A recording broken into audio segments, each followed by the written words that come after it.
Welcome back to the God Pill. This is it, guys. The project is complete. If you haven't already, make sure to subscribe as well as on my channels on BitChute and mgtow.tv in case this channel faces censorship in the future. If you found my channel worthwhile, consider becoming a patron. Tiers start as low as $1.25 and you can gain access to the Discord community. Don't forget to share your thoughts after the video in the comments.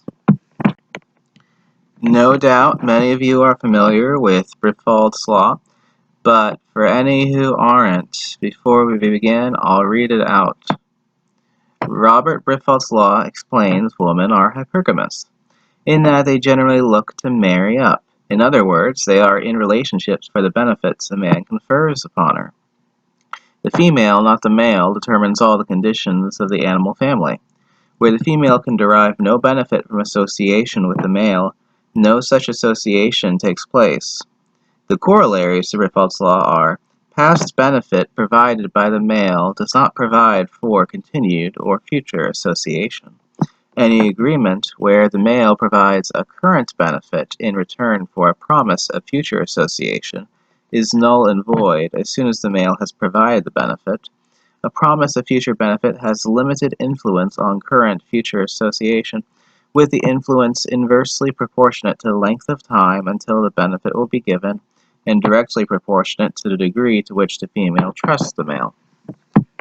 The Anatomy of Female Power is a must-read for any red pill man, yet hasn't received the same attention as Esther Vilar's The Manipulated Man, though it makes an excellent complement to it. Written in 1990, it is something of a proto-mgtow book detailing the dynamics of the 5 pillars of female power through which women rule mankind from cradle to grave. His greatest contributions are his argument that patriarchy is a facade. It's never existed, which is in line with turd-flinging monkeys' understanding that every human social order to date, hard patriarchy, soft patriarchy, and matriarchy, are ultimately gynocentric. The author also argues that feminism is not a revolt against the men. A slave master doesn't revolt against their slaves, after all, but rather a cultural change relating to the 3 factions of woman's own community, as you'll see. An enlightening experience. I'll let the author's words speak for themselves. Anatomy of Female Power, a masculinist dissection of matriarchy, for all men who have been confused, misused, and abused by women, particularly since the coming of feminism, and definitely not for women. In this brief treatise, Chinweizu challenges one of the fundamental premises of feminism. He shows how women rule men, and have always ruled men, and he outlines what men might do to reduce female power, and so advance towards equality in hardships and privileges with women. Chinweizu is a Nigerian cultural critic, poet, and occidentalist. His books, essays, and newspaper articles have been published in Africa, Europe, and North America. His popular column, The Chinweizu Observatory, appears in the Sunday Vanguard in Lagos. He brings to his cultural analysis his skills as a journalist, his experience as a traveler, and his training in various disciplines, mathematics and philosophy, American studies and history, and postdoctoral research in economics. His recreations are dancing and mathematics. Dedication. To the handful of women now in my life, platonic friends, lovers, ex-lovers, lovers-to-be, to the countless others who have slipped in and out of my life, and especially to those who have attempted to marry me. From them I have learned most of what I know about women. Epigraphs. The object of woman's existence is not to war with man or allow man to war with her, but simply to conquer him and hold him in subservience without so much as a threat or a blow. Clever women always do this. Clever women have always done it. Marie Corelli, British novelist. What woman hasn't been able to wrap a man around her fingers if she puts her mind to it? Regina Joseph, Nigerian columnist. You think, we men are clever. If you see womankind and watch how 4 or 5 of them sit together and tell each other things, you think, instead of chatting here, they ought to get up, go home, and cut grass. As you talk like this to each other, you think in your own minds, they are stupid and ignorant. See, my grandchild, they are not stupid. Nothing in the whole world is cleverer than the female sex. Know this, if you are as other men, you are not as intelligent as a woman. I tell you, a woman is clever. And if you respect what is woman's business, your reputation will not suffer, and your wife will honor you, because she knows that you have learned to keep quiet, like other men. Teachings of the Chaga elders of Tanzania. Prologue. Who rules who, man or woman? In the last couple of decades, feminist propaganda has sought to persuade the world that women are powerless in society and that men are natural oppressors of women. It claims that wives are subordinate to their husbands in the home and that outside the home men have excluded women from political, economic, and cultural power. Some, like Ellen Galford of Britain, say women are slaves and men are masters. Some, like Andrea Dworkin of the USA, say all housewives are economically exploited. All working women are. And ones like Carol Hanisch of the USA have gone so far as to deny that women have any power at all over men. The term men's liberation was derived from the term women's liberation, and thus insinuates that women have power over men. Its very name infers liberation from female domination, and is therefore an inversion of facts as well as women's liberation principles.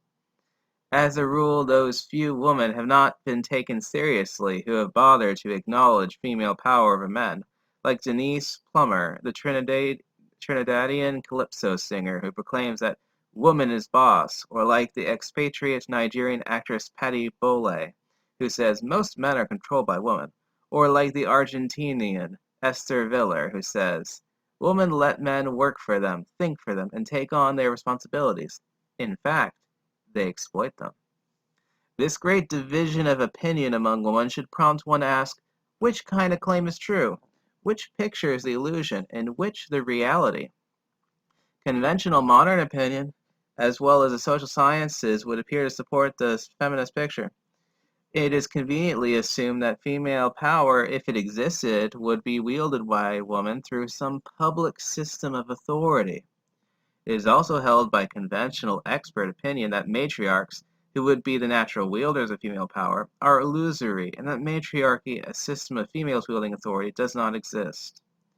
For instance, the concise Oxford Dictionary defines a matriarch as a woman corresponding in status to a patriarch, usually jocular. The venerable compilers of that dictionary add to, that the word is derived from the Latin mater, mother, on false analogy of patriarch. Treating the notion as a joke derived on a false analogy suggests that matriarchs are illusory, phantom figures. However, powerful matrons, often elderly, who dominate family groups and clans, who are patriarchs in all but their gender, are neither unknown nor rare. Similarly, according to the Encyclopedia Britannica, matriarchy is a social system in which familial and political authority is wielded by women, and that repository of conventional knowledge adds that the consensus among modern anthropologists and sociologists is that a strictly matriarchal society never existed. This in despite of the fact that in some African and Native American societies, women did have their structures of political authority parallel to and countervailing those of men. When a definition will not allow us to acknowledge what is before us, it is flawed. For example, if we define the sun as a square star, it would then be, strictly speaking, true that there isn't and never has been a sun. But since such a claim flies in the face of our experience, we would have to reject that definition for not capturing the reality and for misleading us into the absurdity of denying the existence of the sun we can see and point at. On similar grounds, we would have to reject the conventional definitions of matriarch and matriarchy for flying in the face of the examples cited above. In any case, even if no strictly matriarchal society ever existed, that would not imply that female power did not exist. Authority is only one of the many types of power, and the wielding of authority is not necessary for the exercise of many types of power. Power without authority is neither unknown nor rare, as is recognized when it is said that someone is the power behind the throne. Such obscurantist views from the organs of conventional knowledge suggest that female power has yet to receive the investigation it desires. Feminist propaganda and conventional knowledge notwithstanding, it seems prima facie odd to claim that women are powerless in society, and in particular over men. What one wants, that then women are far from powerless. Women do get, and always did get, what they want, be it riches or thrones, or the head of John the Baptist, or routine exemption from hardships and risk which their menfolk are obliged to endure. That women operate by methods which often differ from those available to men does not in any way mean that women are bereft of power. If women are not powerless, are they perhaps less powerful than men? Some feminists find it in their interest to have the world believe this, and for proof they point to the public structures of political, economic, and cultural power and show that these are almost exclusively occupied by men. But does that prove what they aim to prove? Not at all. All it shows is that in the public structures which form the domain of male power, women are not well represented. If this underrepresentation is to prove that women are less powerful than men, it would need to be also true that those public structures exhaust the modes and centers of power in society. Alas, for feminist claims, they do not, for there indeed are other modes and centers of power which women monopolize.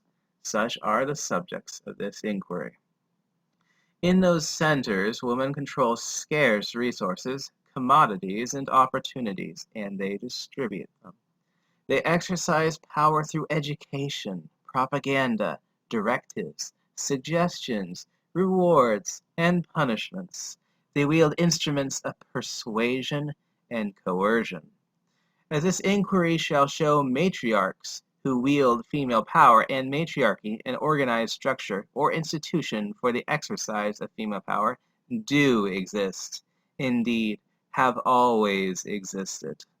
The power that they wield is neither illusory nor a joke. Furthermore, in human society, it is not male power, but female power which is supreme. Or rather, to change the imagery, however great male power may be, it is to female power what the 1/7 of an iceberg which is visible above water is to the 6/7 which lie below the waterline. As we shall see, the male modes of power are actually tributary to the female modes, inasmuch as the fruits of male power are poured at the feet of woman through the workings of female power. That men seek wealth, power, status, and fame for the love of woman is widely attested to by knowledgeable commentators. According to Ester Vilar, man's work is only done with woman in view.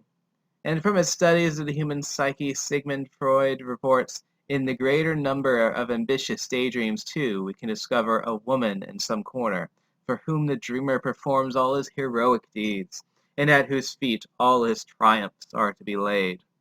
From his own experience, Aristotle Onassis, an ambitious and very successful businessman of this 20th century, confirms this when he declared, "If woman didn't exist, all the money in the world would have no meaning."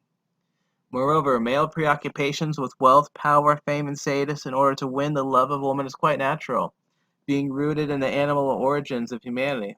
As Robert Ardrey reports, it would be unreasonable, in light of our new knowledge of animal behavior, to conclude that feminine attraction for wealth and rank and masculine preoccupations with fortune and power and fame are human aberrations. If the natural goal of male power is to pay tribute to woman, then male power is naturally tributary to female power. If, however powerful a man may be, his power is used to serve the woman in his life, that would make dubious the notion that men are masters over women, because every man has a boss, his wife, or his mother, or some other woman in his life. Men may rule the world, but women rule the men who rule the world. Thus, contrary to appearances, woman is boss, the overall boss of the world. To understand why woman rules man, we need to examine female power and how it operates on men. Chapter 1: The 5 Pillars of Female Power. You reckoned without the powers of a woman, they always know what they want. and they get it in the end. Remark at a Nigerian party. Female power exists. It hangs over every man like a ubiquitous shadow. Indeed, the life cycle of man from cradle to grave may be divided into 3 phases, each of which is defined by the form of female power which dominates him: mother power, bride power, or wife power. From birth to puberty, he is ruled by mother power, as exercised over him by his one and only mummy dearest. Then he passes into the territory of bride power, as exercised over him by his bride-to-be, that cuddlesome and tender wench he feels he cannot live without. This phase lasts from puberty to the wedding day, when the last of his potential brides finally makes herself his wife. He then passes into the domain of wife power, as exercised over him by his own resident matriarch, alias his darling wife. This phase lasts till he is either divorced, widowed, or dead. In each phase, female power is established over him through his peculiar weakness in that stage of his life. Mother power is established over him while he is a helpless infant. Bride power holds sway over him through his great need for a womb in which to procreate. If he didn't feel this need, he wouldn't put himself into the power of any owner of a womb. Wife power is established over him through his craving to appear as lord and master of some woman's nest. Should he dispense with this vanity, not even the co-producer of his child could hold him in her nest and rule him. There are 5 conditions which enable women to get what they want from men: woman's control of the womb, woman's control of the kitchen, woman's control of the cradle, the psychological immaturity of man relative to woman, and man's tendency to be deranged by his own excited penis. These conditions are the 5 pillars of female power. They are decisive for its dominance over male power. Though each is recognized in popular jokes and sayings, their collective significance is rarely noted. There is a joke which goes thus: First woman, the way to a man's heart is through his belly. Second woman, aren't you aiming a few inches too high? This joke pays tribute to how the womb and the kitchen control the feelings of men. A man can be controlled by the hunger in his belly, and by the other hunger which flares up just below his belly. Consequently, he can be manipulated by whoever controls the kitchen which feeds him, or by whoever carries the womb through which he craves to procreate. The man abandons the kitchen to woman and grovels for access to a womb, are not ordained by the nature or by God, but result from how woman who controls the cradle has chosen to condition boys and girls. We must remember the saying that the hand that rocks the cradle is the hand that rules the world. That is so because whoever trains a child in its first year shapes it for life. Woman who rules the nursery shapes boys and girls for life, and the ways in which she shapes boys and make them what they become as men. Women enjoy 2 other advantages, which are the subjects of popular sayings. It is said that a man comes of age at 60 and a woman at 15, which is why, in the eyes of women, men are babies, or at best, little boys. When Nora Ephron of the USA declared, "Men are little boys," she was voicing a view held, and frequently articulated, by women all over the world. That men are babies or little boys is why a bride can fool her suitor, however much older than her he may be, and why a wife can rule her husband so readily. Being a baby in the hands of his bride or wife, the suitor or husband is rare who discovers the true nature of the courtship or marital encounter before it is all too late for him. He often does not do so till he is shoved into his grave, leaving whatever he has accumulated through a lifetime of toil and risk to his widow to make merry with. It is also said that when his penis stands up, a man's brain takes French leave, which is why a woman who wants to rule a man first gets to his penis to stand up and How did female power acquire these 5 pillars from whose top it dominates men? The womb is evolution's priceless gift to woman. Man's psychological immaturity and his deranging penis are evolution's special handicaps on man. As if these natural advantages were not great enough, women have artfully annexed the kitchen and the cradle and turned them into control centers from which to manipulate man. Of these 5 pillars, the womb is by far the most important, because it is of exceptional importance in reproduction, because woman has a monopoly of it, and because of man's irrepressible craving to use it, the womb has become woman's supreme headquarters for manipulating men. It is female power's ultimate base. Chapter 2: Womb, Kitchen, and Cradle, Control Centers of Female Power. I use my brain and my uterus to achieve my goals. A Nigerian tycoon's wife. What right do men have to infringe on territories most wives have held erring husbands with? Said apropos of the kitchen, Bumi Fides. The way a twig is bent, that way the tree will grow. An ancient saying. Every day of a man's life he is subject to the dictates of womb, kitchen, and cradle. The first set to rule him belongs to his mother, the second belongs to his wife. The first rules him in his vulnerable infancy, the second in his ambitious adulthood. His bride exploits his nostalgia for his mother's set and manipulates his craving for his future wife's.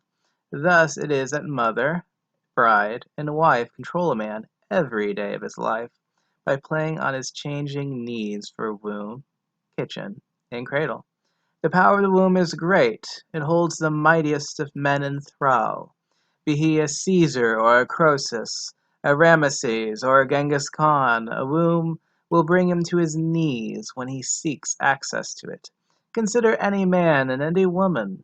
When they set out to reproduce themselves, she needs his sperm, he needs her eggs. Without the one, the other cannot procreate. At the level of their complementary biological donations to the child, neither has whip hand over the other. A fair and uncoerced collaboration is possible. Enter the womb, that factory where egg and sperm, having combined, grow till the fetus is ready to be born. Alas for the man, that indispensable factory belongs to the woman, and the woman alone. Woman's monopoly of the womb loads the mating encounter in her favor. It reduces the man to a supplicant. Since he is driven to survive through his progeny, he will pay any price to be allowed the use of a womb. He has little recourse. Should he seize a factory against her will, by subterfuge or force, she can thwart him by aborting the fetus or by smothering the child at birth. It is therefore in his interest to yield to her terms, whatever they may be. If he must, he will conquer the whole world and lay it at a woman's feet in order to be allowed to use her womb. Confronted with her monopoly over the womb, the man is obliged to be her slave, if that is the price she demands, and she does. A woman knows that she has the monopolist's whip hand over her suitor, and she knows how to crack the whip and bow his head. Contemplate this rebuke from an Igbo maiden's song, addressed to a suitor. Have you come empty-handed to marry me? Also consider the scorn in its rejection of her poor suitor by a Bashi girl from Zaire. You want to marry me, but what can you give me? A nice field? No, I have only a house. What, you have nothing but a house? How could we live? Go to Bukavu. There you can earn plenty of money. You can buy food and other things. No, I won't go. I don't know the people there. I have always lived here, and I know the people and want to stay here. You are a stupid man. You want to marry me, but you have nothing. If you don't go to Bukavu and earn money to buy me things, then I won't marry you. In anticipation of the bride's demands and of her monopolist's veto powers, a man is trained to seek adventure and win the world by laying the booty at her feet. He can avoid her withering scorn and rejection. Of course, man's situation is not as terrible as that of the male mantis, which is obliged to surrender his life when he mates. but it is close enough. Man is obliged to surrender his liberty and his earnings when he mates. From puberty onwards, when procreative hormones take possession of him, the quest for a fruitful womb dominates the male's behavior. Its consequences have been known to alter the settled course of history. In the case of England's Henry VIII, his quest for a womb that would yield him a male heir caused him to seek annulment of his first marriage so he could marry some other woman. When the Pope denied him his wish, Henry VIII broke with the Church of Rome, set up the Church of England with himself as its head, and got his desire. When his second wife, Anne Boleyn, proved unable to bear him a male heir, he chopped off her head and married his third wife. So intense is the male craving for a fruitful womb that after a man has found one, he feels obliged to secure it against all other users. This has led many a husband to kill a cheating wife, or to kill her lover and get himself hanged for his trouble. The Trojan War is perhaps the most notorious example of what men will do to maintain exclusive rights in a womb. Menelaus, king of Sparta, made war on Paris, a prince of Troy, for carrying off Helen, Menelaus's wife. By the time he got her back, Troy had been razed to the ground, and the flower of the manhood of the eastern Mediterranean lands had perished. Yes, indeed, a woman with a fruitful womb is most precious to man. Contrariwise, a woman without a fruitful womb is of scant value to a procreative man, and holds little power over him.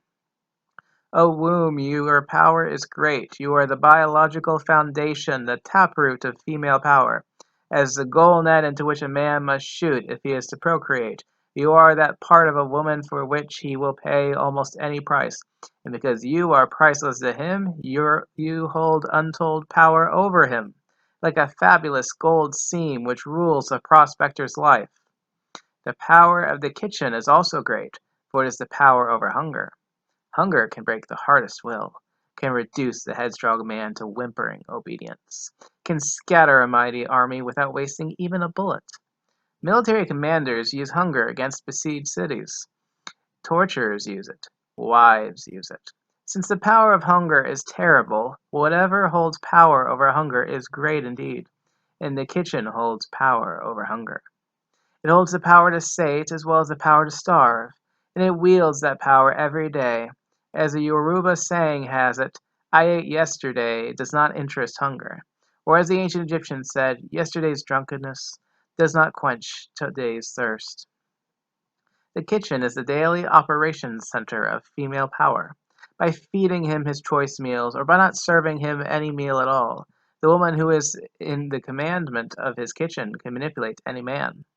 Woe unto him who depends entirely on his wife for his meals. A galley slave's life would be paradise in his sight. Should he offend her, or should he not knuckle fast enough to her whims, he will feel the rats of hunger gnaw through his empty stomach, and should he complain about whatever scraps and bones she eventually sets before him, he shall find himself eating a dessert of heart-wounding words. O kitchen, your power is great, and a woman who rules the kitchen is therefore powerful indeed. The power of the cradle is also great, for the way the twig is bent, that way the tree will grow. The cradle is the boot camp where every raw recruit is trained for induction into the human community, where basic habits are ingrained. Habits are more powerful than commands, for commands can only work when there is already a habit of obedience. The power of the cradle's commandment can therefore never be overestimated. Mothers use their cradle power in the strategic interest of female power. In the nursery, they channel boys towards certain kinds of behavior and guide them away from others. The boy child is taught to disdain cooking, child caring, and housekeeping, but the girl child is encouraged to learn them. A boy showing keen interest in such skills is branded as sissy or mocked as unmanly or effeminate. The boy child is also taught to revere and obey mother, and to hunger for a smile and approval. These lessons mark him for life. His disdain for child-rearing skills will ensure that, when he grows up, he will abandon the nursery to his wife, so she can dominate it and shape the next generation to suit women's interests. His disdain for cooking will put his life into the hands of whatever woman cooks for him in adult life. His reverence for his mother and his habit of obeying her prepare him to revere and obey any woman, such as his future wife, whom he makes into his mother surrogate. O cradle, your power is great. By conditioning a boy child's ego, you lay the foundation upon which female power will build its structures over him. The womb's basic power, the cradle's strategic power, the kitchen's tactical power. To hold any one of these is to have great power. To hold all three is indeed to have overwhelming power. Somehow woman holds all three. God or evolution, take your choice of explanation, gave the womb to woman. But as feminists quite rightly point out, there is no reason intrinsic to child rearing or to cooking why the cradle or the kitchen should be under woman's control. One must therefore marvel at how woman took control of them. In quietly annexing the cradle and in seizing control of the kitchen, during the original division of labor between the genders, alias the fall of man in the Garden of Eden, woman pulled off the most consequential coup in human history. That coup guaranteed that, however mighty a man may become, he will submit to be ruled by woman. With these three pillars of power in her domain, a man, and all his possessions, tangible and intangible, are woman's to dispose of. In the light of the above, we must ask, if men are so powerful, how could they allow woman to keep control of the kitchen and the cradle? Could it simply be that men are not as clever as women, and so fail to realize that whoever rules the womb and the kitchen and the cradle rules the world? Could it be that even if men should understand the situation, they would not dare to overthrow female power? Could it be that the courage and skill needed to overthrow female power would be greater than that which went to make all the political revolutions in all of history? Could it be that compared to a revolution against female power, the American, French, Russian, Chinese, and other revolutions would look like child's play?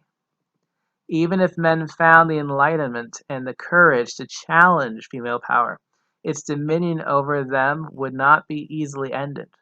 Woman's control of the womb is unassailable and will remain so until such a time as cloning makes the womb unnecessary for procreation. So if research into cloning is blocked, you can guess in whose interest it is done. Any movement to deprive women of their control of the kitchen can expect to be resisted, with all the methods, devious and direct, at the disposal of women. If in doubt about that, consider the following comment by a Nigerian woman columnist, Bumi Fides, after she had enjoyed a man's cooking. As I licked the last drop of gravy off my fingers, I became a bit uncomfortable. What right do men have to infringe on territories most wives have held erring husbands with? So there you are, girls. When next you are in the kitchen and hubby wants to know what you're putting in the stew pot, shut the lid firmly on the pot. Better still, wake up in the middle of the night to do your cooking. In like manner, any movement to hand the cradle over to men will be resisted with everything women have got. Note this, even the most extreme of feminists do not go so far as to advocate that women abandon control of the cradle. If they did, other women would lynch them. They may insist that the man assists, but they would never abandon the cradle to him altogether. Feminists may demand crutches in the workplace, but the crutches are still to be run by women, as in the kibbutzim of Israel. The cradle business may be reorganized to accommodate women's new ambitions, but the reorganization will only be permitted to shift control from some woman to some other woman, but never to men. Why, despite all this, is there the illusion that a power as durable and ubiquitous as female power hardly exists? Why is there the illusion that power is an affair that belongs exclusively in the male sphere? These illusions are fostered by the contrasting characteristics of male and female power, by a male-centered view of what power is, and paradoxically, by the very ubiquity and assured superiority of female power. Whereas male power is hard, aggressive, and boastful, female power is soft, passive, and self-effacing. Whereas male power is like an irresistible force, female power is like an immovable object. Whereas male power acts like a storm, full of motion, sound, and fury, female power is like the sun, steady, quiet, and uncontestable. Against resistance, male power barks, commands, and pummels, whereas female power whispers, manipulates, and erodes. Of women students of angling, it has been said, they don't use brute strength, but rely instead on technique, which is what learning to cast properly is all about. Andrew Murray, flycaster instructor. And as with angling for fish, so with angling for men. Of women rugby players, it has also been said, women tend to emphasize skill rather than aggression, which makes for a better game. Keith Evans, coach of a women's rugby team. And as with rugby, so with other games of outmaneuvering aggressive brutes. Generally, then, whereas male power tends to be crude, confrontational, and direct, female power tends to be subtle, manipulative, and indirect. Whereas aggressiveness is the hallmark of male power, maneuver is the hallmark of female power. And where man is the great physical aggressor, woman is the great psychological maneuverer. From a male-centered view of what power is, it is easy to be misled into thinking that a female form of power does not exist at all. And even when female power is recognized, it is easy to dismiss it as power of an inferior type, just because it is not hard, aggressive, or boastful like the highly visible male form. But just as the sun, from an earthbound perspective, seems to move around the earth, whereas in reality it is the earth which moves around the sun, so too with female power when it is seen from the perspective of male power. And just as the air, though everywhere, is hardly noticed, so too with female power. Its quiet ubiquity acts like a camouflage. Its vastly greater might is so well entrenched in both biology and social arrangements that it does not need to call attention to itself, and so goes largely unremarked. This all makes female power hard to see, hard to challenge, and even harder to overthrow. In contrast, male power, being the weaker power, bullies and bays for acknowledgement and so appears greater than it really is. Let us turn now to the phases of female power, namely mother power, bride power, and wife power, and explore how each is organized and exercised. Part 2. Mother Power in the Nest of His Father's Matriarch. Chapter 3. The Commandment of the Cradle. Women control the nursery, and because they control the nursery, they can potentially modify any lifestyle that threatens them. Marvin Harris. Mother power is the least baleful form of female power over man. Of course, a badly behaved boy may be disciplined by being smacked, threatened, or berated, or by having his dinner withheld. But all in all, the exercise of kitchen and cradle power over the boy child is mild and benign. Because of the sexual incapacity of the baby boy and because of the incest taboo, when the boy reaches puberty, his mother's womb power is rarely unleashed on him.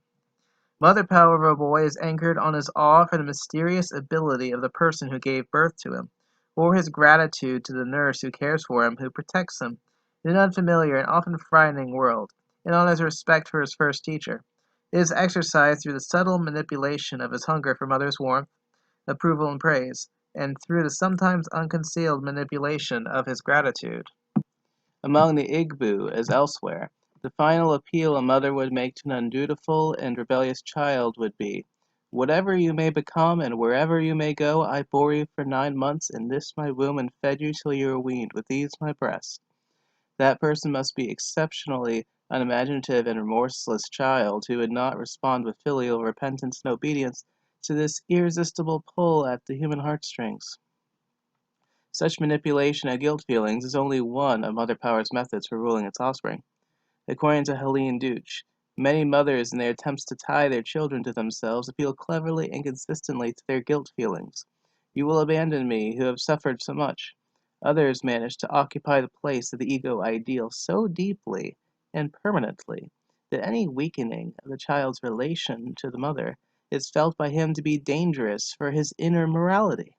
A domineering matriarchal woman often achieves rule over her children by setting up a common ideology, thus gratifying her tendency to dominate.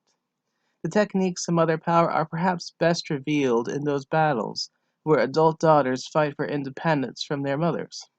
In some cases, we may be privileged to watch two adepts at female power analyze their game, even as they are deep in it. In one such battle, the daughter lists the main techniques by which her mother had controlled her up until her revolt at age 34. Chief among them were making supposedly casual comments which cast slurs on the daughter's friends and husband, making the daughter feel pressured, nervous, and incapable of ever pleasing you, making the daughter feel excluded from a family club which I don't belong to, don't want to belong to, but feel that I should belong to. Also a club that I pretend in your presence to belong to. And this pretense makes me feel nervous.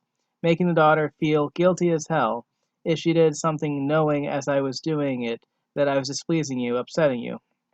Making the daughter feel so anxious to please you. Manipulating the daughter's little girl fear of something terrible happening and it being all my fault. Her fear of being wrong and being proved wrong.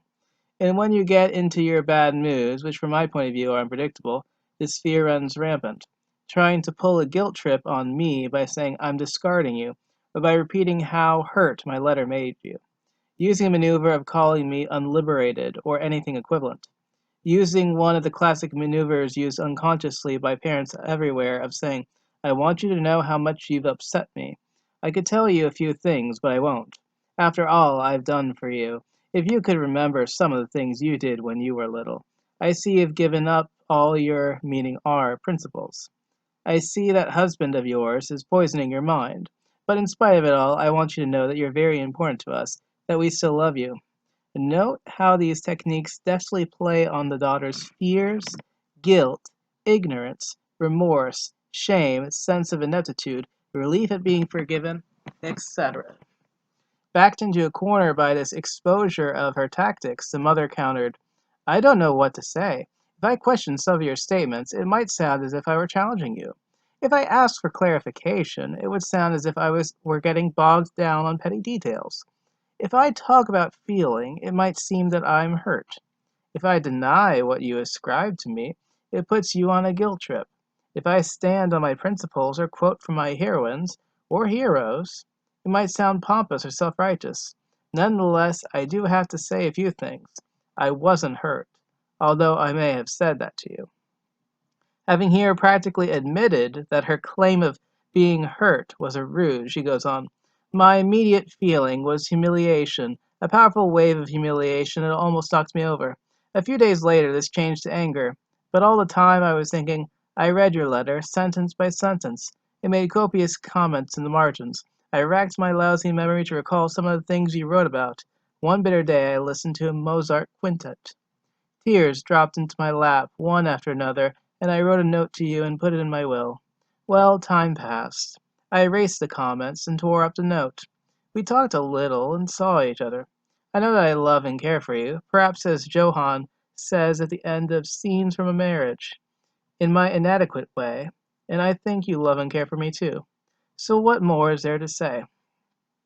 In parading her humiliation, anger, bitterness, and tears, as well as her love and care, and in hinting at her power to amend her will, the mother inadvertently authenticated her daughter's list of her weapons of control.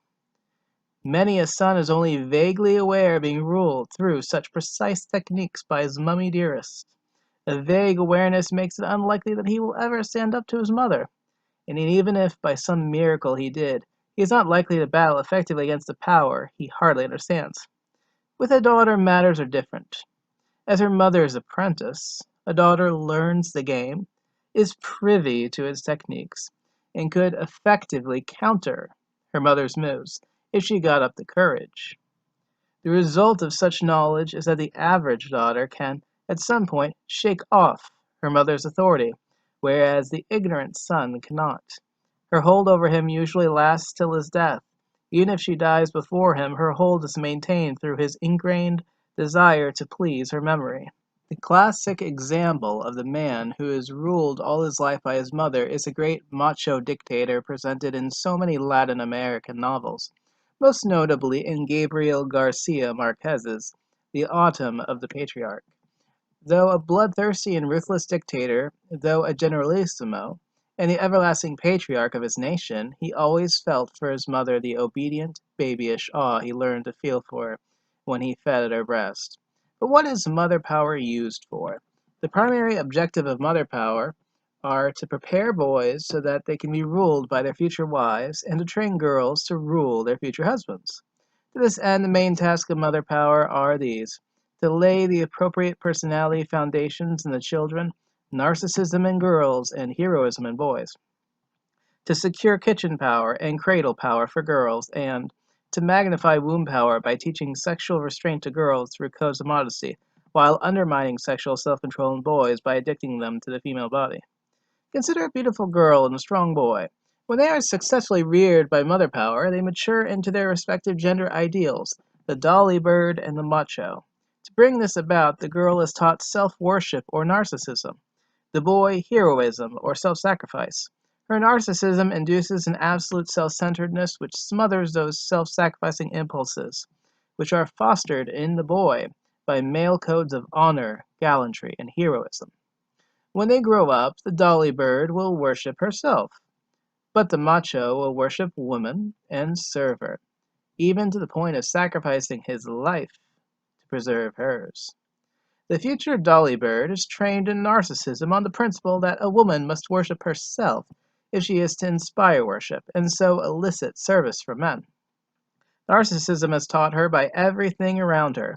The general admiration she receives is explained to her, in the American case, by the children's verse which says, "Sugar and spice and everything nice are what little girls are made of." For good measure, the verse concludes with a thorough devaluation of boys. "Snakes and snails and puppy dog tails, that's what little boys are made of." This doctrine is reinforced by the sort of admonitions a girl is usually given, that boys want only one thing: the jewel box between her thighs, and nice girls don't give it to them; that her virginity is precious, that to lose it before marriage is to dishonor the family, that it must be protected by all and defended, even to their death, by her male relatives. The general message that she is precious beyond measure is driven home by the behavior of mothers and fathers who mount guard over their daughter jealously, protecting their property's value. Now, whose sense of her worth would not be inflated by such fussing? Whose sense of self-preservation would not be made absolute by such protectiveness? A beautiful girl so brought up, and all the others who take her as the model of womanhood, inevitably get the notion that she must be worth all the gold in the world and more, that she is God's gift to all male humanity. By the time puberty arrives to trigger her nest-making drives, she has already acquired that narcissism which will guide her conduct as maiden, wife, mother, widow, and dowager. The narcissist personality is what makes a woman take it as a matter of course that a man should offer goods and services to her for her contribution to their joint sexual pleasure. He gives her pleasure, she gives him pleasure, but he pays to her. That is fair. The narcissist personality is what makes a peasant girl of 15 take it as quite natural that a general or a tycoon 3 times her age should lay all his hard-won power and riches at her feet when he courts her. It does not occur to her to ask if she is worth such tribute. She knows in her womb-sure narcissism that she is worth much more, that she holds the most precious thing in her suitor's world, and should be paid for it with all that he has in the world. This narcissist personality enables a divorced woman to have no doubt that it is fair for her to collect alimony for services she no longer renders to her ex-husband. Whereas the mother equips the future dolly bird with a narcissist personality, she equips the future macho with a heroic personality. The hero is a servant who performs extraordinary duties for family, community, or humanity, as warrior or protector, as organizer of wealth, or a bringer of vital knowledge. He is at heart a sentimental fool, who takes great risk, carries out great labors, all in exchange for such vanities as medals, ribbons, statues, and being mentioned in talk and song. In the course of his training, the future macho is taught to regard woman as the weaker sex, to adore dolly birds, and to consider it heroic to provide for and protect his womenfolk. He is also taught that being given a beautiful woman to husband is the most precious reward for heroism. If he is a Fulani or a Maasai herdsman in Africa, he learns that lesson from the flogging contest, whose victors are rewarded with admiration and love by beautiful maidens. If he will fight and be wounded to earn a wreath, if he will fight and die for posthumous praise, how much more will the macho sacrifice to earn a beautiful bride? It is in this way that he acquires that heroic personality which seeks wealth, honor, power, and fame with which to pay for the love of a woman. This woman-fixated personality makes the macho consider it right and proper for him to give a woman sexual pleasure and pay her to. It prevents a love-smitten general or tycoon from entertaining the thought that the strumpet he is wooing might not be worth 1/1,000,000th of what he is deliriously offering her for the right to help her put her womb to work. These two types of personality, heroic macho and narcissist dolly bird, are complementary in serving female power. Narcissism imbues the dolly bird with a sense of her natural right to be worshipped and served by men. Heroism imbues the macho with a sense of his natural duty to serve woman. She displays a self-confidence and self-centeredness appropriate to an absolute ruler. He, the self-diffidence and self-sacrifice of a loyal serf. When a boy so trained and a girl so trained do encounter, isn't it obvious who shall rule who? The time-hallowed channeling of girls to homemaking activities and of boys toward adventure outside the home is a method whereby the mother, as commandment of the cradle, secures kitchen and cradle power for her girls. It is kitchen power that mothers set out to secure for women when they bring up girls to cook, but boys to disdain cooking. As a result, when a boy grows into a macho, he will shun the kitchen and depend upon his wife to cook for him, and his wife shall then control his stomach. If a man should, nevertheless, learn to cook, and should dispense with the kitchen services of his wife, even his own mother would be unhappy. Consider the story of a Nigerian man who could not even boil an egg at the time his wife walked out on him. Sometime later, he invited friends to his home for lunch. According to one of his woman guests, the man surprised everybody. Part of the post-prandial conversation went like this. "Nice meal," I complimented him afterwards. His mum snorted with disapproval. "Didn't you enjoy the meal?" I asked her. "Do you think that any woman in her right mind would enjoy bragging about her son's cooking when he should have a wife in the home? The sooner he gets married again, the happier I'll be," she said sadly. Thus, as a custodian of female power, the man's own mother would not be happy at his independence and would want some woman to rule her son's stomach. Likewise, mothers secure cradle power for their daughters by channeling boys toward adventure and away from childcare duties. Later in life, should a husband try to be more than an occasional cradle assistant to his wife, he will be mocked and henpecked away. Even the militant feminist who insists that housework and baby minding be shared by men, when she herself gets down to breeding, wants her man to be no more than a cradle assistant under her supervision. All mothers, feminist or not, know the value of cradle power and are loath to relinquish it. For the magnification of womb power, mothers primarily rely on female sexual restraint as taught through codes of modesty. Codes which teach a girl coyness, which train her not to take the initiative in sexual encounters, which teach her to defer her gratification for as long as possible on pain of seeing herself and being seen as sexually forward, loose, or even immoral. Such training makes a girl more sexually restrained than she would otherwise be. In some cultures, this training is combined with clitoridectomy, an operation which reduces the sexual excitability of a woman. This restraint, regardless of how achieved, gives a woman an enormous advantage in her dealings with sexually deranged men. Mothers magnify the advantage of female restraint by not teaching boys to restrain their sexual appetites, and even by teaching them to become hopelessly addicted to the female body. Now, weaning is meant to break a child's natural attachment to its mother's milk-bearing teats and warm, comforting body. However, many mothers continue to cuddle their boy children long past weaning time. Some allow them into their beds till they are 4 years or more.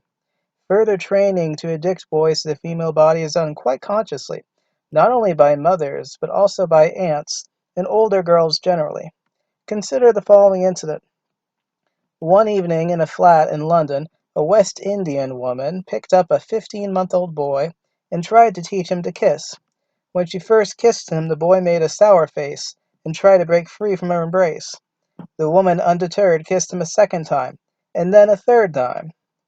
After the fourth kiss, the boy began to stick out his tongue for more, grinning with delight, and tossing his arms excitedly in the air. After watching this for a while, I asked the woman, "Aren't you starting him a bit early?" "Oh, no," she replied. "The sooner the better, actually. After he gets to be 30, you can't get him this way." "Oh," I said. In a flash, I recognized the motive behind all that hugging and kissing and penis tickling to which small boys are subjected by mothers, aunties, and the admiring woman friends of their parents. A child introduced to carnal pleasure by a woman's expert hands will be willing, even eager in adult life, to do anything required of him in order to get what, for him, would have become the greatest reward on earth. The subconscious memory of that addictive pleasure will drive his behavior long after he attains puberty. Addiction to the female body weakens a man's power of sexual abstinence. It puts him into the power of whoever can satisfy his cravings. Just as a heroin addict is in the power of his supplier and will rob or kill to find money to enrich his supplier, so too will the man addicted to the female body do whatever he finds necessary to get his fix. Given how great is the male biological drive to secure a womb, one might wonder why women bother to reinforce it with inculcated addiction to the female body. We ought perhaps to ponder the possibility that without this extra addiction, the male might be far less sexually desperate. As any negotiator will tell you, the more desperate your opponent is for what you have, the more unfavorable the terms you could get him to accept. Or as one woman friend told me, when it comes to sex, the one who wants it less holds the power. Thus, an addiction which makes a man more desperate for sex increases woman's power over him. It is by such habits, restraint in the girl, addiction in the boy, which are learned in the cradle, that womb power, great as it is culturally magnified, laying the foundations for heroic personality in boys and for narcissistic personality in girls, training children in role models which secure kitchen and cradle power for girls, and teaching children habits which magnify womb power. These are the basic tasks which are accomplished by and for female power by a boy's mummy dearest. A mother who has raised a macho, a heroic son, strong in physique or intellect, inept in the kitchen and cradle, and disdainful of working in them. A mother who has also raised a dolly bird, a narcissist beauty of a daughter who can restrain her own sexual appetite while coyly whetting desire in men, who shuns adventure but is expert in the kitchen and the cradle. A mother who has raised such offspring and sent them forth into the world for the great mating battle between the sexes, the dolly bird all primed to win, and the macho all primed to lose. That is a mother who has contributed her expected quota to the continuation of female power. Great is her joy, and great too is her honor among women. Part 3. Bride Power in the Cockpit of Courtship. Chapter 4. The Powers of Her Body Beautiful. He may well die for me who has seen my beauty. Girl's song from 13th century Portugal. Regular beauty and a smile in the street is just a setup. The Tozos Sheng. From puberty onward, nothing disorganizes the male mind more quickly or thoroughly than the sight of the female body beautiful. It triggers a craving which overwhelms man's self-protective instincts. His lust provoked, he will gladly crash through a wall of fire and through thundering ocean waves to throw himself, panting and out of breath, into the provocative woman's arms. Male susceptibility to female beauty gives women a great leverage in their dealings with men. This leverage is further increased by woman's artifice. Their determination to make the female body even more provocative has led to woman's preoccupation with that delusive self-beautification which is commonly known as glamour. Glamour bathes the body with an illusory beauty. Its purpose is erotic provocativeness. Its function during courtship is to arouse a male's aesthetic appetites and thereby lure him into a trap a woman has set to catch a nest slave. The sexiness of her own body as enhanced by glamour's tricks is woman's frontline weapon in the battle called courtship.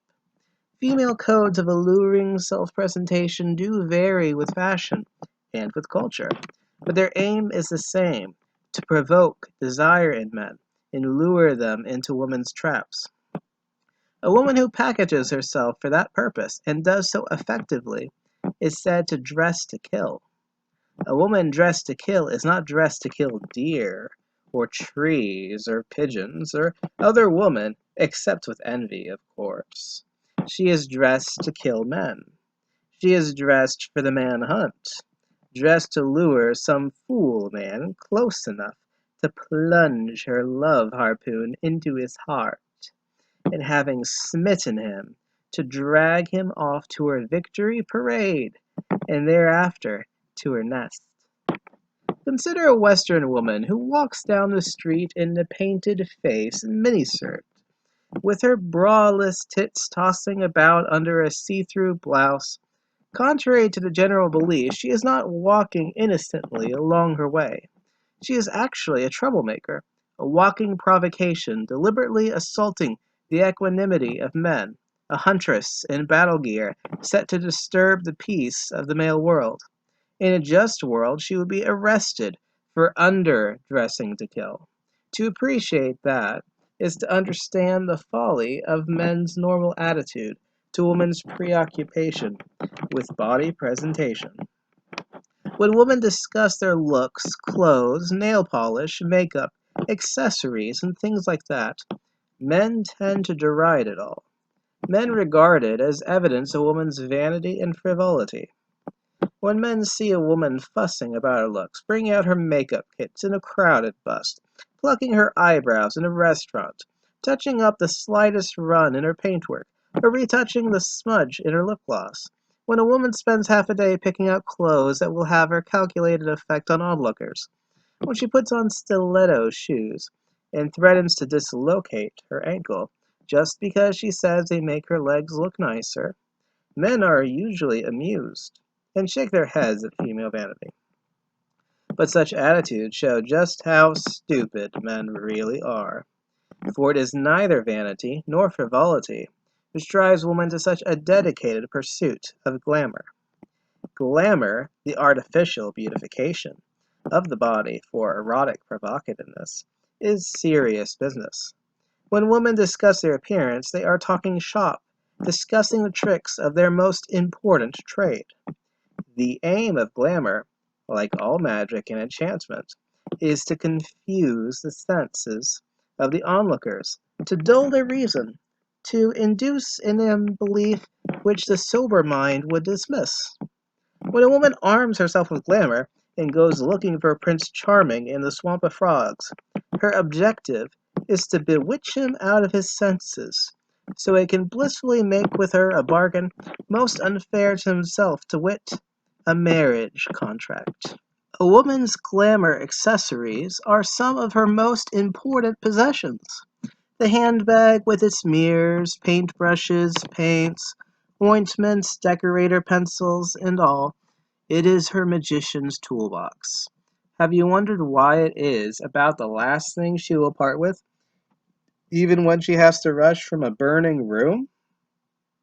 It is to her what his stethoscope is to the doctor, or his briefcase is to the executive, or his toolkit is to the mechanic. In it are the essential implements of her economic activity, namely self-beautification for the purpose of luring men to serve her. So when next you notice at the end of lunch a woman rushing off to the powder room, when she returns transformed with every hair in place, with every patch of color the correct hue, or when she does her repair job at the luncheon table in full view of all, do not sneer. Take to heart what Tezos Shang said about beauty being a setup, and make sure the setup does not catch you. A woman undergoing glamorization is like a warrior kitting himself out for battle. In contemporary Western fashion, she will shave her legs and armpits, wear curlers in her wet hair, smear thick paint on her face, and let it dry and cake on her skin, stuff her feet into tight, high-heeled and ankle-snapping shoes, diet herself into an enervating, twiggy slimness, and then set out to seek battle. After her victim has been hauled home, or rather, after her victim has hauled her off to his home where she shall eat him, many a woman tends to abandon her pursuit of glamour. When the hunt is over, one must pack up and put away one's hunting gear, until it becomes necessary to hunt again. Such a woman ignores her looks, becomes unkempt, gets splendidly fat, turns discourteous till her bewildered husband wonders if there is any living connection between the demure beauty he wedded and this raggedy harridan he must bear as the cross of his life. Once upon a time in London, I heard a British woman talk of having to fetch her flashy dresses out of mothball. When I asked her why, she said that she had to start looking for a new man. The one she once snared using those same clothes had recently gotten away. Her tone was quite businesslike. It was that of a man saying, "It's time to bring out my baits and rods and go down to the stream. It's fishing season again." Of course, woman's propensity to glamorization exploits male's weakness for the female body beautiful. If men were not simple-minded dupes who are taken in by dabs of paint and whiffs of perfume, I wonder whether women would be so dedicate themselves to glamour. I once teased a Nigerian woman about women's preoccupation with their looks. I suggested that men were far more interested in woman's more solid qualities, and that women might do better by cultivating those. She replied, "It's all well and good to cultivate all those solid qualities, but you first have to attract him, don't you? If you don't, how is he ever going to find out about those other qualities?" Once we remind ourselves that a woman's principal occupation is the winning and holding of at least one male slave, and that her looks are among her primary assets for this business, we must realize that man's condescending attitude to her obsession with her looks is obtuse. Not just obtuse, it is a sign of men's own folly. Would we look down on a hunter who spends time cleaning and oiling his gun? Or on a fisherman who lavishes care on his fishing traps? Or on any man who is carefully tending the tools of his particular trade? What would we think of a magician who neglected his appearance, or who failed to practice the little tricks he must use to manipulate his audience's attention? A soldier who regards his opponent's weapons with contempt, or who fails to recognize enemy weapons for what they are, risk his own defeat. Men clearly do need protection both from their own stupidity and from the susceptibility to female beauty. Indeed, one of the best laws ever passed by men, one of the few which male legislators have passed in the male interest, was an act of the British Parliament of 1770. It said, "All women of whatever age, rank, profession, or degree who shall after this act impose upon, seduce, and betray into marriage any of his Majesty's subjects, by virtue of scents, paints, cosmetic washes, artificial teeth, or false hair, iron stays, bolstered hips, or high-heeled shoes, shall incur the penalty of the law now in force against witchcraft and like misdemeanors. And marriage under such circumstances, upon conviction of the offending party, shall be null and void." Predictably, like most sensible laws in the male interest, it is not known to have ever been enforced. It was probably a dead letter before it arrived on the statute books. Had it been enforceable, the cosmetic giants of the world would never have built a thriving industry. Nor would the advertising industry daily use the glamorous female body to raid the pockets of men on behalf of vendors of all manner of goods and services. Among feminists, there are Puritan prudes who, in crying down pornography, object to advertisers' use of the female body beautiful on billboards, posters, magazines, and televisions to sell products. They claim that such images demean woman.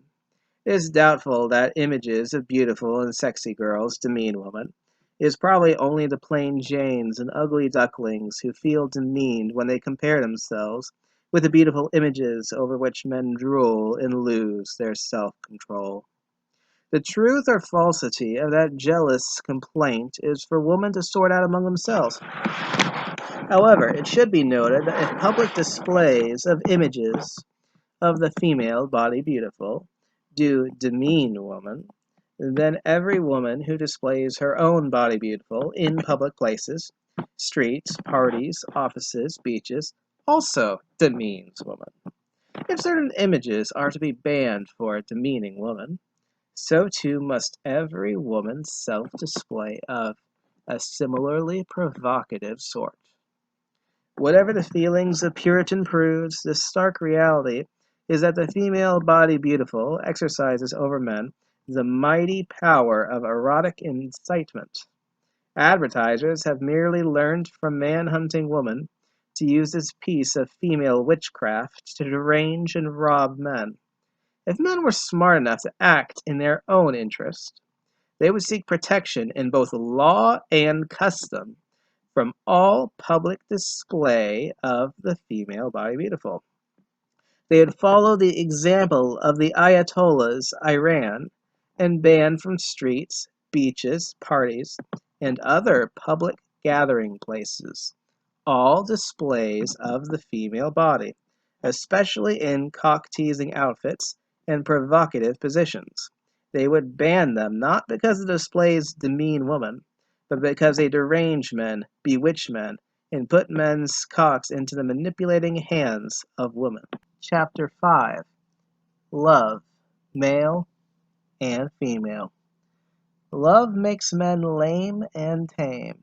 The Kiswahili of East Africa. Love is not blind. It has 4 eyes. It has night vision. It sees well by day and night. Nigerian woman.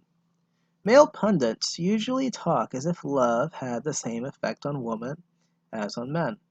They seem to overlook the small fact that men and women are not identical, but complementary, and that the effects of a current on the opposite poles of a magnet may also be opposite. With a folly typical of those who imagine themselves as the norm, male pundits refuse to heed those few women who have told what love actually does to women, and they insist on projecting unto women what is true only of men. As a result, many famous sayings about love mislead by not indicating that they apply only to men. For example, according to Ambrose Bierce, love is a temporary insanity curable by marriage, For the sake of accuracy, he should have qualified that by the opening phrase, in men. Similarly, when Francis Bacon remarked, "It is impossible to love and be wise," he should have added the opening phrase, "for a man." Likewise, the saying, "love is blind," should be taken as shorthand for, "a man in love is blind to his best interest." None of these remarks apply as to women. A woman in love is far from insane. She is anything but unwise or blind to her interest. On the contrary, her first sigh of love is like a whiff of smelling salts which clears her head, leaving her with 4 eyes and night vision. It instigates her to a ruthless pursuit of what she wants. That woman is indeed most rare for whom love is a beclouder of the eyes or a confuser of the head. Love acts on men and women in opposite ways. To see that, let us compare examples of a man in love and a woman in love. When he was hit by some woman's love harpoon, Willie Carter's spawn, nephew of the U.S. President, Jimmy Carter, put the following advert in the newspaper. To Susan Lynn, I love you so much that I would crawl through 9 miles of broken glass and razor blades to sniff the truck tires that haul your drawers to the laundry. I would fist fight a gut-shot polar bear with my hands tied behind my back for a few moments alone with you. I love you. Marry me. Willie Carter Span. A fellow's mind has to be unhinged to become a geyser of such foolishness. Hopefully, the marriage he was asking for would cure him of his madness. In contrast to the mush-headedness of the love-smitten man, here is Barbra Streisand's portrait of a woman in love. In her hit song, Woman in Love, she declared, "I'm a woman in love, and I'll do anything to get you into my world and hold you within." Is this not a portrait of a clear-headed huntress, resolute and resourceful? Was there ever a clear declaration of intent to hunt down and fetter and enslave? Is it any wonder that a man in his right mind would flee from a woman's love like freedom-loving Kunta Kinte from a slave-catcher? To compare Willie Carter's spawn with Barbra Streisand is to realize that love is a disease of the heart, terrible for man's liberty, but an excellent pet pill for a woman hunting for a slave.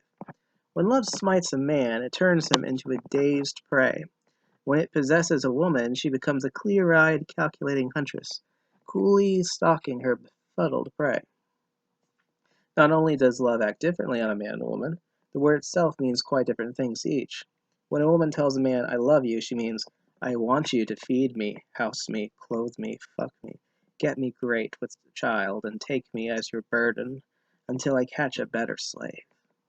This utilitarian view is aptly expressed in the Moonlight Song by Nigerian maidens, in which they describe their lovers as the axe with which I split wood, then as the tree that bears money, then as the key with which I lock my door, then as the girdle with which I girdle my loins.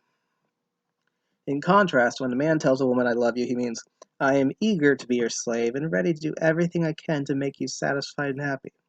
Which is why, when a woman hears a man say to her, "I love you," her joy is great, for he understands him to mean that he has been knocked out by her chloroform of romance, and she can safely tie him up with social ropes, tether him to her nest with legal chains, and while he is still sprawled out in love's delirium, begin to make a toiling jackass out of him. The Kiswahili poets are among the few male pundits who have gotten things right. They specify that it is men who are made lame and tame by love. As one of their songs puts it, love makes men lame and tame. Commenting on that song, Jan Knappert writes, "In a few brief words, the song paints a vivid picture of what happens in the streets of Mombasa in the middle of the night. Painted girls wander about looking for their prey. Woe unto the man who is caught in their snares by their enticing looks and their luring words.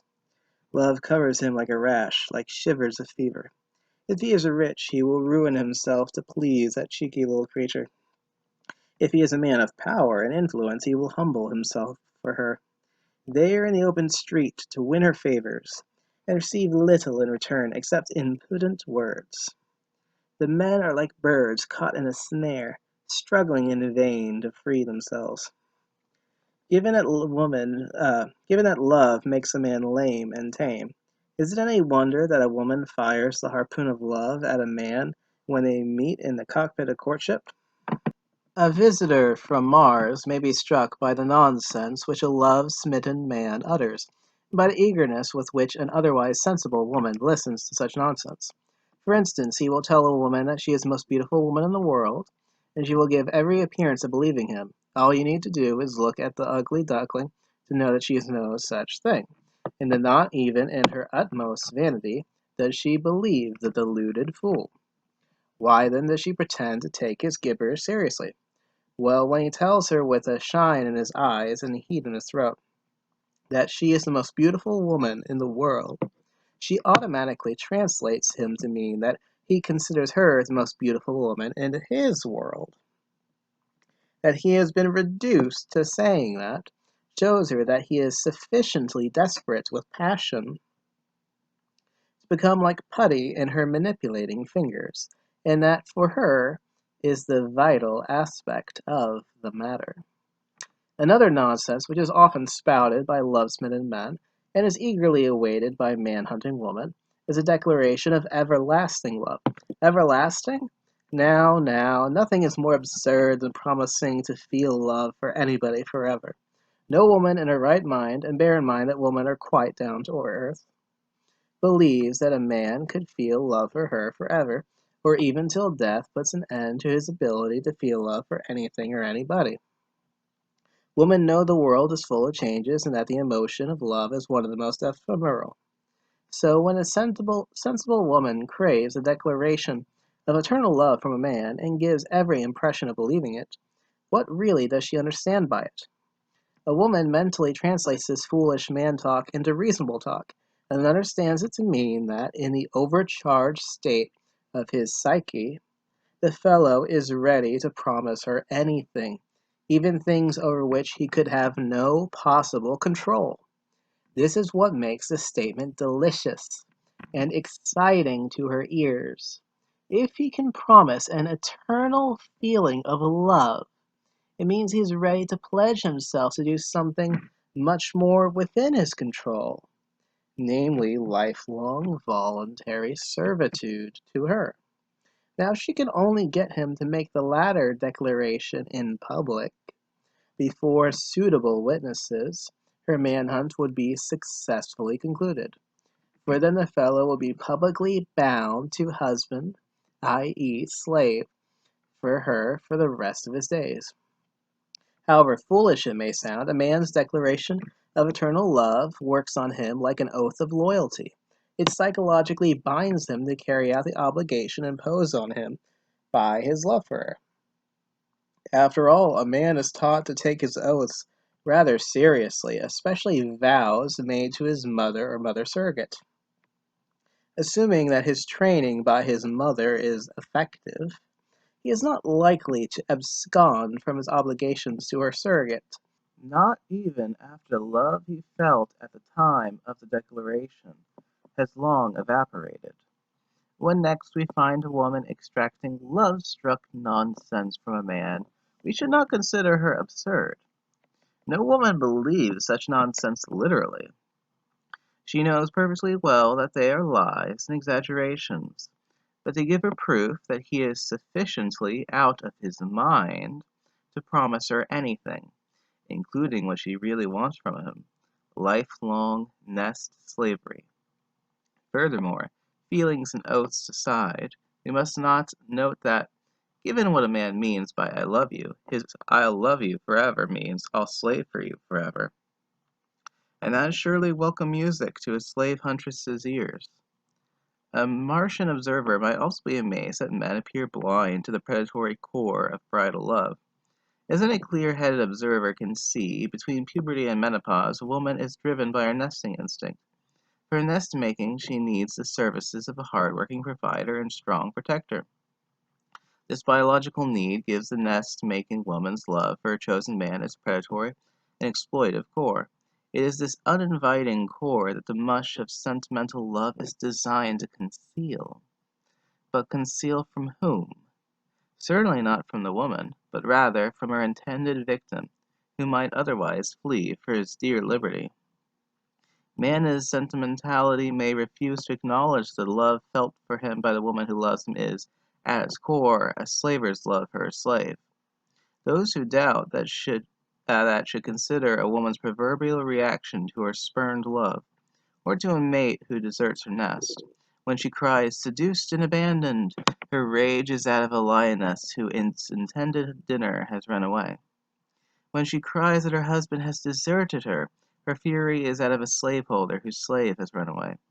If he has run off with another woman, her rage is at the other woman, is that of one slaveholder at another slaveholder who has kidnapped her property.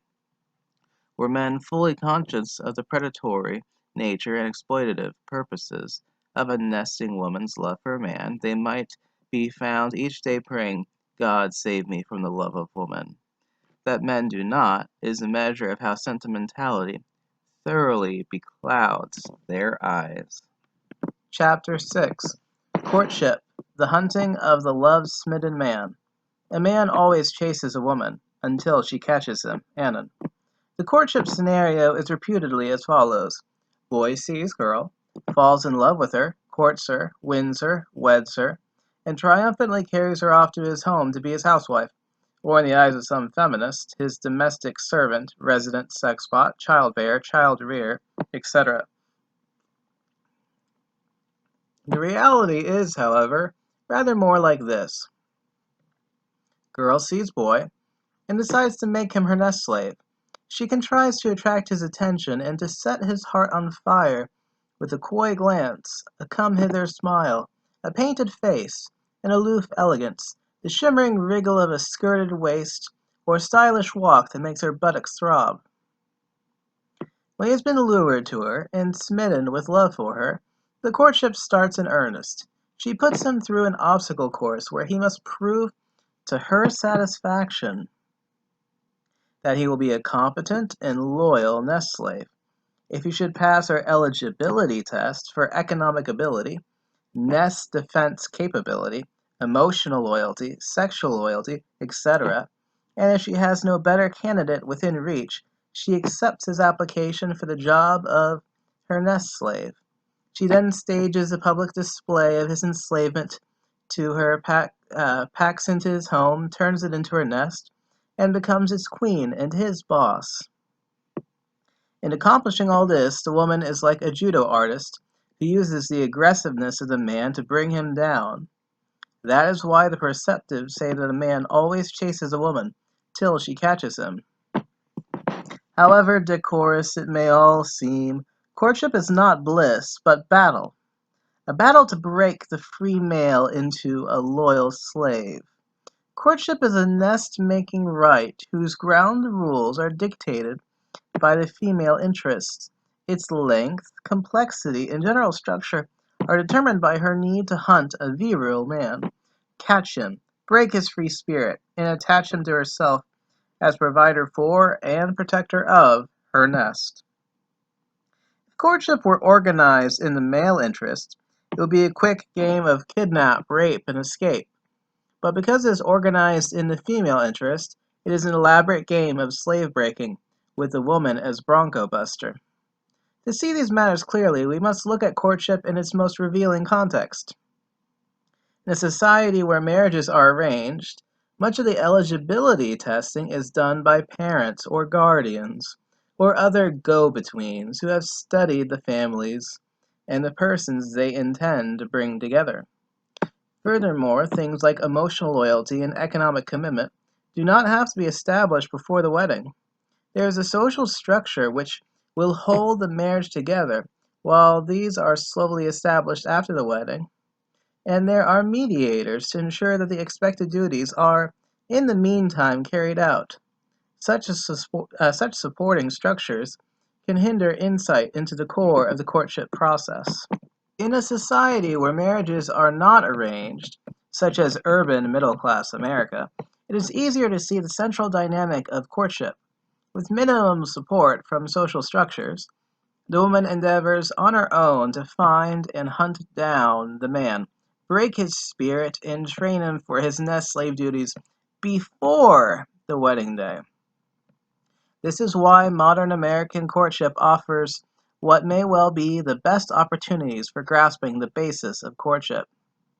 Before the sexual and feminist revolutions of the 1960s and 1970s, the Lone Ranger American huntress was helped by the fact that her intended victim had been brought up to believe that the marriageable woman should be approached like a goddess, perched on a lofty pedestal of chastity. She was to be seen, swooned over, worshipped, craved, and laboriously wooed before she could be touched sexually.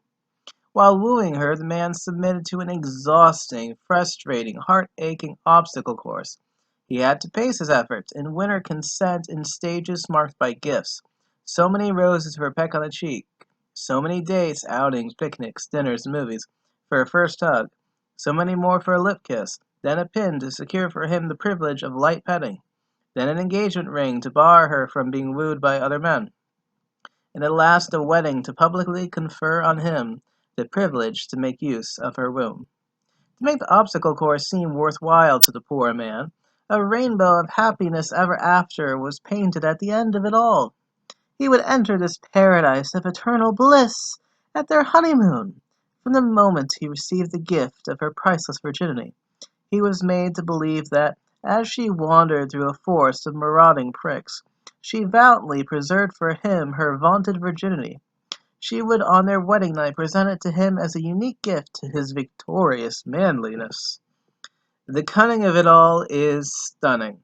Imagine a hunt in which the huntress takes on the appearance of the prey, in which the true prey enjoys the illusion that he is the hunter, in which he is made to exert himself, alternately suffering pangs of disappointment and spells of exhilaration, while the huntress leads him step by wily step into her well-laid trap. And even after she has closed the trap over him, tied him up, and led him off to slave for her, she does not neglect to confirm him in his illusion that he has been the hunter. Still exploiting his hunter psychology, she lays herself out on his wedding bed and acts the prey, surrendering her irreplaceable hymen to his body spear.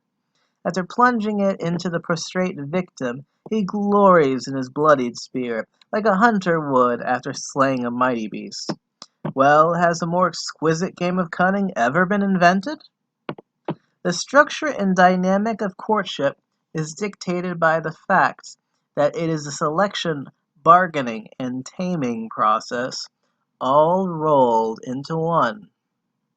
As a selection process, the cardinal question that must be answered to the nesting woman's satisfaction is this: can this candidate husband my nest the way I want? This is why a courtship is conducted as a job interview, in which he must demonstrate his suitability for the job she is offering. The bargain she wants to strike with the selected candidate is this: he agrees to build, maintain, and protect her nest, and to supply it with victuals. She, in return, permits him to contribute his sperm to the making of babies in her womb. Once it is understood that he is to pay with nest duties for the great privilege of inseminating her, the power positions in a courtship become clear. She who holds the priceless womb is the boss, and he is merely a suitor for a great favor. In taming her suitor, she aims to turn him into her loyal nest slave. As women and all slaveholders know, if a slave has just been captured from his original state of liberty, his free spirit has to be broken, and his loyalty has to be attached to his owner. Otherwise, he will not wear the yoke easily. Courtship, therefore, is a combat zone where a woman seeks to establish power over her prospective husband. The point is not to decide whether the woman shall rule the man, but simply how. For if the woman should lose out in the power play, the courtship will be aborted and fail to reach marriage. The length of a courtship depends on how long it takes the boss to make up her mind about the candidate's suitability, or how long it takes to tame and habituate him to her domination, and how long it takes to conclude the bargain. Let us first examine the job interview aspect of courtship. The principal job she needs done by her husband will be economic. He must supply the income to run her nest, especially if she herself is not wealthy. And even if she is wealthy, he will have to manage her wealth. Therefore, her first concern is to administer an economic eligibility test on the suitor. If the man's social standing is obvious, the test is not difficult to conduct. Where social standing is not obvious and she has to find things out for herself, she does so with professional thoroughness. In urban, middle-class America, the preliminary economic interview is the stuff of cocktail encounters. The man is asked, "What do you do?" If he gives an easily interpreted answer, for example, if he says he is a doctor, lawyer, banker, stockbroker, or high executive in a major corporation, then that part of the interview is quickly concluded. If he says he is a welder, bus driver, factory foreman, or something like that, that also settles the matter. Either way, the woman has a fair estimate of what she is really after. How much does he earn, and what assurance is there that he will continue to earn at least that much? Sparks may, however, fly if the woman cannot interpret the man's economic standing from his answer, as in this true life exchange. "What's your name?" "Jerry." "Mine's Sibyl. What do you do?" "I talk, I drink, I dance, I ogle girls, I have fun." How do you support yourself?" "Very well, thank you." "I mean on what?" "On my 2 feet, thank you." "How do you pay your rent?" "That takes care of itself, thank you." "Where do you get your money?" "From the bank, thank you." "Are you independently wealthy, as opposed to dependently poor?" "Really, are you independently wealthy?" "Wait a minute, what's this? When did you earn the right to ask me these questions? Look, I hardly know you, we've just met." "Forget I asked." "I will, thank you." "Where'd you go to school?" "Here, there, and everywhere." "Why are you so damn secretive? What do you have to hide?" "Why all these personal questions? Weren't you ever taught the art of conversation? This is a party, for heaven's sake, not an interrogation center. I like you. I like to get to know you. You don't see me taking an interest in others here, do you?" "Gee, thanks. Thanks a million. I suppose I'm supposed to feel flattered." "You make it sound like there's something wrong for a woman to take an interest in a man." "No, there's nothing wrong in that. But I wish you didn't take that kind of interest in me. It is like all you want is my financial report, my social pedigree. You might be better off actually talking to my accountant, or to my trust fund manager. Look, I came here to dance, to have a good time, to maybe get laid. I certainly didn't come here to have my wallet sized up. You haven't asked me what I like to do right here and now. There's good music going, good food on the table, good wine flowing. But you haven't asked me if I'm a good dancer, or a good fuck. You haven't suggested anything one might do at a party to have fun. All you seem to be interested in is whether I'd make a good catch, or something like that. Boy, oh boy, all you men have a one-track mind. All men ever want is to fuck, fuck, fuck. Screw every skirt you can lift up. And then scram. Wham, bam, thank you, ma'am. That's if you wait long enough to say that. Hey, men have a one-track mind, and women don't? All you women ever seem to want is a catch. If you got one already, you're looking for a better catch. If you don't have one, you're hunting for one. If men had a one-track mind, so do women. It's just that their minds are on different tracks.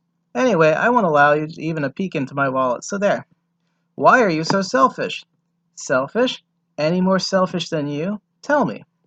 If some stranger came up to you and first thing said, "Hi, are you a good fuck?" How would you feel? I'd say he was being rude, extremely fresh. I'd say that it was none of his business. Exactly. I'm saying to you that you are being extremely rude. My finances are none of your business. You haven't earned the right to poke your nose into my wallet or checkbook. Excuse me? I was only trying to be friendly. Really? With friendliness like that, who would not cuddle a shark? Encounters like that, in which the man spurns her test, are most rare. Usually the man is so flattered by her attention, so keen to slip in between the thighs of an interested woman, that he eagerly submits to her friendly interrogation. He is even likely to boastfully exaggerate his economic condition. But in the above encounter, the woman probably stumbled against a man who was tired of being hunted.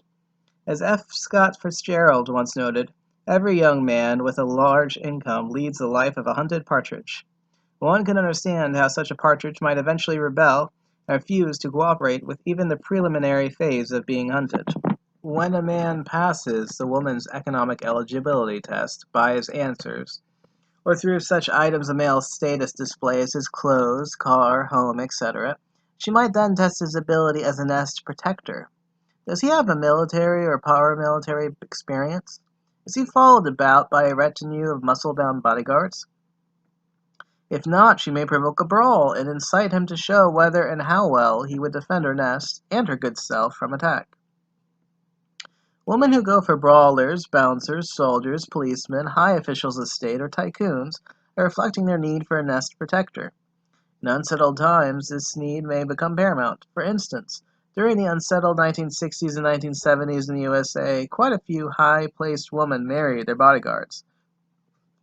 Linda Bird Johnson, daughter of President Johnson, married Charles S. Robb, a U.S. Marine Corps captain who had served as a White House aide. Susan Ford, daughter of President Ford, married Charles F. Vance, a Secret Service agent assigned to the unit protecting the Ford family. Perhaps the most prominent example from that era was the media heiress Patty Hearst, who ditched her fiancé Steve Weed after he had, like a weed, failed to protect her from being kidnapped by the Symbionese Liberation Army.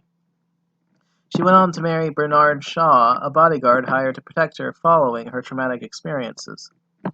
The man's abilities as economic provider and nest protector satisfy the woman. She may start to tame him by securing 3 essential commitments from him: sexual commitment, emotional commitment, and economic commitment. Of these, economic commitment is central. The applicant must be taught to habitually devote his earnings to maintaining her nest and herself. All other feeders at his trowel must be banished. Those not banishable, like parents, siblings, relatives, and close friends, will have their access to his income minimized.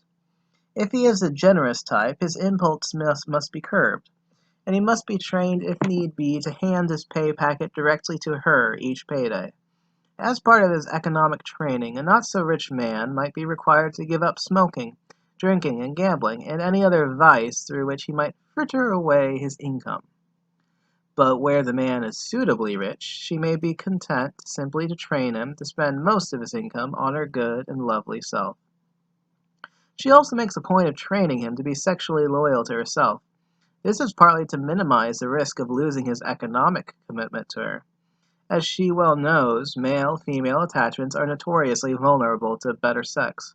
Should she fail to fix his roving eye on herself or fail to tie down his wandering lust, he might become sexually addicted to another woman after some chance encounter. The woman who grabs his balls away from her could then grab his purse away too. For securing a man's sexual loyalty, a woman's main ruse is to get him sexually addicted to herself, whether by heavy petting that doesn't go all the way or by full and abundant sex. Once hooked, he is never let out of her sight except when he goes off to work, lest some chance encounter with another woman should break her spell on him. The man-minder part of this ruse has been perfected by American women under the guise of an insistent and loving togetherness. In the name of togetherness, she encourages him to come directly home from work, to stop going out with the boys, and to go with her wherever she has to go outside working hours. In effect, she makes herself his chaperone, ostensibly because of her great love, which cannot bear any separation. In fact, of course, it is so that arm in arm together everywhere, she can keep a jailer's eye on his genitalia. Ah, togetherness, lovely togetherness. To secure his emotional commitment, a woman will train a man to attach his feelings inseparably to herself. His jealousy and her cantankerousness are great instruments for this task. The more jealous she makes him, the more strongly the heat of his own jealousy bonds his heart to her. In inciting this jealousy to incandescence, a woman's ways can be quite bizarre. She might deliberately encourage the intentions of rival suitors. If he gets jealous enough to fight them off, all is well. If he doesn't, his emotional attachment to her is judged insufficiently strong, and further inciting is required. But should he, in a fit of high jealousy, beat her up after chasing off the rivals she encouraged, she has excellent proof that he could not bear to lose her. Similarly, by her cantankerousness, she aims to test if he will stomach anything rather than leave her. She will play hard to get. She will insult and humiliate him. She will require him to flatter her to the point of irrationality. If he abandons his courtship in frustration or annoyance, she might tell herself that faint heart never won fair lady. Translation: his passion is not strong enough to weather the harassments and disappointments of nest service. Therefore, good riddance! A fine demonstration of this situation occurs in George Amado's novel Dona Flor and Her Two Husbands. The trifler's interest must have been very slight to grow discouraged at the first stumbling block. Dona Flor had done much worse things to Pedro Borges when she was single. The student from Para had savored the bitterness of letters returned, gifts rejected, real insults, and he with an engagement ring in his pocket. That was a true passion, not this one which evaporated with the mere slamming of a window. Thus it is that if a woman's behavior during courtship seems mad, seems arbitrary, to the point of tyranny, there is a simple purpose to it all: to establish and test her power over him. The suitor must be reduced to unquestioning obedience to her. Otherwise her hold on him, on which the security of his nest services will depend, might prove tenuous. After all, a slave master must break his slave thoroughly if he is to expect loyal and unquestioning service during the slave's lifetime. If the suitor's commitment to her had been found satisfactory in the vital areas, she then has to go to get him to propose, thereby signaling his eagerness to begin slaving for her. If he is not already on his knees blabbering with impatience, he must be reduced to that position, and then hauled off to the altar, where he shall publicly accept the standard contract between nest queen and nest slave. For getting him to propose, a woman has many weapons at her disposal: lust, love, romance, and motherly care. She can addict the suitor to her body, lust, or afflict his heart with deep tenderness toward her, love, or make him lose his head over her, romance, or accustom him to the comforts of a well-ordered home, motherly care. Each weapon is aimed at some suitably vulnerable part of his being. Romance aims at his head to befuddle it and disarm his common sense. Lust aims at his nerves to train them to rush to her body for calming dips. Love aims at his feelings to make her the preferred object over which to discharge his tender feelings. Motherly care aims at his enjoyment of physical comforts, such as he once enjoyed in his mother's nest. For each of these behaviors, a book of tactics could be written by observing the behavior of woman. However, let us consider here only some of the tactics of lust and motherly care. To soften up a man to the point where he proposes, a woman can either withhold sex from him or lavish it on him. In the lavishing tactic, the woman gives him sex quite readily and freely till he is addicted and can no longer do without his regular dose. Then, like an expert drug dealer, she can make him pay any price for what she supplies. And her asking price? A trip to the marriage altar. A woman who uses this tactic tends to lose all interest in sexually servicing her husband soon after the wedding. This phenomenon gave rise to the following joke in San Francisco: how do you make an Irish woman frigid? Marry her. The withholding tactic was much favored before contraceptives became commonly available. It is probably as old as the missionary position, if not older. It is still favored by die-hard Puritans who regard sex before the wedding as a mortal sin. The aim is to frustrate the man to the point where he becomes obsessed with having sex with a woman. Claiming that she is not a cheap woman, she proves her costliness by not yielding her alleged virtue for anything less expensive than marriage. It is most bizarre. The hapless fellow gets conned into her way of seeing things, into her way of defining virtue, and joins her in regarding readily available sex as cheap, as devalued by the very ease with which it could be had. When converted to her frustration theory of value, he values her even more for her very refusal to have sex with him. He can become so obsessed with her that in terminal frustration he capitulates and accepts her terms for sleeping with him, namely a wedding. The pop band Meat Loaf has expertly parodied this tactic in the song "Paradise" by the Dashboard Lights. The tactic was much helped by the cult of virginity, which venerated the virgin bride. She held out, it was claimed, in order to give him the honor and pleasure of receiving her with her hymen intact. In practical terms, the poor sod was sex-starved into buying unsampled goods.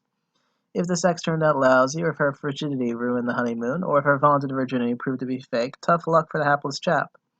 The woman would by then have filled her title to his labors at the court registry or the church altar. There being no refund clause in the marriage contract, he could not ask for a release from his sworn obligations to his new boss, no matter how lousy she proved in bed, no matter if she proved incapable of bearing children. The motherly care tactic is based on the Christianity notion that who would be your queen, let her be your house servant. Accordingly, the woman maneuvers to take over her suitor's cooking, house cleaning, and housekeeping. Her opening gambit is to relieve him of the chore of cooking for himself. She will tell him that he will feed better on her cooking than on his, and will march into his kitchen to prove it. If the bachelor has no kitchen of his own and depends on eating out, she is not daunted. She will offer to cook for him at her own kitchen. Should he try to resist, excuses will spring readily to her honeyed tongue. Ah, the cost of eating out. Or she will complain that there are no places to go for a decent bite after midnight, or after whatever hour the local eatery shut down. She will persist until she has him feeding off dishes she herself has prepared. The opening move accomplished, she will contrive to have them live together in his house or hers. The ostensible objective is to see if things will work out, if they can share each other's company for long without suffering cabin fever, or is to simply to save the inconvenience of commuting from one dwelling to another. Once they move in together, she gives him the VIP treatment. She showers him with smiles at every opportunity. She covers herself in glamour from waking up in the morning to bedtime at night. She offers him meals when he wants them, where he wants them, even serving him breakfast in bed, and even spooning the delicacies into his watering mouth. Should he as much as hint at wanting that pleasure, she will darn his socks, sew on his missing buttons, mend his shirts, wash and iron his clothes, fetch his slippers, and even give him nightly bath if he as much as hints that he did enjoy such treatment from his mother. She will do all the shopping and bar him firmly from the kitchen. She will pamper him even more than he ever was pampered when he was his mother's precious brat. She will persevere with his plan till she gets him used to not cooking for himself, to not cleaning his house, to not taking care of himself. She will persevere till the fool begins to imagine how wonderful it would be if this could go on forever, till the mad fool begins to believe that this cozy life would continue forever if only he married her. If he does not get down on his knees fast enough to suit her schedule, she will start giving him hints, subtle at first, then more loudly later on. If he still is slow, she might suddenly take off to visit some aunt she's never visited in her life, some aunt she has never talked to before, but who, conveniently, lives on the far face of the moon. The man, by now helpless, cannot stand the prospect of doing without her, for even an afternoon, let alone for weeks. She would need to travel to see her most cherished aunt. What is the now dependent fellow going to do? Crisis! He begs her not to go, but she goes off anyway, and the moment she returns, following periodic phone calls to hear how inadequately he is coping without her, it would be a miracle if even a court injunction or an order from his employer would keep him from falling on his knees and proposing to marry her at once. Of course, these weapons and the tactics for using them are usually wielded in combination, depending on the skill of the man-hunting woman. They are normally adequate to bring even the wildest freedom-loving bronco of a man to his obedient knees. Sometimes they do fail, and the woman has to resort to rough tactics. Before the sexual revolution undermined it, one of the most popular of rough tactics was the shotgun wedding. This worked best, of course, if the woman had louder sex on the suitor. All it then took was to surreptitiously get herself pregnant. If he did not then capitulate, if he didn't offer to slave for the nest to which he had already contributed his genes, her father and brothers would arrive with their shotguns and march the prisoner to the altar. In these times, when there is no premium on unbroken hymen, shotgun weddings have declined in frequency. Without the cult of the virgin bride, shotgun weddings lose their rationale. It was that, having damaged her daughter or sister's worth by breaking her hymen, the fellow had to hold on to the goods he had damaged. Other tactics, a bit less rough, are still available to the woman who wants to hurry her suitor to propose. She can end his reluctance by hinting at, or even producing, rivals to whom his ego would be loath to lose her. When such a woman seems determined to flirt with other men in her suitor's presence, her game is clear. A particular white American variant of this is for the girl to show keen interest in some blackmail in the presence of her dithering suitor.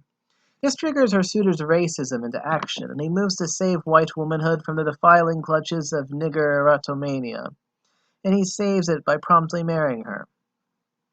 From such examples, the dispassionate observer cannot but be impressed by the woman's superior position in courtship, by the cleverness with which she uses her weapons.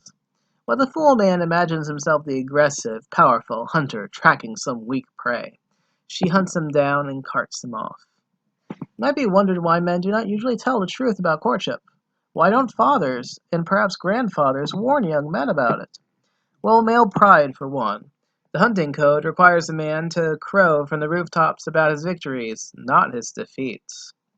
This means that no husband will be eager to admit that he was tricked and defeated and enslaved by his little wife.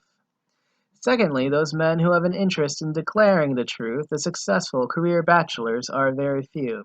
And even if they bothered to tell the truth, how many men would believe them? The reputation which women have woven on them, as inadequate, undesirable failures whom no woman would marry, would prevent them from being believed. To those conditioned to believe that being a husband is a natural God-ordained and happy destiny of every man, a bachelor's account of the perils of courtship would sound like sour grapes. Thirdly, a sense of futility contributes to men's silence on the topic. When they consider all the men who fell into women's traps all through the ages, those who might be tempted to warn others are driven to despair. What's the use? Driven by his craving for progeny, the average man, forewarned or not, would still fall where his betters fell. Chapter 7. Wedding. The Bride's Triumph Ceremony. O bride, how happy you are, Lala Shibo. You have found a hard worker, Lala Shibo. Song of Village Girls of Ethiopia. According to some feminists, a wedding ushers a woman into that prison, that house of domestic slavery, the vale of misery which is marriage. As one of them has put it, marriage is the hardest way on earth of getting a living, which would presumably make it harder than plantation slavery. Another feminist, Sue Bruleys, has said of it, someone coming from another planet and looking at a marriage contract in a semi-slavery it entails for a woman would think it insane that she should enter it voluntarily. If a wedding ushered a woman into semi-slavery, into the hardest way of living on earth, woman would indeed be mad to enter it voluntarily. That women do enter it, not just voluntarily, but eagerly, suggests that either women are daft, or they are not the ones enslaved by marriage. Since women are the more down-to-earth and sensible of the two sexes, one must conclude that this talk of slavery is pure feminist propaganda. In fact, a look at the realities, including the actual behavior of men and women, would give the lie to the feminist claims. If indeed weddings ushered women into exploitation and hardship, why is it that a bride can be counted upon to appear for a wedding looking radiant and joyfully expectant? Why do bridal songs celebrate her happiness? If a bride is judged happy by a woman because she has found a hard worker, as is stated in the Ethiopian song quoted above, who then is going to be exploited in a subsequent marriage, the hard worker or his owner? Of course the bride is happy, because the wedding is her triumph ceremony marking the end of her manhunt, marking the beginning of her retirement on the earnings of her husband. She has spotted a suitable male and disorganized him with the effects of her body beautiful. She has sparked in him a craving for her womb. She has smitten him with love, put him through the obstacle course of courtship, broken his wild spirit, attached his emotions to herself, and taught him his commitment and duties. She has gotten him to propose and is about to bring him before the public to accept to be her nest slave. Why should she not be happy after such a successful campaign? Why should she not be radiant at the prospect of her fine reward, to live on his earnings for the rest of her days? If she is less than perfectly happy on her wedding morning, there are usually two main reasons. First, of course, is that she now has to leave her parents and friends and set out for that new abode where she shall make her nest. Parting from one's home cannot be entirely joyful for anyone, but its sorrows are nothing compared to the joy of at last having her own nest. The balance of any mixed feelings she might have are on the side of leaving her mother's nest for her own. As a song of bridesmaids from Rwanda says, "We did not do it to you. We did not want to see you go. We love you too much for that. It's your beauty that did it, because you are so gorgeous. Ah, we see your laugh behind your tears. Goodbye, your husband is here. And already you don't seem to need our consolations." The second reason for any unhappiness on her wedding morning is anxiety that a true picture of his future condition might have penetrated the bridegroom's befuddled mind. What if he should then fail to turn up at the celebration of his own defeat? And what if he showed up but balked at saying his "I do" before the assembled witnesses? Consider the following news report. Antonio Irolio giggled when the priest asked, "Do you take this woman for your wedded wife?" Then he said, "No." There was pandemonium in the little church at Santa Maria Goretti, Italy. The bride sobbed, and one bridesmaid fainted. Hastily, the bridegroom explained that he was only joking and asked the priest to continue the service. "You have committed sacrilege," the priest told him. "Only a bishop can put things right." Fortunately, the bishop was an understanding man. He told the priest to go on with the ceremony, which was delayed for more than 2 hours. There was a shorter hitch at a Suffolk wedding, when a nervous bridegroom became tongue-tied just when he should have said "I will." The bride, a hefty woman, nudged him and muttered, "Say I will, you fool," and her partner blurted out, parrot fashioned, "I will, you fool." In each case, what gives any bride anxieties has happened. Luckily, disaster was averted, and all ended well for each bride. The reactions to these balking bridegrooms reveals that it isn't the woman who is all set to exploit the man in their post-wedding life. Would the Italian bride have sobbed, or would a bridesmaid have fainted in sympathetic shock if the woman looked forward to being enslaved in marriage? Wouldn't the bride and her bridesmaid have rejoiced at her fortuitous escape from a terrible future? As for the Suffolk bride, she reacted with the decisiveness of an alert slave owner who thwarts the escape bid of a slave she is buying. So much for feminist disinformation about who is set to be exploited within marriage. Any intelligent man who plays participant observer at his own courtship realizes that he is being tricked, cajoled, bullied, and prick-twisted into staying the course. He realizes that the wedding in which he is about to play his bit part is simply a public celebration of his own defeat and of his bride's victory in the great battle of courtship. He will recognize that the wedding is a public triumph where, like a victorious Roman general, his bride will parade him as the captive from her manhunt. He will recognize the non-reciprocal and inequitable terms of the contract which the officiating priest will ask him to consent to, especially those clauses which require him to share with the bride all his wealth and the fruits of his toil, but which do not ask her to do likewise. Any wonder, then, that an observant and intelligent man would balk at saying his "I will"? Anyway, who in his right mind and full liberty would attend a parade which advertises his capitulation? Any wonder some bridegrooms just don't show up? Don't some defeated generals commit suicide to spare themselves the ignominy of being paraded in their vanquisher's triumph? And you wonder why that Suffolk bridegroom, who couldn't stay away, like a general whose captors did not give him a chance to disembowel himself or to bite on his cyanide pill, was far from enthusiastic at the ceremony? Perhaps the true significance of a wedding dawned on him too late, probably right there at the altar, and he took fright and got tongue-tied. Balking bridegrooms and those who go AWOL, absent without leave, from their weddings recognize that a wedding is not a triumph for the man. But most men are either too daft to recognize that or too intimidated to do anything about it. What, it may be asked, about brides who bolt from their weddings?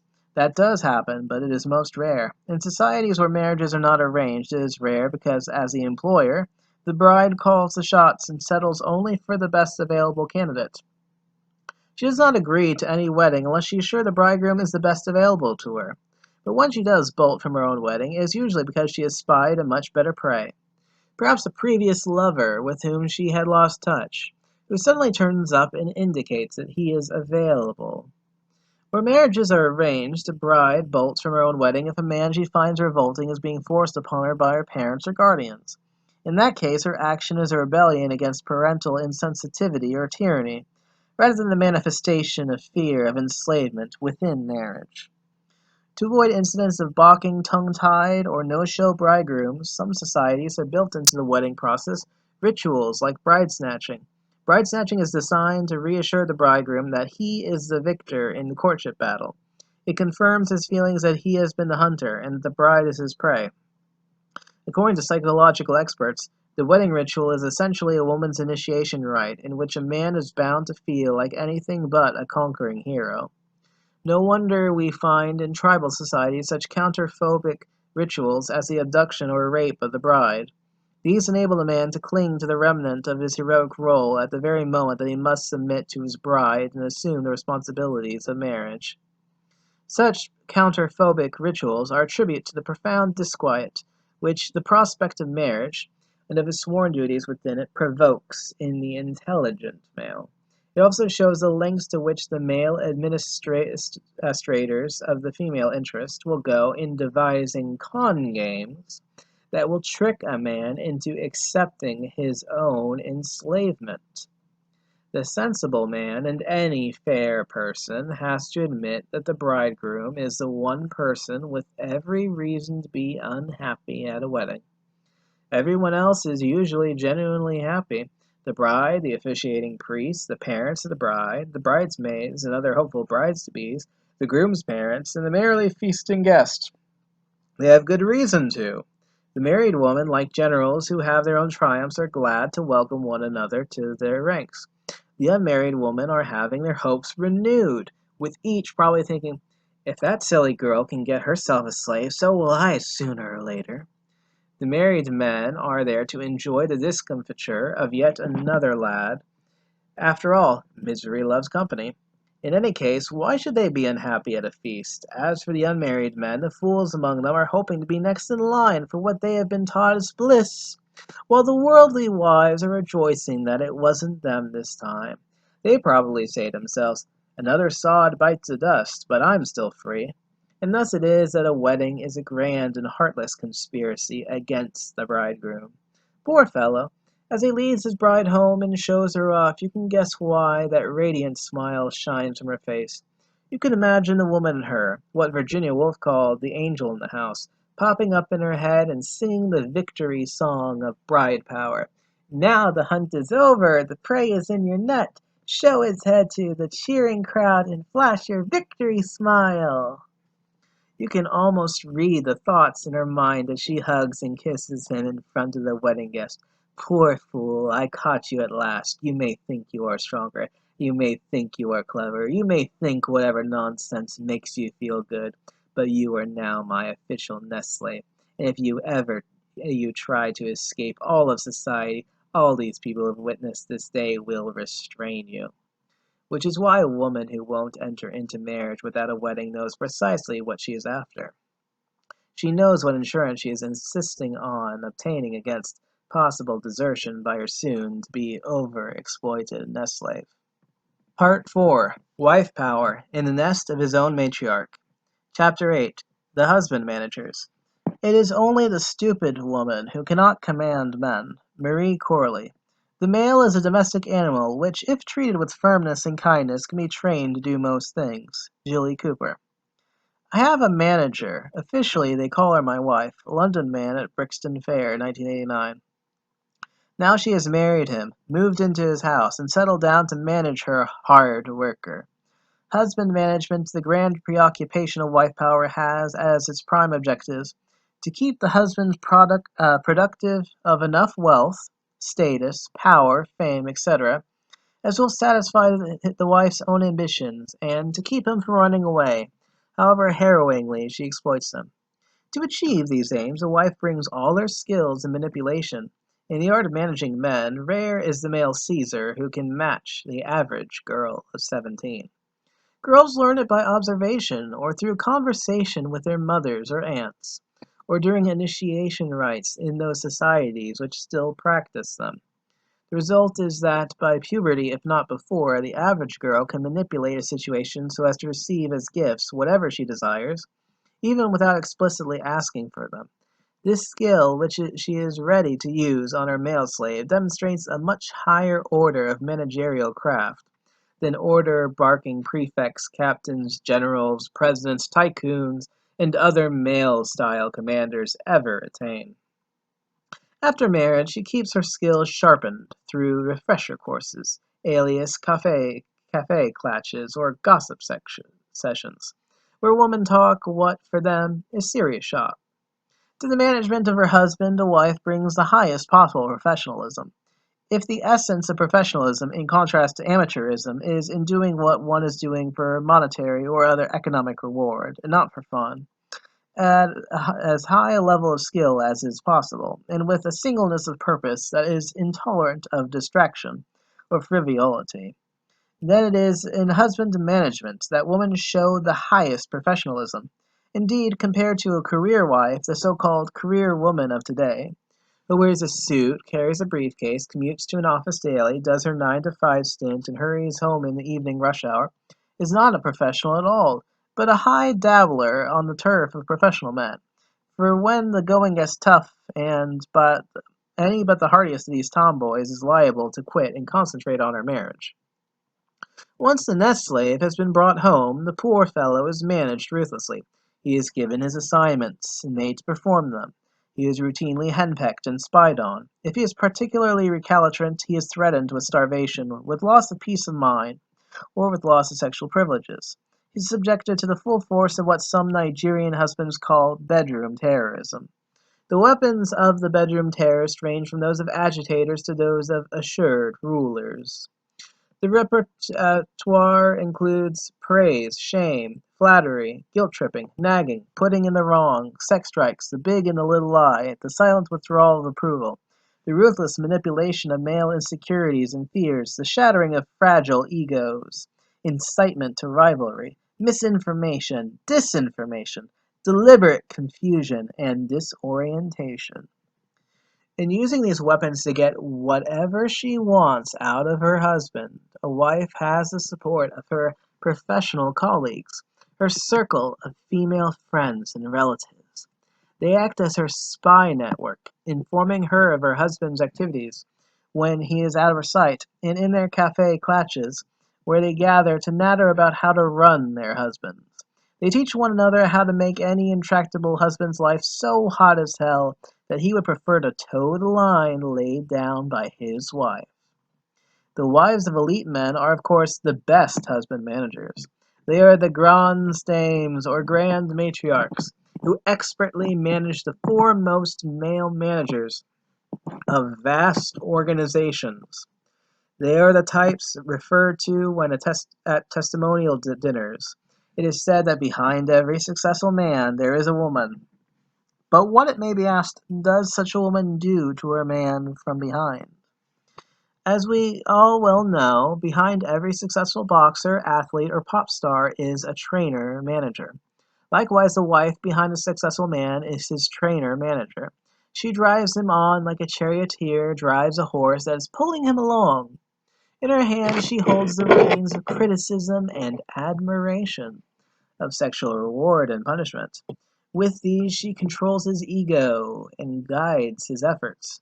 She also has at her disposal the entire set of social arrangements, cultural values, and psychological forces which for millennia have been organized for the exercise of wife power. These include the facade of patriarchy, the double standard, a man's fear of woman, man's silly soul, which is full of sentimental illusions, their almighty baby, and man's fear of divorce. In using these tools and resources of husband management, an elite wife is a past master, past mistress among women. Given such mastery, it is no wonder that elite wives are wont to maintain that men are babies, naive, ignorant, bragging, hard-working, oversized babies, that any woman worth her tears can manage any man. In this, elite wives differ from most feminists. The latter tend to be bewildered and inexpert at man management, either because they escaped a thorough grounding in traditional female arts of management, or because they are contemptuous of such arts. To the discerning observer, the assurance with which elite wives manage their husbands is no different from that displayed by ruling class grandees toward those they habitually rule. These behind-the-scenes trainer-managers of the lords of public affairs, these Livias and Lady Macbeths of the world of power, are indeed the ultimate rulers of the world. Each community, however small, has its local crop of them. Chapter 9. The Facade of Patriarchy. My husband may be head of the house. I am the neck that turns the head. An American housewife. Many mammal species, once thought to be run by a dominant male, are now known to be matriarchies. Elephants are a good example. Because the big bull, the alpha male, is always the most noticeable and the most threatening, he was always mistakenly thought to be the leader. But the true herd ruler is the alpha female, who has swiftly and quietly led the group away to safety. She is the one who makes all the decisions. Anne Rasa, naturalist and ethnologist. Contrary to feminist propaganda, which alleges that most human societies are, and have been, patriarchies, human societies are no exception to the rule of matriarchies, operating covertly behind a facade of patriarchy. Indeed, patriarchy is a facade, most soothing to the male ego for wife rule. That this is so confirmed by women from some of the most dissimilar cultures in the world. Take what an American housewife told me during a wedding reception on a boat in Boston Harbor, quoted above, about the neck that turns the head. And take what a Saudi Arabian woman professor said on the BBC World Service. The traditional Saudi wife runs her family and runs her husband. It may be tempting to say that even if patriarchy is a facade for matriarchy in the home, it couldn't be so in public life, which is almost exclusively a male turf. But alas, whether in the home or the public arena, matriarchy is the law of life. The proposition may be demonstrated by first looking at some societies where matriarchy is not entirely covert, but operates in part through formal public institutions. In many traditional African societies, men and women have long had parallel organizations and complementary institutional powers. It is usual for the king, the queen, who by the way is not the wife of the king, but the head of the woman's parallel branch of public organization, the war marshal, and the queen mother, with their respective councils and officials to exercise separate and countervailing powers. Viewed from that world, much of Western political practices can be quite puzzling. Zulu Sofola, a Nigerian playwright and researcher into African traditions, once retold the following conversation which had taken place between herself and her mother. It occurred at a time when Margaret Thatcher, Prime Minister of Britain, was embroiled in one of her political battles. Zulu Sofola's mother, who lives in the traditional Igbo milieu, asked her, "Everybody is talking ill of Margaret Thatcher. Why doesn't she use her powers to stop them?" "She has no powers other than those of men," Zulu replied. "But where is their Otu Uma, the Council of Women? The Omu should take the matter up and set these men right. Who do they think they are?" demanded Zulu's mother. "White people don't have Omu," Zulu explained. "Ah, who speaks for the woman?" her mother wondered. "In the white man's world, nobody speaks for a woman," Zulu told her. As part of the intricate system of checks and balances in some traditional African societies, a woman exercised the most effective sanction against misrule. When a king becomes intolerable to his subjects, a procession of grandmothers will march naked to his palace. No ruler survives this final and dramatic repudiation by the mothers of his subjects. Usually the threat of this march is enough to bring erring and dictatorial rulers to heel. In the West, where parallel male and female public institutions are not the norm, women nevertheless operate a covert matriarchy. As society matrons, Western elite women control political parties from behind the scenes, from places where they are safe from political shrapnel. Those very few, like Margaret Thatcher or Golda Meir, who insist on savoring the risk of political combat, have run the men around them like nannies run their packs of little boys. For example, here is how Margaret Thatcher, by manipulating man's fear of woman, manages the male politicians and civil servants around her. According to Anthony King, professor of government at Essex University, Miss Thatcher is, in her personal dealings, a considerate person. She has no trouble winning the affection and loyalty of those in her immediate circle, principally at number 10 Downing Street. Nevertheless, in her relation with her fellow ministers, civil servants, and conservative MPs, her distinctive weapon, far more than in the cases of men like Churchill, Macmillan, or Wilson, is fear. In Miss Thatcher's case, the use of fear as a political weapon does not imply the use of the chopping block or the garrote. On the contrary, those who Miss Thatcher politically executes can look forward to a knighthood if they are lucky, to a life of peerage if they are luckier. Rather, Miss Thatcher uses fear in two less malign ways that are nevertheless equally effective. The first is by means of face-to-face fear, fear at first hand. Miss Thatcher has a formidable personality, and she is capable of hectoring, cajoling, threatening, wrong-footing, bullying, embarrassing, and even humiliating her ministers and officials. She puts the fear of God into people, and they usually respond well. Of course, there is no need to use this particular weapon very often. Fear of being on the receiving end of a prime ministerial tongue-lashing, or even merely a prime ministerial freudier, is usually adequate to the purpose.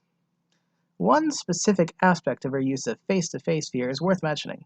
Miss Thatcher long ago observed that most well-brought-up Englishmen, especially though not only if they went to public school, have no idea what to do with a strong, assertive woman. Not only are they brought up not to be rude to women, they find it very difficult in general to deal with women in the same matter-of-fact, direct way that they deal with men. Women to them are mothers or nannies to be feared, or sisters to be bullied, or alternately adored. The average Englishman of the middle and upper classes simply quails in the presence of a formidable female personality, torn between the desire to strike and the desire to sulk, not knowing what an appropriate response would be.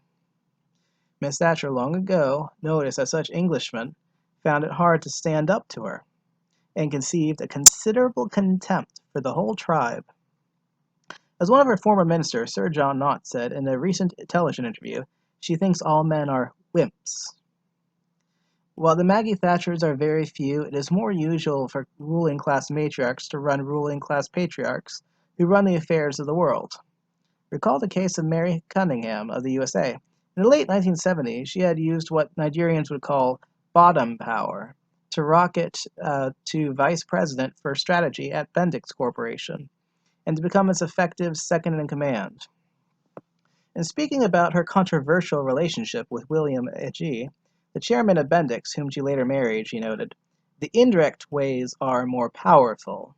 I'm building the chairman's faith in me, so I can sit at his shoulder and influence him for the good of society." Yes, of course, only for the good of society. Perhaps the best example of how grand matriarchs run the grand patriarchs is that of Winston Churchill, the great 20th century war leader of the British. A woman neighbor of mine in London once claimed that men were babies. In disbelief, I asked her if she thought that even leaders like Churchill were babies. "Churchill was the biggest baby of all," she replied. Not long after, I read Mary Soam's biography of her mother, Lady Clementine Churchill, and had to agree that Winston, if not quite a baby, was a standard patriarch. Outwardly strong, dominating, and masterly, but in fact, a champion coached and managed by none other than his wife. On the jacket blurb of his biography I read, "Clementine Churchill was the perfect wife for Winston. For 57 years she supported him through the triumphs, disasters, and tensions which ruled his public and private life. Always Winston trusted her completely, and she became a valuable counselor and companion. He invariably wanted her opinion, but did not always take her advice. She believed in him passionately and in his destiny, standing beside him in public, seemingly serene, cool, and detached." Now that passage could easily describe any famous manager-athlete relationship, like the famous Angelo Dundee-Muhammad Ali combination. Of course, as Winston's coach-manager, Clementine, her coaching done, would sit by the ringside and look on, cool and detached, or even stay away from the bloody fight while her ward battled it out in the political ring. For Clementine, coaching and managing Winston was a conscience and dedicated career. Here's how their daughter Mary put it. Winston was to be Clementine's life work. Her concentration on him and his career consumed the cream of her thought and energy. One should therefore not be surprised at Clementine's summative remark that night after Winston's funeral. By Mary's own report, before she went to bed that night, Clementine turned to her and said, "You know, Mary, it wasn't a funeral, it was a triumph." Well, whose triumph? Clementine's, of course. She had managed Winston for 57 years, and at his death, the world came to pay tribute, ostensibly to him. But as far as she was concerned, to her success as wife, coach, manager of his successful career. Now that we have an inkling into woman's true role in the management of the world, it should be a sobering realization for men that our official bosses and leaders, even the greatest among them, whom we all look up to as masters of the world, are each under the guiding thumb of some woman or other, usually his wife. Whenever we gaze in awe at a head of state or at the head of a household, we should gaze in even greater awe at the little lady by his side who controls him like a puppeteer does a puppet. Appearance should not be allowed to mislead us as to where the balance of power lies before them and lies between them. We have seen how matriarchs rule men in public life. The Otu Ummo, the naked grandmothers, Maggie Thatcher, Mary Cunningham, Clementine Churchill. But how do wives generally use the patriarchal facade to control and exploit their husbands at home? Just consider some of the tasks a wife is able to shift over to her husband by appealing to his ego as patriarch or official head of the household. "Oh, husband mine," she tacitly says, "you are the official head of this house. You are my leader, my lawgiver. You are the strong one. Won't you feed and protect me and our little child? Won't you see to it that our child is well behaved?" In this way, she deftly assigns him the job of nest provisioner, the job of nest protector, and the job of ogre or disciplinarian of the nest. If he fails to provision the nest to her satisfaction, he suffers her contempt, as well as his own, for not living up to his macho expectations. If thieves attack her nest and he cannot fight them off, he suffers her contempt as well as his own, for not carrying out his macho duties. If he dies defending her nest, she weeps for a day or a week and sets about recruiting another nest guard. She can discipline the child in his name, or frighten it with his image as boogeyman. "Wait till your daddy comes home," without herself earning the child's resentment. By directing his resentment towards its boogeyman father, she can retain the child's image of her as a sweet mother. If he declines to act as a disciplinarian and ogre, if he prefers to earn the image of sweet father, she resents it. As one wife, Natalie Rogers, complained, "My husband preferred the role of playmate to the kids when they were young rather than accept his share of the disciplinarian. I felt like the ogre." If the wife became the overt head of her own nest, she would have to do all that for herself. And she would have to do far more. There is an Igbo widow's lament, based on farming life, which details the 6 occasions when a widow recalls the death of her husband and cries uncontrollably. The first 3 are when she needs him for farm labor, planting, tending, and harvesting, for each of which she now has to hire and pay laborers. The 4th is when there is a meeting of the kindred with her husband dead, who will inform the widow of the deliberations. The 5th is when there's a festival and she has to buy her own fowl to cook for the feast. The 6th is the day she is drenched in her unrepaired thatched house, the day she knows nothing is as painful as losing her husband. Let us consider the 4th job listed in that lament, his job as her political emissary to the arena of public affairs. It entails much more than reporting back what transpires in the assembly. As the ostensible head of her nest, he participates in politics in order to protect her and her nest from those dangers, social and natural, which her society combats through public measures. When it becomes necessary to protect the society by violent means, he goes to battle and even dies that she may live on in safety. As her voice in public affairs, he contributes to deliberations which make laws that serve her interest. In Western societies, in the days of male franchise, the husband as voter was his wife's political emissary. He used his votes to elect male lawmakers who passed laws in his wife's interest, laws which often punished the natural inclinations and delights of men, and helped to trap men in nest slavery. Some of these laws, passed by all male legislatures, are monuments to female rascality and misandry. For example, long before women got to vote in the U.S., there were laws against prostitution, a service which men needed to lessen the tyranny of frigid or sex-striking wives. Also, there has long been an anti-husband bias in the marriage and divorce rules of the Western world, a bias which in some cases gave the family house, custody of the children, etc., preferentially to the woman. Women did not have to have the vote, did not have to become the majority of lawmakers for such misandrous laws to be passed. They were passed by male lawmakers who were elected by male voters, all of whom acted as instructed by their wives and mothers.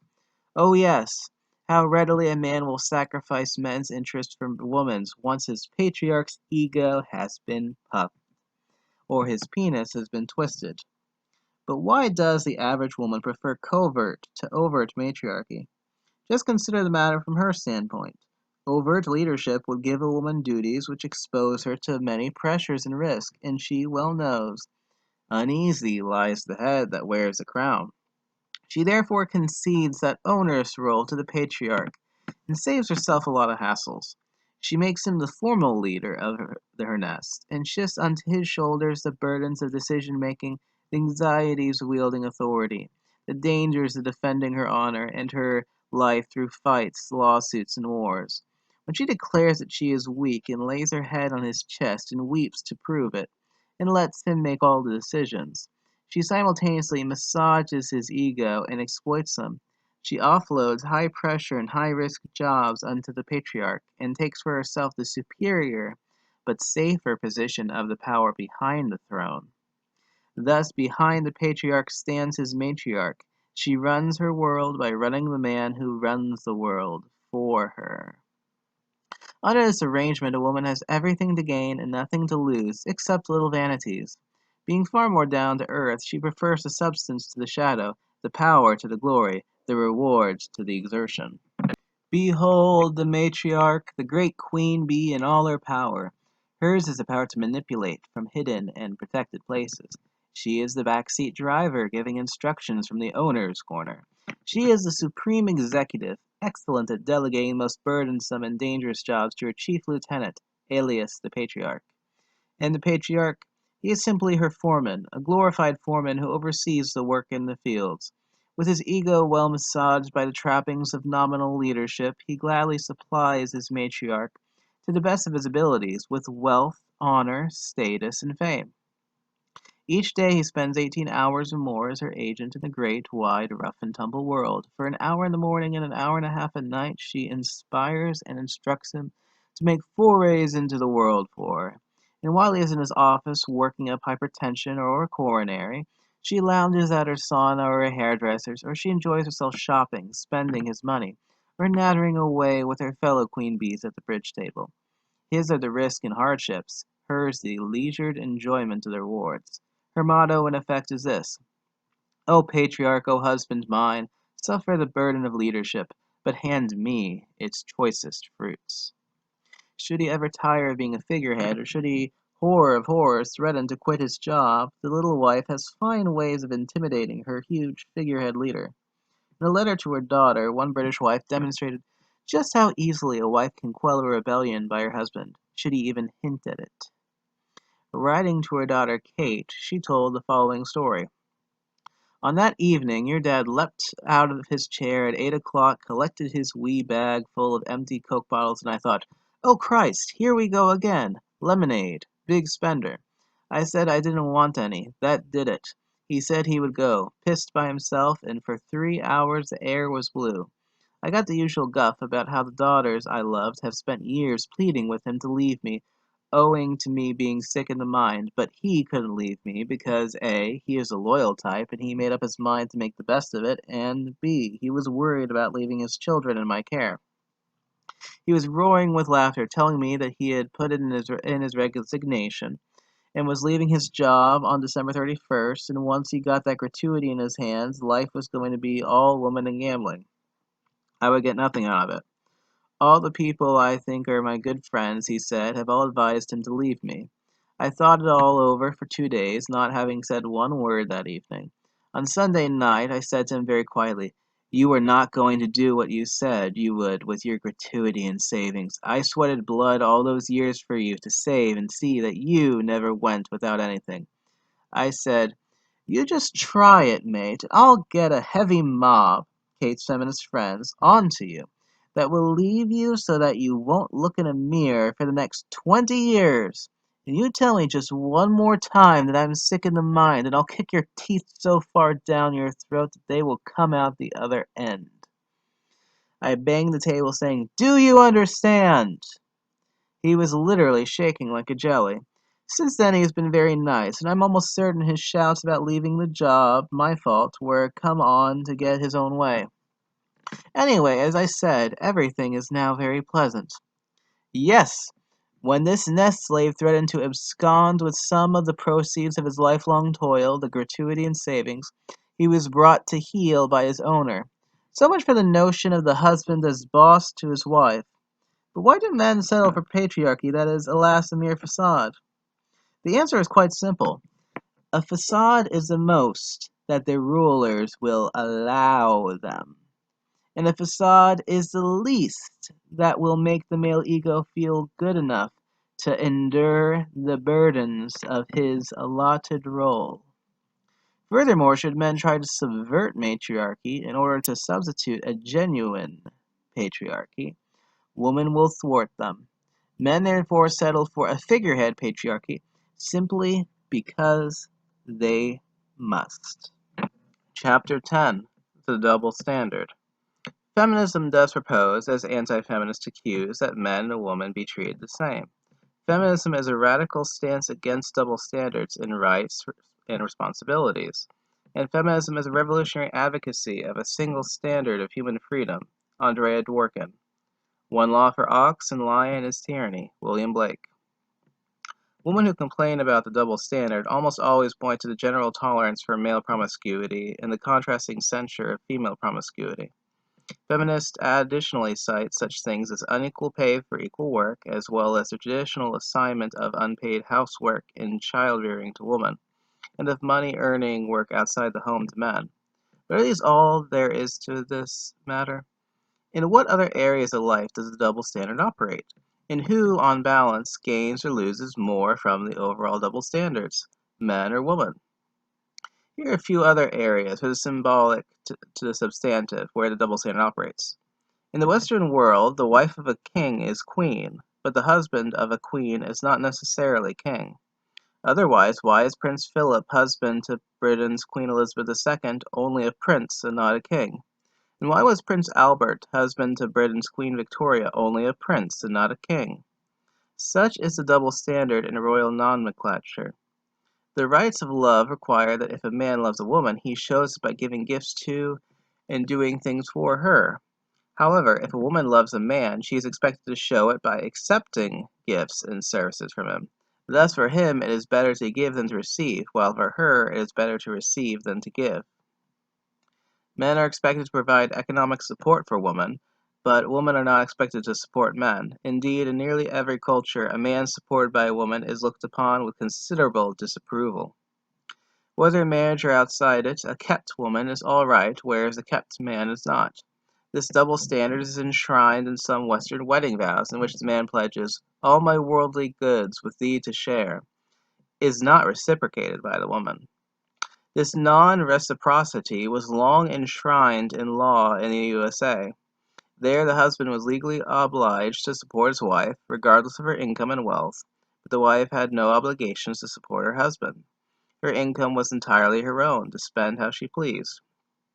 She had no obligation to contribute money to support her family unless her husband was unable to earn a living and would otherwise become a public charge.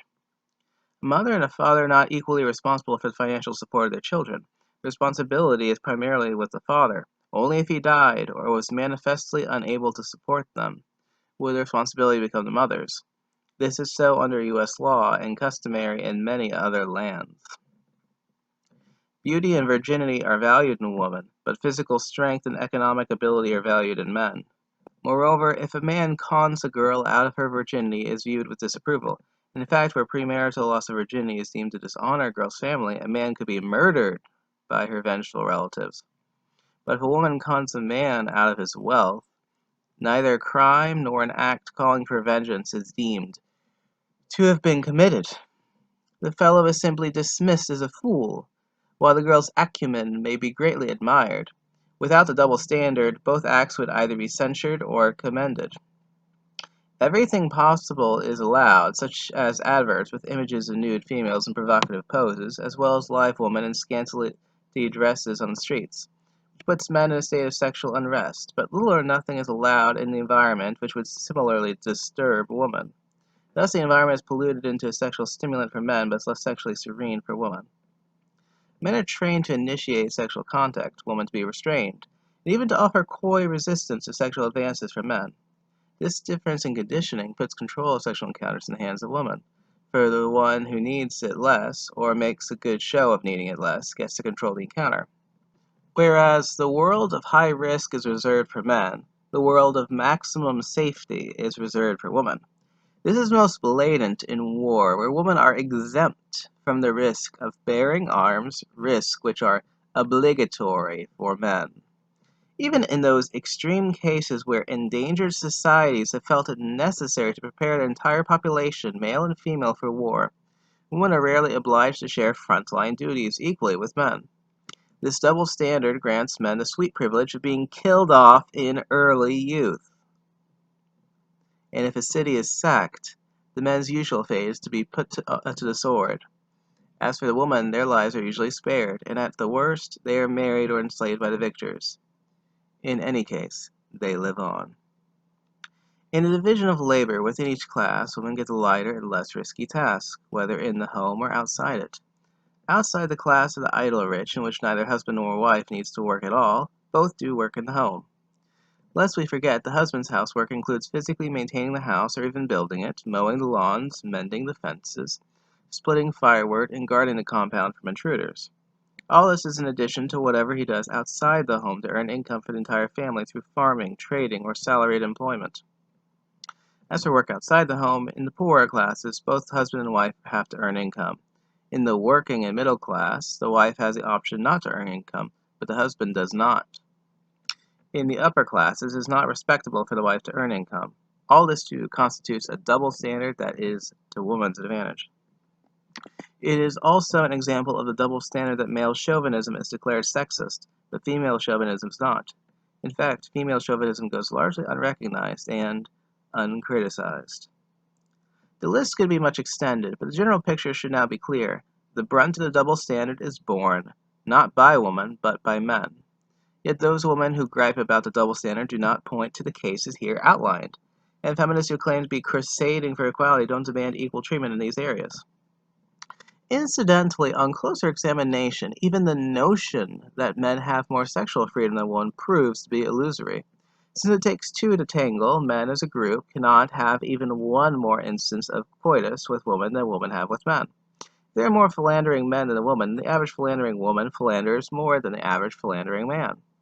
Why then is there the belief that men are more promiscuous than women? In part, this may be due to men's tendency to boast. But as we have just shown that men boast more does not mean that they fuck more. The arithmetic is against that. Also, the average promiscuous woman tends to keep quiet about the matter. She conducts her marital affairs with great discretion. The result is an illusion that men are more promiscuous than women. Thus, women's complaints about not having equal rights to sexual promiscuity turns out to be a complaint about appearances, not about realities. And even in this matter of promiscuity and infidelity, where the double standard ostensibly works against women, they manage to turn it to good use in controlling men. A wife turns it to her advantage in this way. No philandering for me, she asks. Okay then, if I am to stay faithful, you must pay my price. You must meet my every wish. If you don't give me all the money I want for my pleasures, I'll get it from other men. Your failure will force me to it. It will be your fault. Terror at the prospect of his wife prostituting herself for what she wants keeps many a man toiling away, like a galley slave, to sport her in whatever lavish style she would like. The plight of such a husband ought to be compared with what happened when a young woman, Solange, threatened to go into prostitution if her mother, French novelist Aurore Dupin, alias George Sand, refused to support her in the style to which she aspired. Her mother simply called her bluff, and in very revealing words. Solange had separated from her husband and was living in a covenant on an allowance from her mother. She wanted an increase in her allowance to enable her to start a new and better life in Paris. Solange therefore wrote the mother Aurora, "Having to live in this isolation with the sound and movement of life all around me, people laughing together, horses galloping, children playing in the sunshine, lovers being happy, it is not so much a matter of being bored as of being made to despair. People wonder how it is that girls without minds of their own or any sort of education allow themselves to drift into a life of pleasure and vice. Can even a woman with judgment and warm affections be sure of being able to steer clear of all that?" Faced with this subtle blackmail, Aurora promptly wrote back, "The only thing which will console you is money, and a great deal of it. I could only give you what you need by working twice as hard as I do now, and if I did that, I'd be dead in 6 months, since even my present program is beyond my strength. Besides, even if I could work twice as hard and keep at it for a few more years, what is there to say that it is my duty to turn myself into a galley slave or a complete hack, merely to supply you with money to burn? What I can give you, you shall have. So you find it difficult, do you, being lonely and poor, not to step into a life of vice? It is all you can do to endure being cooped up within four walls while women are laughing and horses are galloping outside. What a horrible fate! As Maurice would say, all right then, just try a little vice, just try being a whore. I don't think you would make much success of it. A woman has got to be a great deal more beautiful and more intelligent than you are before she can hope to be pursued or even sought out by men who are eager and anxious to pay for her favors. Men with money to spend want women who know how to earn it. Aurora was having none of it, and says so in blunt terms. A husband faced with the same threat would fear social disgrace, and would buckle and become a galley slave, all because he had undertaken to economically support his wife. Yes, when even a woman's own mother would not put up with if her husband is required to endure. Mindful of this threat of prostitution, and whereby wives can blackmail their husbands, some men in the world's more pragmatic cultures operate on the principle that, no matter what a man provides his wife, she may still prostitute herself for more. Therefore, give her as little as possible and turn a blind eye to her whoring, but collect your children from her when they grow big enough. This is illustrated in the following fictional episode. Let's waste time, Al-Haji. My children are at home," Folake said, shaking her enormous buttocks to him as she walked to the bed and undressed at the same time. Karimu, shaking all over his body, followed up in a schoolboy's obedience. In 5 minutes, when they lay spent on the bed, he continued his research. "I'm confused, Mama Toyin, but why disgrace your husband? Do you mean he doesn't feed you?"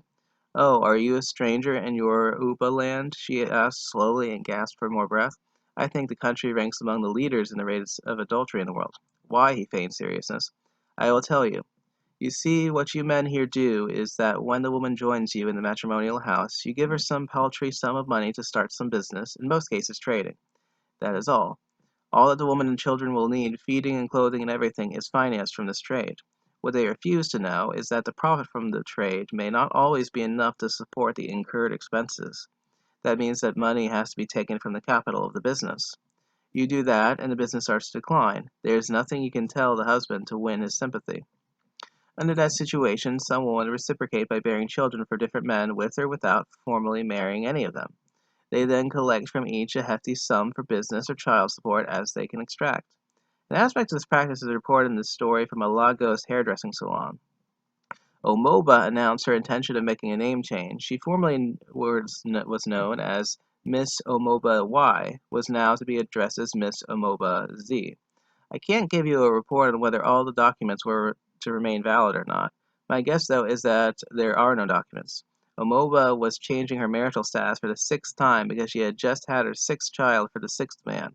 That is to say, every time Omoba had a child, she took on the last name of the man. Amoba's point was that it was all well and good to want or expect a man to make a commitment formally, but what if he couldn't or wouldn't?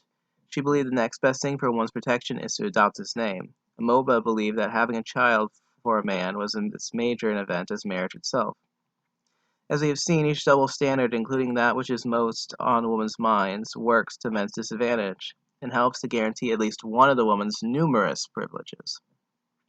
Yet feminists purport to crusade against the double standard in order to remove its disadvantages to women. Now, wouldn't it be nice if feminism really wanted a single standard of human freedom? Wouldn't it be nice to have a single code of conduct for the lioness and the ox? And wouldn't it be nice if that code specified that neither should devour the other? Wouldn't that be simply wonderful for the ox? But alas, given their complementarity, requiring men and women to be treated the same, to have identical rights and responsibilities, would be like forcing right hands into left gloves. Yet some brilliant feminists would have us believe that that would be freedom. While some double standards are inherent in the complementarity of male and female, there are many which are not. The latter could be abolished without harm except to women's privileges.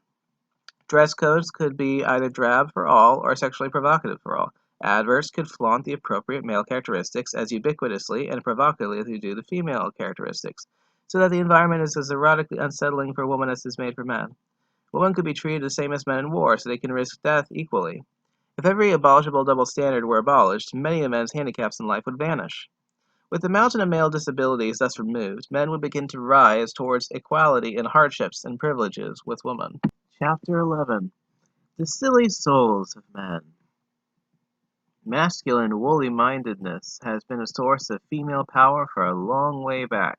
Robert Ardrey. The head of the average man is packed with silly beliefs about man and woman.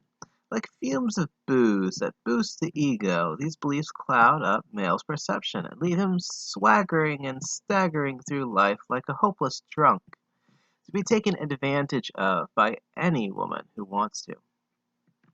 Among the most notorious of his beliefs are that women are weak and fragile, that men are cleverer than women, that women are fickle, passive, irrational, helpless, and sentimental, that men are superior to women in the natural order of the universe, that women are mysterious.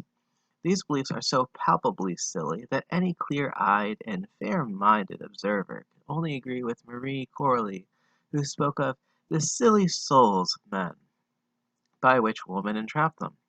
A sober look at the actual world yields quite a different picture.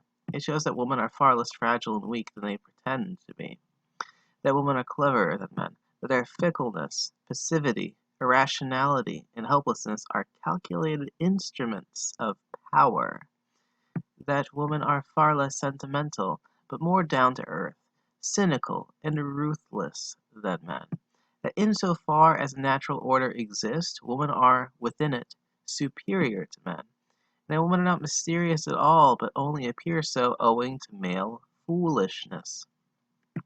Let us go through these popular male illusions and see how badly they accord with the realities, and how women use them to exploit and rule men. Are women weak and fragile? At any rate, are they as weak and fragile as male pride imagines them to be? As we could all verify for ourselves, some men are physically stronger than some women, and some women are stronger than some men. Even if it is true that, on average, and in specific aspects, men are stronger than women, the difference is routinely exaggerated by men so as to boost their egos, and by women so as to get men to do things for them. I was once helping a friend help his girlfriend move her belongings out of a New York apartment. After taking a heavy trunk down to the moving van, we were huffing and puffing our way back up the stairs. As soon as a woman and a girlfriend of hers saw us, they dropped a mattress they were carrying to the elevator and began to complain that it was too heavy. Yet, before they saw us, they carried it with no visible difficulty. The idea of the stronger male is often dramatized by the image of the weak, defenseless wife cowering before blows from her huge husband. Yet incidents of husbands who are battered by their much stronger wives abound. Much is not heard of these for two reasons. Male pride would not advertise the fact. A woman's dissembling often gives the impression that her husband battering wife is herself the battered wife. Here's a story of a dissembling bedroom terrorist, as it was reported in the Nigerian press by a woman columnist. Just recently, a colleague recounted his experience with one of his neighbors. Co-tenants used to look at the husbands of this woman with distaste, what with her constant shrills of pain and cries that her husband was beating the life out of her. On the day in question, my colleagues could no longer stand the woman's heart-rending cries for help. He tried the couple's door. It was locked, as usual. Out of desperation, he climbed through to their balcony to try to appeal to the callous man through the bedroom window. He told me I was surprised to find the woman riding on the back of her husband and giving him a good pummeling, and at the same time screaming at the top of her voice that she was being beaten to death. As in the matter of physical strength, the customary contrast between female fragility and male sturdiness enables one to push unto men as much as possible the world's tough and risky jobs. Because it helps them to exploit men, women have a vested interest in making themselves look more fragile than they really are. In fact, one of the perennial objectives of female fashion is to heighten the illusion of female fragility. The devices used for this purpose have ranged from foot binding in old China through tight corsets that produced on the woman of Victorian England the illusion of an hourglass waist, just waiting to break, to the high-heeled shoes of the modern West. The Victorian illusion of female fragility was given both a physical and a psychological dimension through a self-presentation which combined a thin waist, a pale skin which showed every blush, and fainting fits which called for smelling salts. Such a woman would appear so fragile in body and soul that any gallant man would feel obliged to reach out and support her. In 20th century Western fashion, the high heel is the foundation for the elaborate disguising of female sturdiness. Consider a woman who has dieted herself down to twiggy thinness, who stuffs herself into a skirt that is tight about the knees or ankles, hindering her from taking long and vigorous strides, who then perches herself on stiletto heels to produce an overall effect of a tall, thin, willowy masquerade walking on wobbly stilts. The impression she has carefully created is of an adult who cannot balance firmly on her own 2 feet. Like an invalid who can hardly stand up straight, her figure cries out for help, for a sturdy man to sweep her off her feet and carry her across a windy street or up a hill path, or better yet, for some gallant who will pull up beside her in a Rolls Royce and save her the obvious difficulty of walking down the street. Given her self-created image of helplessness, what man would be so ill-mannered, so ungallant, as to ask her to carry a heavy, bulky box and step across a gutter? A man once got a woman to take off her high heels and her knee-tight skirt. As she stood on her stockinged feet, as firm and stable on the ground as one of Degas' dancers, he exclaimed, "Look at those ankles! Look at those calves! Where is the fragile, willowy woman who was staggering in the breeze a while ago?" So that's what those high heels are about. So that's what tight-kneed skirts are about. At which the lady picked up her handbag and struck him, drawing blood from his lip. Yes, woman's craftiness is hiding their sturdiness, and strength is extraordinary. Women may not be as weak and fragile as they look, but aren't men certainly clever? Now, men, the clever sex. These creatures that women fool with a bit of face paint here, some finery there, and a smile under dimmed lights. These gulls who can be subdued with a trickle of actress tears, or confused with a sliver of thigh showing through a split in the skirt. These fools who down through history have been stuck with clearing the marshes, digging the coal, and getting bloodied in battle. They the clever sex? Ridiculous. Simply ridiculous. Lest we forget, cleverness is not demonstrated by getting stuck with the hardest, dirtiest, riskiest jobs in the world, but by dumping them on others. Even in the routine matter of winning a living, any woman who doesn't want to be bothered with it manages to dump it on some man, either her father or her lover or her husband or her sons and sons-in-law. Yet who are so stupid as to claim that they are cleverer than women? The very same men who serve women. In the West, some of these men, especially the brawny robots who are so easily manipulated by women, will go so far as to speak of the dumb blonde as the ultimate in human stupidity. Yet to look into the matter is to discover that the allegedly dumb blonde is no such thing. She lives rich by expending little more than the yellowness of her hair. She uses her yellow hair to rule the heart and pick the pocket of some blonde-obsessed macho with more money than sense. She laughs her way through an easy life and into a hefty inheritance. If anything, she is a great maximizer of returns, cleverly getting the best of life with the least effort. Frankly, the proverbial dumb blonde is probably the cleverest thing in the world. And if a dumb blonde is actually stupid at things which need intellectual sophistication, Well, why not? In her world, all the mental calisthenics she needs is to say her wish, and some blonde-struck macho would move mountains to satisfy it. Any wonder if she should fail to exercise, let alone build up her brain power? Anyway, however dumb a dumb blonde actually is, she is still cleverer than any man she rules, through his worship of her yellow hair. For how can one be cleverer than one's ruler?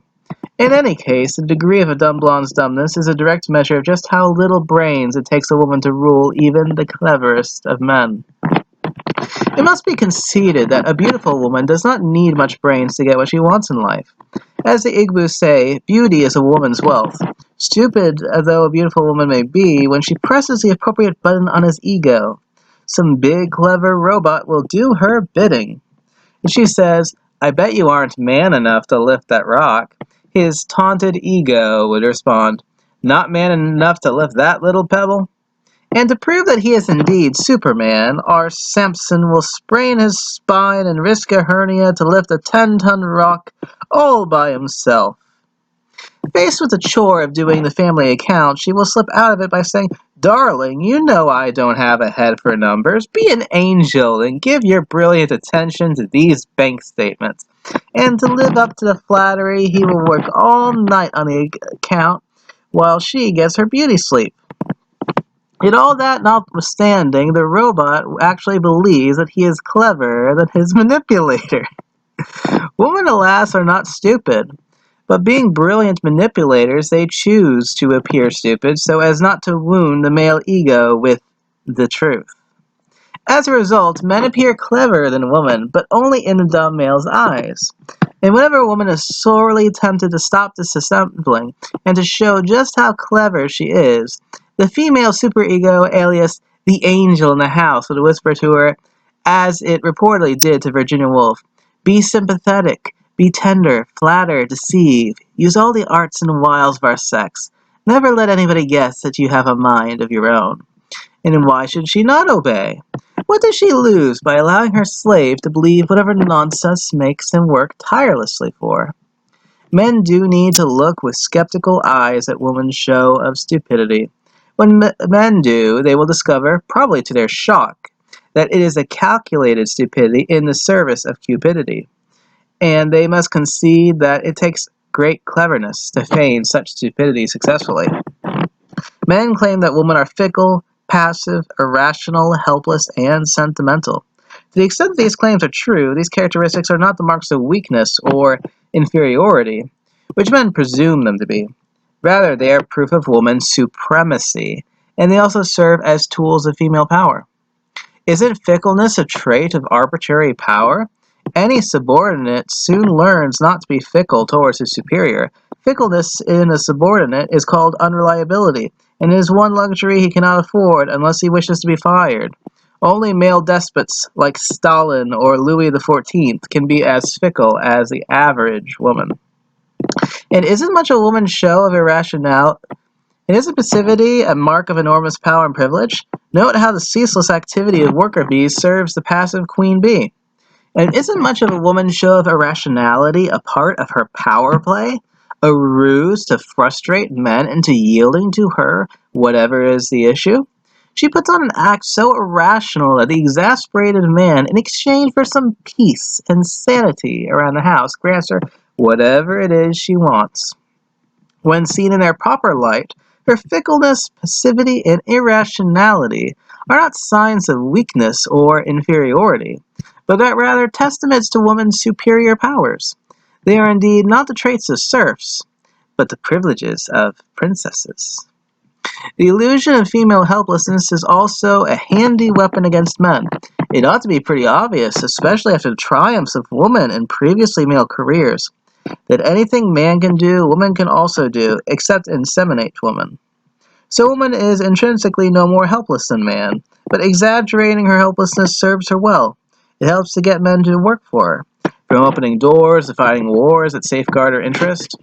On the domestic front, she frequently takes the most outrageous advantage of her alleged helplessness. For instance, consider this case of a man who discovered his wife's infidelity. Confronted with the evidence, she eventually confessed, but added, "I shan't see him any more. If you left me, I wouldn't know what to do." With his gallantry thus triggered by her alleged helplessness, he let her get away with her serious breach of their marital contract. The male illusion that women are sentimental probably derives from the fact that women are given to such emotional displays as hugging and crying, indulge in baby talk with babies, and are avid readers and prolific writers of romances. It is therefore presumed that they are not ruthless, tough-minded, or cynical. As usual, the realities are rather different. In a letter to Madame Mohl, an old family friend of hers, Florence Nightingale, the famous lady with the lamp, said, "You say women are more sympathetic than men? Now, if I were to write a book out of my experience, I should begin, 'Women have no sympathy.' Yours is a tradition. Mine is the conviction of experience." One mother, writing to one of her daughters, said of another daughter, "Annie is a hard wee nut. Don't get taken in by her tears. She can turn them on at the touch of a button." That should make us wonder at any woman's ever-ready river of actress tears. And in comparing her father, Pandit Nehru, with herself, Indira Gandhi said, "I am less romantic and emotional than he was. Women are more down-to-earth than men." These claims are borne out by a recent research on European and American women by Professor Donald Conter. According to a press report, Conter, a psychologist at Boston University, conducted a survey of 2,250 European women for an advertising firm. He uncovered layer upon layer of staggering cynicism. 8 out of 10 women thought most people lie to get what they want. More than 80% agreed that people inwardly dislike them putting themselves out to help others, and that it's harder and harder to make true friends. "I'd expect the gentler sex to be softer, more charitable," Conter concluded. "The response we got showed most European women think people are liars, reality is money, and an unselfish person is a pathetic figure. That's why they despise Jimmy Carter." Conter has now finished a new survey of middle-class American wives and is dismayed by the results. About 50% believe that most people are just out for themselves, and nearly two-thirds agree with the European woman that by and large human beings are selfish, mendacious, and money-mad. "The central tendencies are quite alarming," Conter said. "I never expected to see numbers so large." Poor Professor Conter. One of his cherished illusions about woman seems to have been shattered, and he seems quite shocked. One may well marvel at the sentimental education which blinded him to woman's basic cynicism. Anyway, if Florence Nightingale and Indira Gandhi are to be believed, Conter's finding is not outlandish. And a cynic in Miss America is a cynic in every girl. Man's belief that he is naturally superior to woman is perhaps the greatest tribute ever paid to male conceit by willful blindness. Evidence to the contrary is everywhere. Just consider this.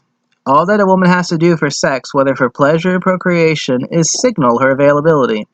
And unless she is unspeakably ugly and stinking, there will be a stampede of men competing for the chance to service her. The poor devils must show their credentials and must pass whatever test she sets, or she will deny them access to herself. Yet it is these very males who have to fight and claw at one another, who have to woo, cajole, beg, or even resort to rape to gain access to her. It is these very pitiful males who proudly declare themselves superior to her. They conveniently forget, for their own ego's sake, to ask, what would they themselves say of candidates who claim to be superior to those who interviewed, judged, selected, and admitted them to positions for which they went down on their knees to beg? The notion of male superiority is a noisy myth, a compensatory boast born of men's acute consciousness of inferiority. Rather than being inferior to man, a woman's superiority is incontestable and is based on the womb. After all, the achievements of even a Caesar are but credentials which he tenders before a woman when he competes with rival suitors for the use of her womb. Man's sense of a woman's mysteriousness was there at the dawn of history and persists till this day. Ancient pharaonic Egyptians recorded in their sayings, "One does not ever discover the heart of a woman any more than one knows the sky." A 19th century Britisher, Coventry Patmore, echoed them. "A woman is a foreign land, of which, though there he settle young, a man will ne'er quite understand the customs, politics, and tongue." And even Sigmund Freud, the great explorer of the human psyche, confessed, "The great question which I have not been able to answer despite my 30 years of research into the feminine soul, is, what does a woman want? And on any day you will find some man somewhere baffled at asking the same perennial questions. What does a woman want? Why do men find women so baffling? The answer, as a German woman, Eva Figes, put it, is that man's vision of woman is not objective, but an uneasy combination of what he wishes her to be. Of course, this lack of an objective view is precisely why a woman who he does not allow himself to see as she is baffles man. If he ever took the trouble to observe and study woman, instead of projecting his fantasies and wishes onto her, he would find her much less of a mystery. In my view, men would understand a woman much better by avoiding one subjective error. Because men's chief interest in a woman is sexual, men are prone to think that woman's chief interest in men is also sexual. In so doing, they overlook the point that men and women are biologically complementary rather than identical, and that therefore their main interest in each other would be complementary rather than identical. This elementary error is the key to men's historic inability to understand woman. When women's behavior is analyzed from the standpoint of men's interests and needs, it becomes incomprehensible, and quite rightly too. Women, of course, do not make a similar mistake. They do not confuse men's key interest in woman with their own in men. Having grasped men's key interest in woman, they use it to analyze men's behavior, and that is why they find men so transparent that one woman, Jackie Robb, would say, "You can tell all you need to know about a man by the way he peels an orange." By the way, that woman so easily understands men, and that men find women so baffling, is additional evidence that women are cleverer than men. However, it should not be difficult for those who have understood the mysteries of the universe, including evolution and quantum physics, to understand woman, provided they look and see and think. If men start from the complementarity of the sexes, if they accept that men pursue wealth, fame, honor, and power for the love of woman, i.e., in order to trade these for access to a womb, if they heed the Igbo saying that beauty is woman's wealth and wealth man's beauty, then they would realize how natural it is for women's aim to be the trading of their womb and beauty for a share of men's wealth, fame, honor, power, and status. By focusing on women's key interest, woman's behavior becomes really understandable and far from mysterious. In brief, woman's mysteriousness is projected onto her by the muddled male mind. On the whole, contrary to men's ego-boasting illusions, man may be the brawnier, brainier sex. Woman is not the weaker, but the wilier sex. However helpless and sentimental woman may appear to be, in these things which matter to them, they are less sentimental, less naive, more cynical, more ruthless, and more tenacious than men. If men could be even half as fickle, passive, or irrational as women are, wouldn't their lot be easier? As for the dogma that women are a sex inferior to men, it is simply stupid. Nobody who knows the ways of the world would accept it. Ask Chaucer, ask Bocario, ask the Chaga elders. And as for the mysteriousness of woman, it is the shadow cast upon them by male fuzzy-mindedness. All these silly male illusions enable women to manipulate and rule men, and that is why mothers and all other women would rather encourage than dispel them.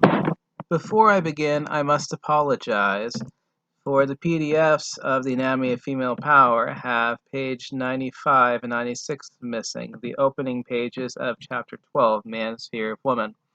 I will start at the beginning of page 97. This chapter focuses primarily on mythology. You heard his answer. You struck him, turned him into a frog. You set him to dwell in the middle of the garden, where he can move neither upward nor downward. So you loved me in my turn, and as with them set my fate. When Gilgamesh, having learned from the fates of his predecessors, turned down Ishtar's advances, what did she do? Feeling spurned, she caused her father Anu, god of the heaven and father of the gods, to create a heaven bull which devoured Gilgamesh's warriors, killing hundreds before it was slain by Gilgamesh and Enkidu, his partner in arms. Ah, Ishtar, terrible Ishtar, cruel, callous, and capricious goddess of love, whose embrace may neither be accepted nor spurned without danger. Ah, Ishtar, personification of the terrible core of woman in love, as men experience her. Odysseus, in his encounter with the Sirens, with Calypso, and with Circe, survived attempts to lure, trap, and hold him prisoner by a woman in love. First, who were the Sirens? They were lovely sea maidens who lured men to destruction with songs which men could not resist. Outside of mythology, a siren is any woman on the street, any seductive and destructive femme fatale, who fascinates a man with her eyes, her voice, her bearing, or some other riveting action or attributes, and lures him to his ruin in one form or another. Odysseus survived his encounter with the Sirens by waxing up the ears of his ship's crew so as to make them deaf to the songs, and by having himself tied tight to the mast of his ship. He was thus able to enjoy the enchanting songs of the Sirens as he sailed past them, without throwing himself into the sea and swimming to them, and to his doom. And what about Calypso? When Odysseus landed on her island, the nymph received him kindly, looked after him, proposed to marry him, and planned to give him immortality and ageless youth, if only he would remain with her forever. Why did all that not persuade Odysseus to stay? He had other plans. After his years away at the Trojan War, he was keen to get home to his wife and son. Calypso had no sympathy for that. Hoping to habituate him to herself, she plied him with hospitality, and kept him on her island for 8 years. Kept him there, a cold lover with an ardent dame, after the nymph had long ceased to please. She might have kept him prisoner for the rest of his life, had Zeus, king of the gods, not intervened and ordered her to give him up. Now, no man who loves his liberty, who has other plans for his life, would welcome being held against his wishes, however gently and sumptuously, even with the promise of immortal youth. Circe was the sorceress who turned men into swine. When Odysseus came to her island, he sent his men out to explore it. They found the home of Circe. She welcomed them, fed them porridge, and then, with a wave of her hand, turned them into pigs and ordered them to her pigsty for later slaughter. Only Eurylochus escaped to tell Odysseus what had happened. After consulting his gods, who told him how to resist Circe's charms, Odysseus set out to meet Circe and rescue his men. Let us consider Circe's tricks and how Odysseus countered them. Her first trick was to serve him drugged pottage, which would weaken his resistance to her magic, and then to wave her wand and order him off to the pigsty. When her pottage and wand technique failed, she didn't give up, but tried another trick. She shrieked, fell on her knees, burst into tears, and invited him to her bed, where she planned to rob him of his courage, and so render him susceptible to her magic wand. To counter her tears and sex appeal, Odysseus drew his resolute sword. When capitulating, Circe praised Odysseus, saying, "You must have a heart in your breast that is proof against all enchantment." That was high praise indeed, she added. "I beg you now to put up your sword and come with me to my bed, so that in love and sleep we may learn to trust each other." The encounter between Circe and Odysseus illustrates that, when tangling with a woman's desire, a man is embattled with a predatory goddess whose appetite is implacable. Any man who would thwart her needs all the guile and discipline of an Odysseus, plus the good counsel of his gods. Any man who would keep his freedom must also be prepared to use violence if need be. Woman, like the slave hunter, wants to live. If you don't want to be captured, you must make it clear that an attempt on your liberty will cost the attempter's life. Nothing less will make her back away and leave you alone. Note also that it is only in defeat that Circe finally accepts a relationship based on love and trust. Only when a man-hunting woman is persuaded that she cannot enslave you is she prepared to settle for a friendship which to her nature is only second best. Alas, a beast of prey does not take easily to fair exchange. A parasite does not take easily to symbiosis. Men who insist on fairness in relationships with women must have a resolute heart proof against all enchantment, as well as a sharp and ready sword and the will to use it on any would-be enslaver. The man-entrapping spirit of Calypso and Circe is echoed in Barbara Streisand's famous lines about a woman in love who would do anything to get a man into a world and hold him within. Man's fear that entrapment is expressed in this Japanese poem. "Take me in your arms," said the woman. The man took her and remained, for the rest of his life, between her hands. Woman may delight in such a prospect. Men naturally fear it, and therefore fear woman. The most important lesson from Odysseus' encounter with these women is that a lot of a man in the hands of a woman hungry for a consort depends on him. If he allows himself to be trapped and tamed, his lot will be enslavement. If he stands his ground, he could escape, or at least exact an equitable and symbiotic relationship. It is perhaps significant that though Odysseus was able, with advice from his guardian gods and goddesses, to scheme his way out of the fangs of Circe, he had to rely on a direct order from Zeus, the all-powerful, to effect his release from Calypso. This does not suggest that it is more difficult for a man to rescue himself from a courteous and gentle weakener of resolve, like Calypso, than from the not-so-gentle Circes of the world. A woman's soft approach, being less resistible, may be more dangerous to the liberty of a man. Nevertheless, if a man must choose between a Calypso and a Circe, which should he choose as his mate? Better a Calypso than a Circe, for Calypso's heart is not a block of flint. She knows what pity is, she has some sense of what is fair, and one could negotiate a deal with her, which is most unlikely with a Circe, whose style of domination is not amenable to negotiation or compromise, not until she is decisively defeated, and perhaps not even then. The wonderful thing about the adventures of Odysseus is that he is a master of ruses, one from whom many survival tricks may be learned. His encounters with the sirens, with Calypso, and with Circe ought to be used to teach standard lessons to adolescent boys as they begin relationships with predatory women. The Hebrew story of the fall of man is usually read as the story of the fall of the human species, male and female together, from paradise, and of its banishment to a life of toil and hardship outside the primeval Garden of Eden, but includes a much more specific fall than that. Its kernel is a story of the fall of man below woman, of how Adam, originally lord and master over Eve, his consort, was pushed, fell, and became Eve's slave.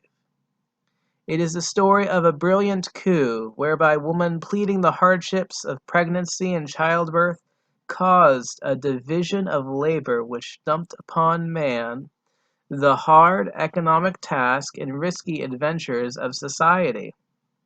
For eating the apple given to him by Eve, Adam was condemned to eke out a living by the sweat of his brow and to sustain his children and his childbearing consort.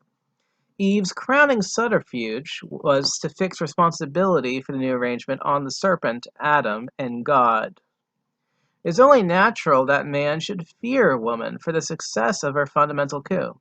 It is natural for man to fear a femme fatale who turned the tables of power on him and consigned him to a life of risk and toil. Given the very strong aversion of all primates have to snakes and snake-like forms, it is even more natural for man to fear a person who traffics with and is a confidant of snakes. These myths encapsulate the male experience of woman as consort. They are sometimes experienced as Ishtar, whose desire may neither be satisfied nor spurned without danger, or as Circe, the enslaving magician, or as the sirens, the deadly enchantresses, or as Calypso, the gentle imprisoner and weakener of resolve, or as Eve, the temptress who communes with snakes and reduced man to a life of hard labor. Their common lesson to men is, fear woman! The average man reacts to them thus. If Adam, the father of all, fell before Eve, who am I to resist a daughter of Eve? Yes, Gilgamesh and Odysseus overcame those dangerous women, but do I have the talent and resolute will of those heroic men? Yes, indeed. Fear woman, and if and when they catch you, obey and serve them. A psychological climate of fear greatly helps the arbitrary ruler. Just as the many, though implicitly stronger, are inhibited from overthrowing their ruler and his handful of guards, so too the cowed man, even if stronger than his woman, is inhibited from freeing himself from a rule.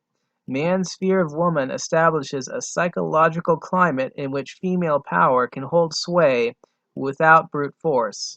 The operative principle is cow the spirit, awe the mind, and you don't have to whip the body. Chapter 13. The Baby as Wife's Weapon. Once she gets that ring and gets you one or two issues and knows you won't want to spoil your reputation, won't want people to say you can't keep your wife, she begins to rule you. A rueful Nigerian husband. A baby is a breathing, bawling, flesh and bones club with which a woman can beat a man down to the ground and compel him to toil for her. Even an embryonic baby, a mere speck of a fetus in her womb, will do just fine when a woman wants to bend a man to her will. When she gets tired of supporting herself, she can throw her cares into some hapless man by getting herself pregnant by him, knowing full well that it would take a most heartless man to abandon their child, and that where the baby goes, she, its mother and nurse, would tag along. That is why their baby is probably a wife's ultimate tool for getting, holding, and exploiting her husband. A woman who tricks a man into getting her pregnant knows that however reluctant he may be to become her nest slave, she can count on the baby's arrival to weaken his resolve. First, the baby will pull on its father's heartstrings in a way which nothing else can. His protective feelings for the helpless dough ball, his sense of responsibility for the tender half-creature of his loins, will make it difficult for him to chase away the mother to whose breast the suckling clings so desperately. Secondly, his male peers will pressure him to do his duty by the child, regardless of whatever hostility he may feel towards its mother for tricking him. Though animosity may grow between him and her, he will be urged to stay with her for the baby's sake, which is why a baby is a powerful man-trapping weapon in a woman's hands. If a baby's little clenched fist can so tenaciously hold an unwilling man for its mother, imagine what it can do for her if the man willingly helped in making the baby. Besides his instinctive protectiveness towards his helpless infant, besides his fear of social censure should the infant suffer neglect, a third factor would come into play, namely, his own reason for wanting the child. If he wanted it out of a desire for an heir or a successor, or an immortalizer of his name, his ambition would be defeated should anything adverse happen to the child. But wouldn't the child's future be endangered if its mother should neglect or abandon it? Would he ever forgive himself if his own conduct gave her an excuse to abandon or neglect the child? Because of his ambitions for the child, the baby becomes a powerful instrument of blackmail in his wife's hands. Therein lies the significance for a mother of the arrival of her firstborn. It is an event which confirms and magnifies the power a wife acquired at her wedding. That is why it is a celebrated moment in her career. Consider this excerpt from a song titled "A Mother to Her Firstborn." "O my child, now indeed I am happy. Now indeed I am a wife. No more a bride, but a mother of one. Be splendid and magnificent, child of desire. Be proud as I am proud. Be happy as I am happy. Be loved as now I am loved. Child, child, child, love I have had from my man, but now, only now, have I the fullness of love. Now, only now, am I his wife and the mother of his firstborn. His soul is safe in your keeping, my child, and it was I who have made you. Therefore am I loved. Therefore am I happy. Therefore am I a wife. Therefore have I great honor. You will tend his shrine when he is gone, with sacrifice and oblation. You will recall his name year by year. He will live in your prayers, my child, and there will be no more death for him, but everlasting life springing from your loins. You are his shield and spear, his hope and redemption from the dead. Through you he will be reborn as the saplings in the spring, and I am the mother of his firstborn. Sleep, child of beauty and courage and fulfillment, sleep. I am content." The song expresses the mother's happiness and her sense of fulfillment at the coming of her firstborn. She rejoices because of the power which her firstborn gives her over her husband. That power she knows comes from the duties which a father expects his firstborn to perform for him, including keeping alive his name and freshening his memory among humanity after his physical death. Knowing that she knows that their child is her certificate of entitlement to its father's support, she knows that she now holds him by something that is even stronger than law, custom, and public opinion, namely his own ambitions. That is why she is now happy and content. Yes, indeed, a woman grabs a man by his balls and then holds him securely by their baby. A baby is not simply a strategic long-term weapon in its mother's hands. It is also a tactically useful whip in the daily battles between husband and wife. Should he fail to satisfy her demand, she can vex his heart by neglecting it. She may even threaten to walk off with the child and give pain to his fatherly feelings. Or she may threaten to walk off alone, leaving him with the job of caring for it. Any sentimentalist who doubts that a mother could neglect her own child in order to punish its father need only be reminded of the babies abandoned in gutters by their ever-loving mothers. A mother who could abandon her baby when it is sufficiently inconvenienced her is quite capable of neglecting or maiming it when she wants to blackmail or punish its father. Should the father of the child, for his part, attempt to leave its mother, she may threaten to deny him all future access to it. If he calls her bluff, she may punish him by killing the child. Those who doubt that a vengeful mother could go that far ought to recall the story where Medea slaughtered her own children to revenge herself on their father Jason when he left her for another wife. Such are some of the ways in which a mother uses her baby to whip her husband into line. The whip which a baby puts into its mother's hand is not just metaphorical, it is sometimes quite literal. In this example from Nigeria, a man in his 40s was pressured by his mother to marry again after 8 happy years of divorce. The new wife, who was young enough to be her husband's daughter, became his whip-wielding, slave-driving boss once again she had a child by him. The general consensus was for me to take an extremely younger wife, someone I could bring up myself, whatever that meant by that, and someone who would respect my age. When I met the girl I eventually married, she was fresh out of College of Technology and only 22. She was 6 months pregnant when we finally got married. I explained the type of job I had to her, explained the erratic hours and the unconventional friends I kept. She promised she would try to cope. After she had her baby, she suddenly believed that she had 2 feet firmly on the ground. She started nagging about the late hours I kept, the stench of booze on my breath every night I came home, and the fact that she couldn't stand my rowdy friends. They disturbed the baby's naps. Things finally came to a head the day I got home at 2 in the morning to find her waiting for me. As soon as I let myself in, I felt the crack of the whip. I couldn't believe it. As she used the whip over and over again, she shrieked hysterically at me for being inconsiderate, for leaving her alone in the house with the infant while I carried on as if I were a bachelor. That did it. I took my things and left, and that was it. I still see her whenever I need to give her maintenance money. But that's all. I can't stand that kind of life. All in all, one might well wonder if many a woman would not avoid baby-making altogether. Were babies not invaluable for tying a man down to support her good self, even after a separation or divorce? Chapter 14. The Penalties of Divorce. There are, of course, many reasons for divorce, but chief among them seems to be the growing aversion and hostility that men have for the feminine millstone hanging around their necks. Betty Friedan. I never knew what real happiness was until I got married, and by then it was too late. Max Kaufman. For a sane man, divorce is a legal exit route from the nest slavery of marriage. In any given society, whether this exit route from marital misery is inviting or daunting, depends on the obstacles and penalties with which it is surrounded.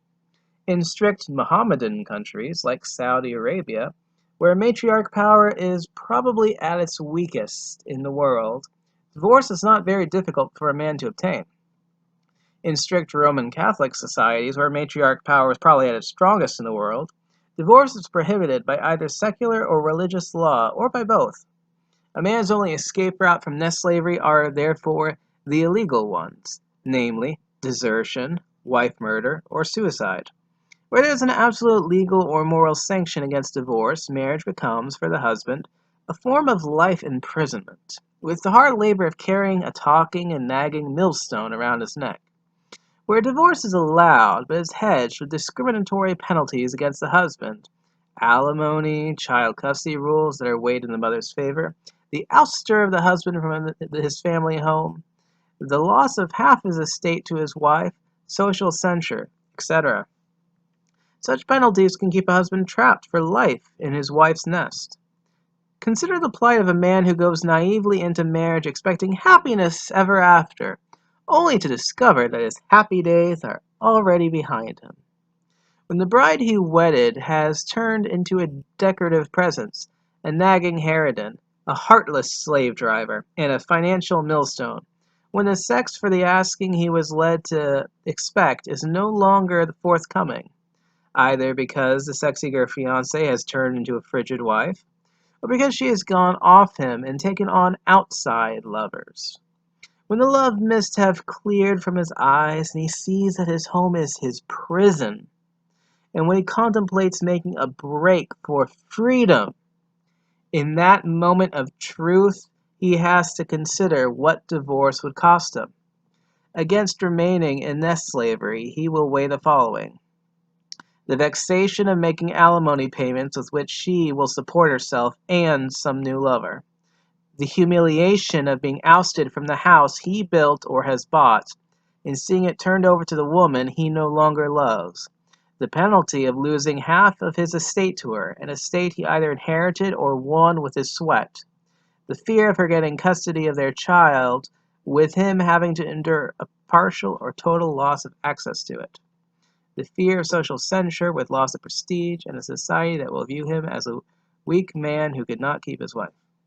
Caught between the prospect of unhappiness ever after under the lash of his slave-driving harridan, and the certainty of such wounding penalties and humiliations, the average male with his super-fragile ego would choose divorce only as the last alternative to going insane, or to suicide, or to murdering his enslaver and being hanged for it. Once a wife is satisfied that her husband cannot divorce her either because divorce is illegal, or theologically frightening, or because it is too costly financially and psychologically, she gets her license to be as heartless a slave driver as she likes. She will mercilessly drive him to the brink of desertion, insanity, murder, or suicide before pulling back.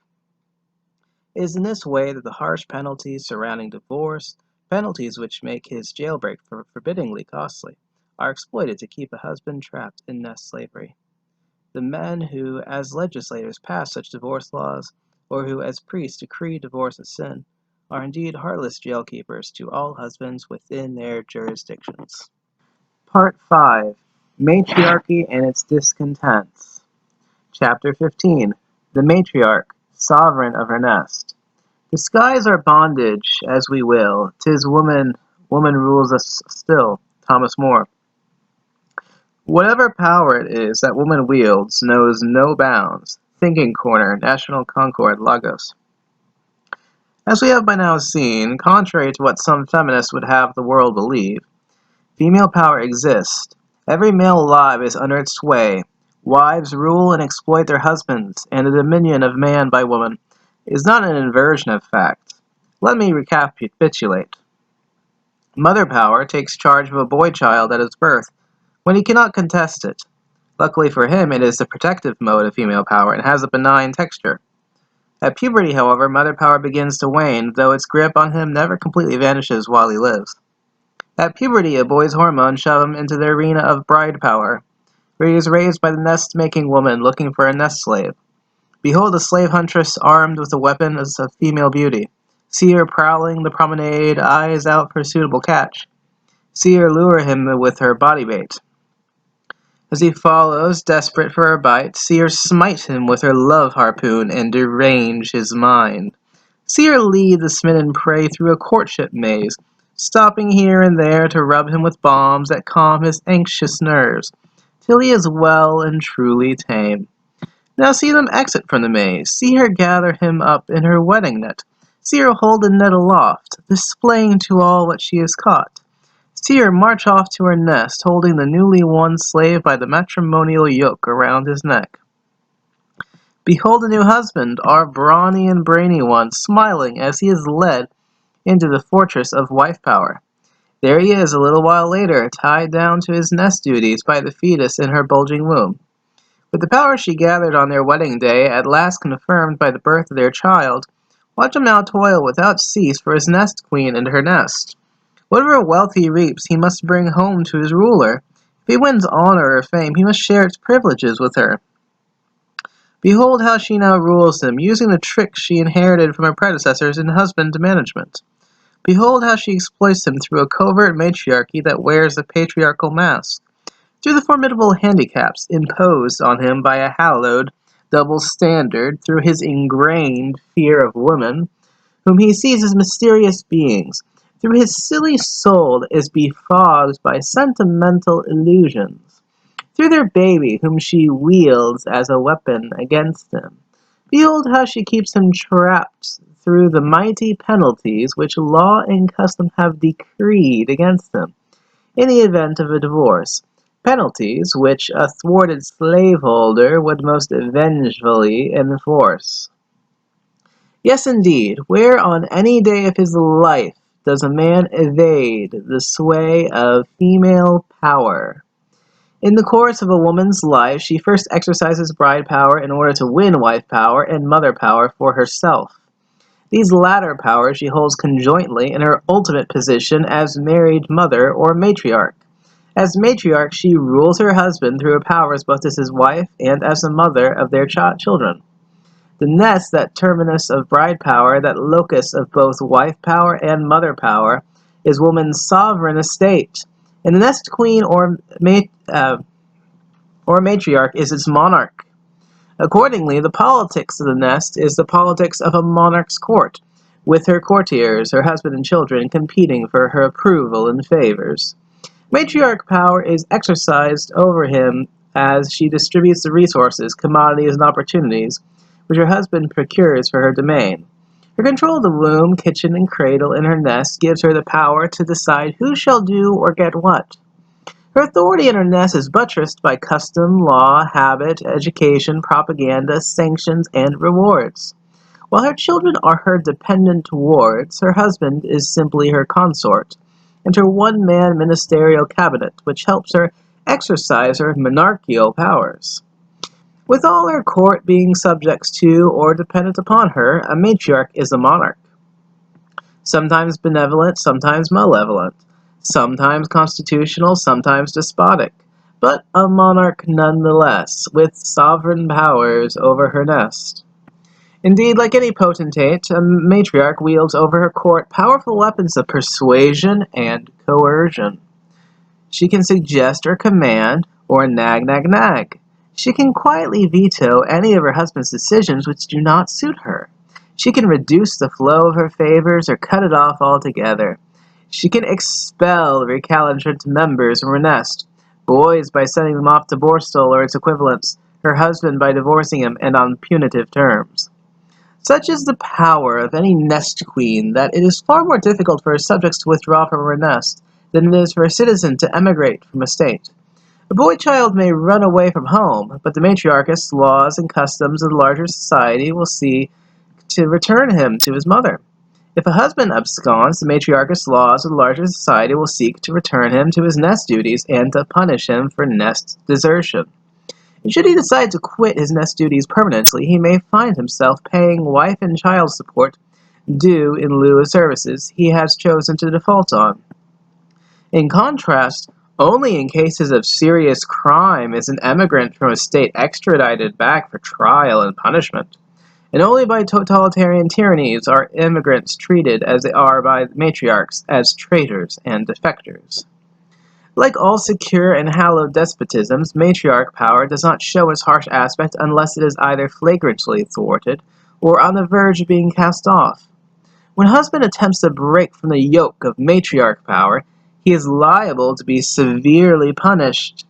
He is either willfully denied a divorce so he can be imprisoned in the nest and tortured, or he is made to pay a grievous price for the divorce. Casting back to the issues raised in the prologue, some questions can now be addressed. Why does female power not manifest itself through councils of matriarchs or other large and formal organizations?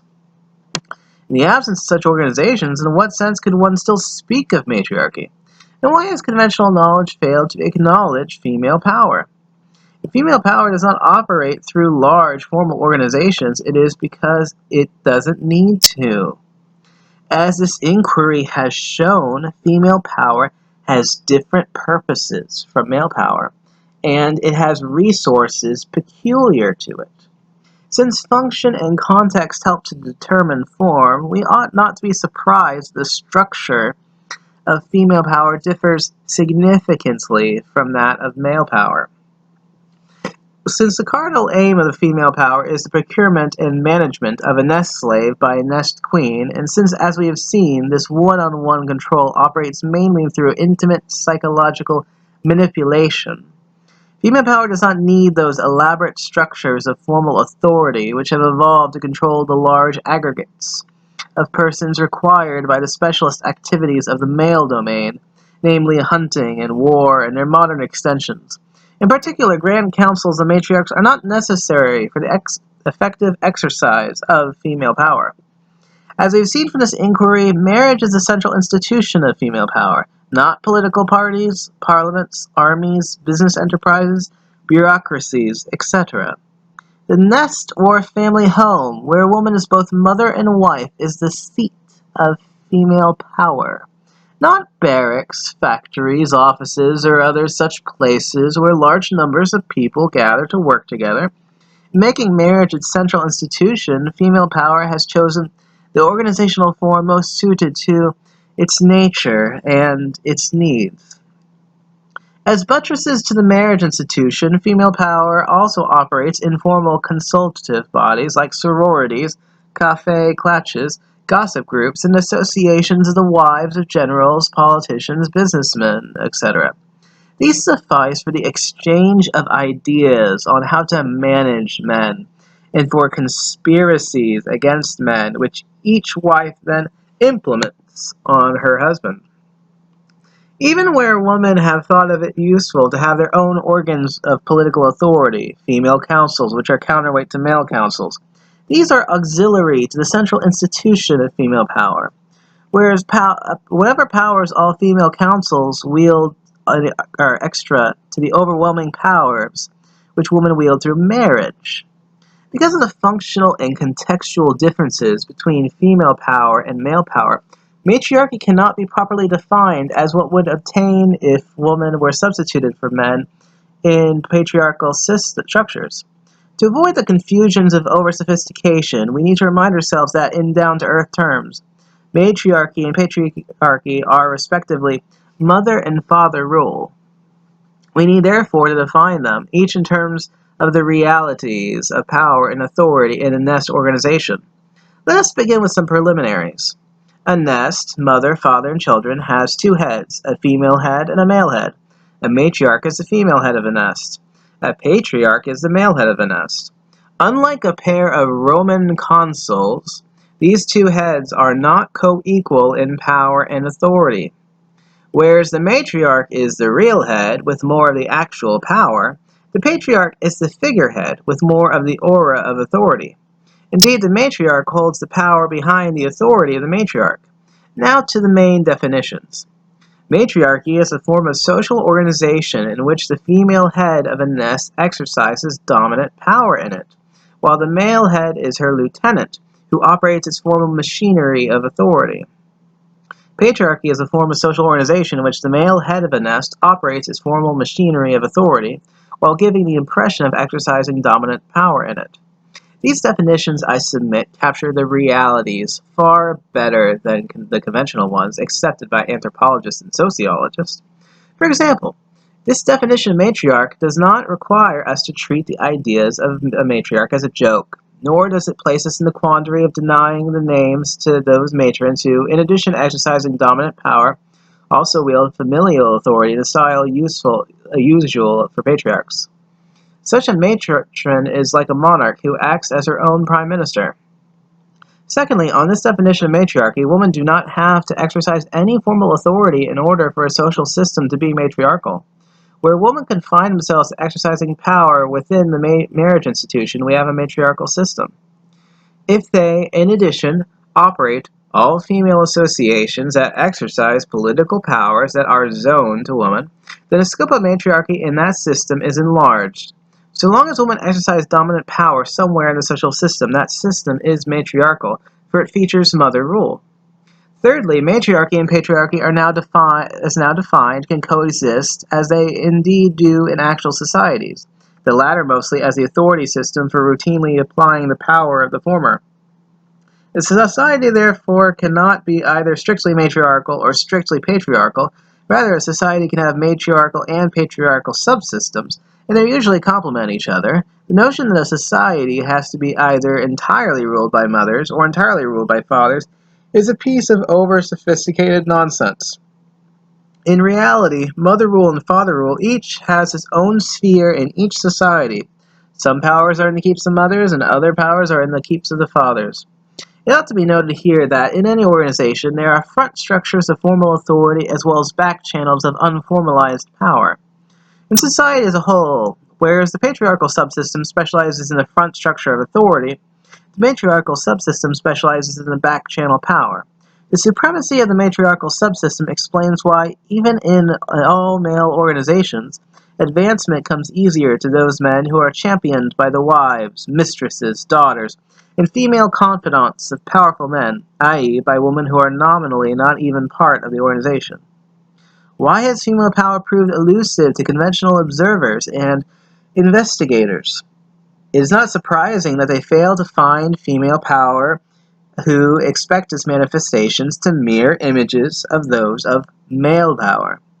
After all, an anthropologist or sociologist who is looking for elephants is not likely to find any, even while standing in the midst of a herd of elephants, if he believes that an elephant is built like and flies like an eagle. If the consensus of the experts is that neither matriarchs nor matriarchy exist, and hence that female power does not exist, then there's consensus of errors based on unwarranted analogies and inappropriate definitions. And as history has all too often shown, the consensus is not always correct. It is typical of feminists not only to deny female power, but to specifically deny matriarch power. For example, Germaine Greer has declared, if you look at wives in general, they don't have much power over their husbands. Most of them have only the vaguest notions of what their husbands are doing. The second sentence may well be true. However, their ignorance of what their husbands are doing does not prove that wives have no power over their husbands. After all, the chairman of the board of a corporation need not have more than the vaguest notion of what his field technicians are doing. Yet he has power over them, and they work for him. And as the anti-feminist woman Esther Vilar has illuminatingly put it, women are to the world what stockholders are to corporations. Although they understand nothing of what is involved, and although they themselves do nothing for the corporation, everything that is done is being done in their interests. Yes, to have others work in your interest, isn't that power indeed? An acknowledgement of matriarch power will necessarily affect our understanding of the society's power structure. In standard perception, either elite men are the lords of society. Once matriarch power is taken into account and is acknowledged that elite women, as mothers and wives to elite men, rule elite men, it then has to be conceded that the topmost layer in society's power hierarchy is occupied by elite women. The grand matriarchs, the Nancy Reagans, Clementine Churchills, Livius and Lady Macbeths of history and fiction, who rule the grand patriarchs who rule the world, are indeed the overall bosses of the world. The relationship between grand patriarchs and grand matriarchs is this. The former, like a management team, runs society in the interest of the latter, who are indeed society's supreme stockholders. When we acknowledge matriarch power, we are obliged to admit that matriarchy, a system in which ultimate power in society resides with matriarchs, is the human norm. Yes, penultimate power and the structures of authority may be in the hands of patriarchs, but ultimate power lies in the laps of matriarchs.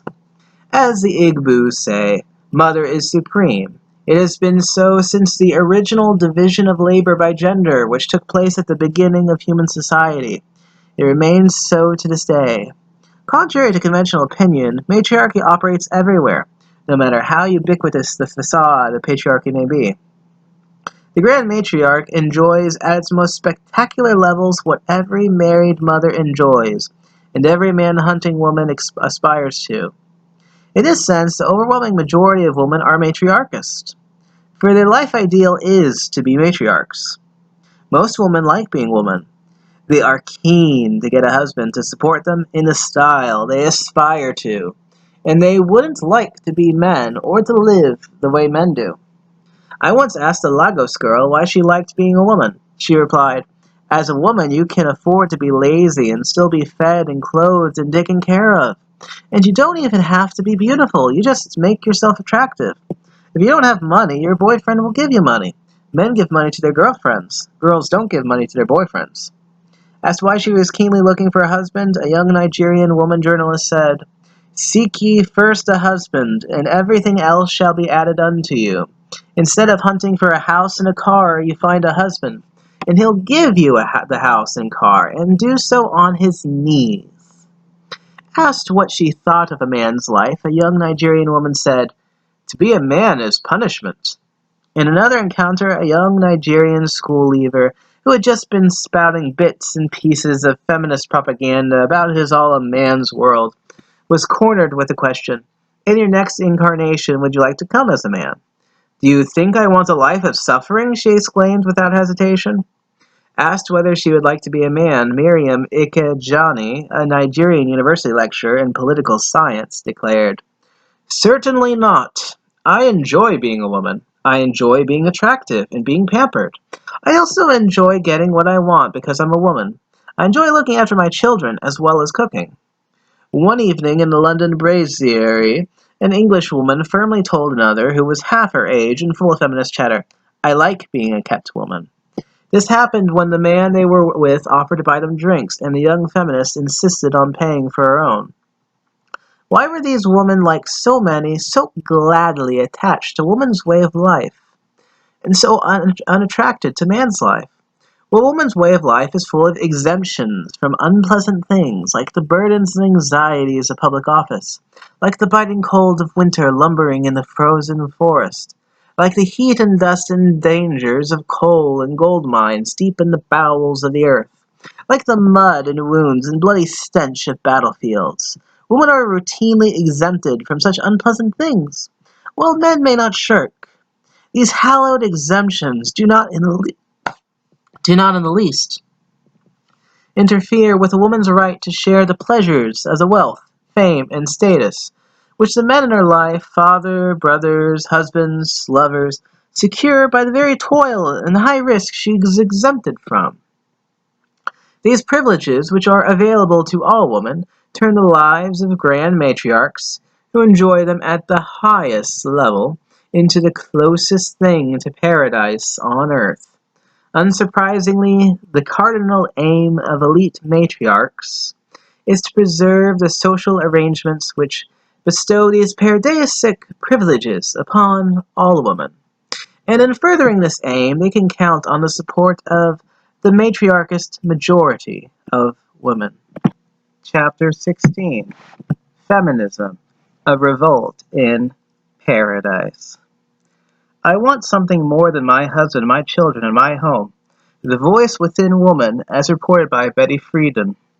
Women's liberation is just a lot of foolishness. It's the men who are discriminated against. They can't bear children, and no one's likely to do anything about that. Golda Meir.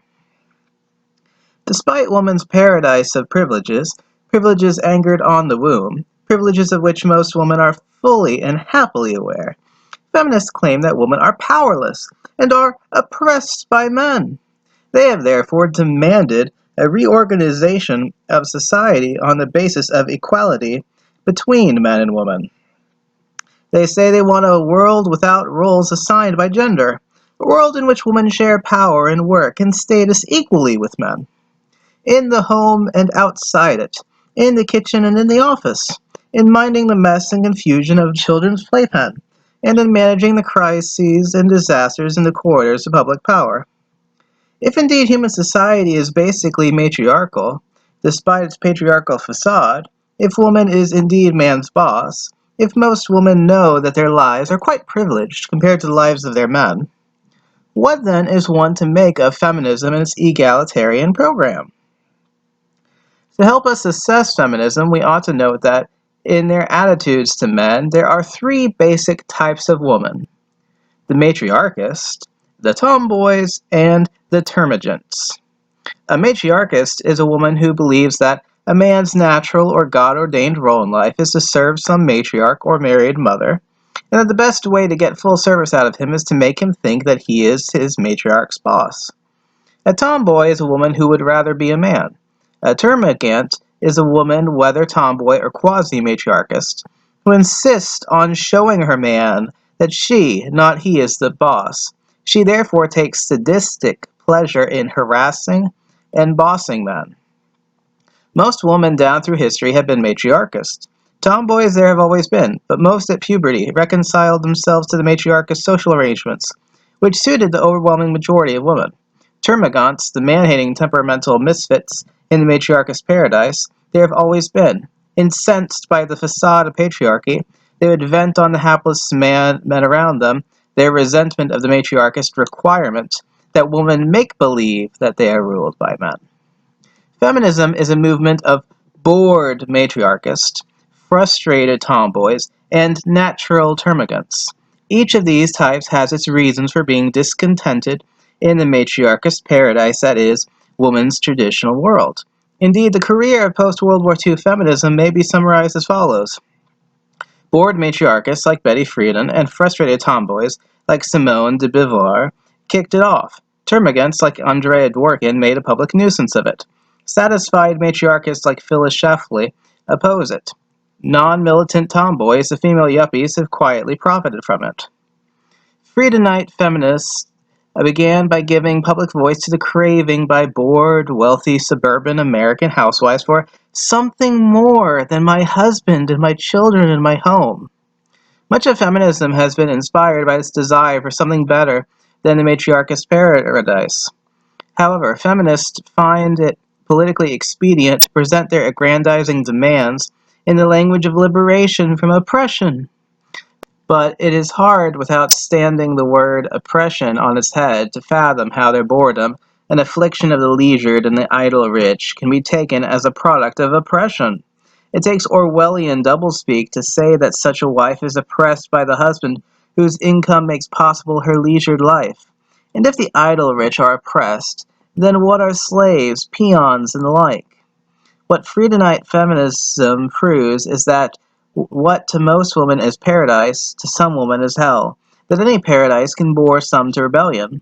Such a rebellion is the subject of this bizarre story from Switzerland, which is aptly titled, Pampered Wife Wants Divorce. The housewife has filed for divorce, claiming her hubby makes her miserable by doing too much work around the house. The Zurich, Switzerland woman, identified only as Susan, said she had absolutely nothing to do and was totally demoralized after 6 years of living with her husband Carl and being waited on hand and foot. In court papers, she said her 42-year-old office worker husband returned from his job every day and started to work all over again, cleaning the house, according to accounts in the Swiss newspaper Blick. As soon as Carl comes back from work, the devil is loose at home, the unhappy wife, 36, said. He takes the vacuum cleaner and runs it through the whole apartment, washes all the dishes, cooks, and then puts the two kids to bed. Carl never said anything against my housework, but he came home and did it all over again. It really makes me feel dispensable. The couple have 2 children, aged 2 and 3, and until Susan moved out several months ago, they lived together in a comfortable suburban apartment. Susan, a former nurse, stayed home with the children while Carl went off to work every day. When Carl came home at night, the couple's normal family life took a bizarre turn. The energetic husband played housewife for hours, Susan said, and even brought her breakfast in bed. He even ironed my blouse, Susan testified. I told him to stop, and he said he did it to make me look better. I put up with this for 5 years, all this strange behavior, but then Carl started learning to knit, and it was just too much for me. Susan said her housekeeping husband refused to switch places with her so she could go out and work. That's when she decided she needed a divorce.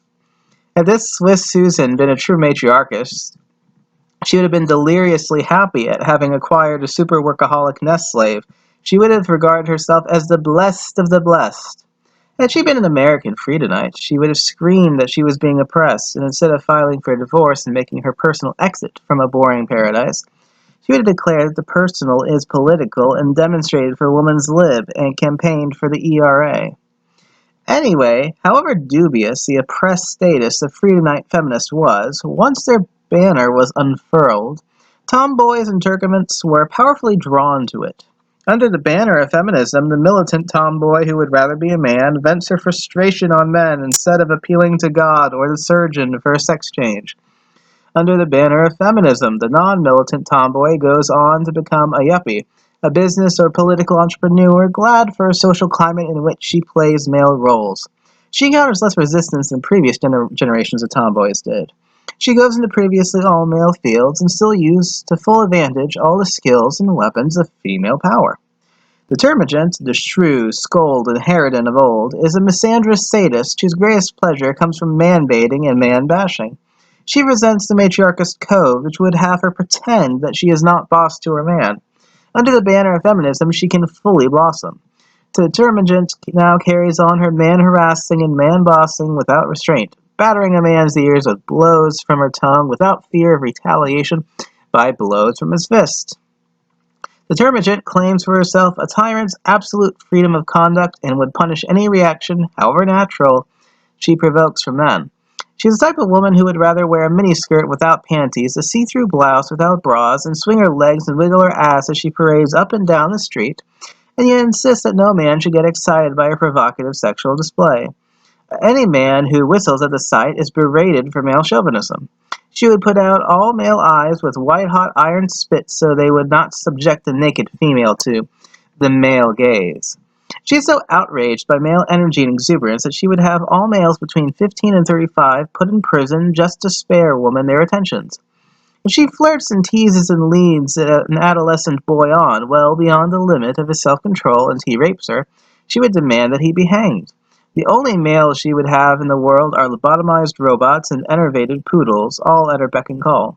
Under the guise of radical feminism, some termagants, in their utter misandry, have retreated into lesbian ghettos, and from there attack as traitors to womankind. Those other women who are heterosexual and who do not totally refrain from social and sexual intercourse with men. Under the banner of feminism, all this is treated as legitimate human behavior.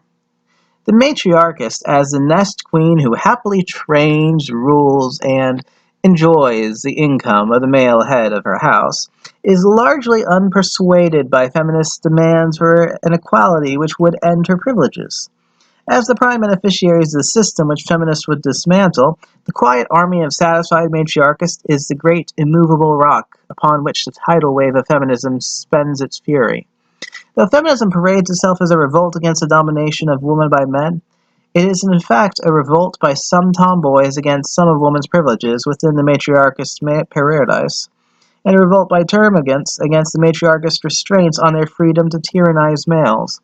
However, despite basing their claim on the principle of gender equality, only a few feminists, a rare few, who recognize the need for consistency and fairness, go so far as to accept that the equality they demand must apply also in the trenches, battlefields, mines, and other high-risk and strenuous areas of life. For the rest, their egalitarian clamor is simply a ruse, and they scheme to head men off from insisting on its full-scale implementation. Most men did not see feminist egalitarianism as the ruse that it was. Of the few who did, a mere handful glimpsed that feminism was not a revolt against oppression by men, but a clamor for additional privileges and opportunities for women. Such men began that men's liberation movement, which drew the ire of feminists like Carol Hanisch. However, lacking an analysis of female power, the men's liberation movement did not go very far. Most men, being machos, were thoroughly indoctrinated in the view that men rule women, that human societies are strictly patriarchal. They did not therefore take seriously the idea that men needed liberating. At best, they saw men's liberation as a practical joke to annoy feminists. Many non-feminist women understood the ruse in the egalitarian campaign of the feminists. While they were understandably less than eager to join a campaign which could endanger their paradise of traditional privileges, it was also not in their interest to expose it. In fact, for so long as feminism brought new opportunities to women, but without endangering traditional female privileges, many women were sympathetic to it. But when it became clear that gender equality might threaten their traditional privileges, by, for example, requiring women to be drafted into infantry platoons, feminism lost many of its female sympathizers and fellow travelers. In the USA, the threat emerged with the proposed Equal Rights Amendment to the U.S. Constitution. Some elite matriarchs then decided to safeguard women's privileges from the ravages of feminism. Turning militant, they took to the streets and campaign trails and mobilized the matriarchist majority of women to defeat the ERA. These militant matriarchists, these right-wing women, as Andrea Dworkin calls them, disagree profoundly with the feminist picture of woman's lot. Some hold that women are in a superior position, and that the superior position was not to be traded for an equal position. They oppose the ERA because if it was passed, girls would have to go to war, and the ERA would force women to take responsibility for decision-making and for money. One of them told Andrea Dworkin that pro-ERA women are ignorant and malicious, and that pro-ERA feminists do not know what the interests of women are. She outlined them as a strong home and strong laws protecting the family in which the man, not the state, protects the woman. What the anti-ERA woman fought to protect was a traditional matriarchist arrangement where the husband takes responsibility for decision-making, for earning the family income, and for the safety of his wife's nest. So many women wanted the arrangement preserved that they helped to stop the feminist tide at the gates of the ERA. In the view of the aroused matriarchist, feminism is a revolt in paradise, and the feminist rebels jeopardize the ancient matriarchist privilege of all women.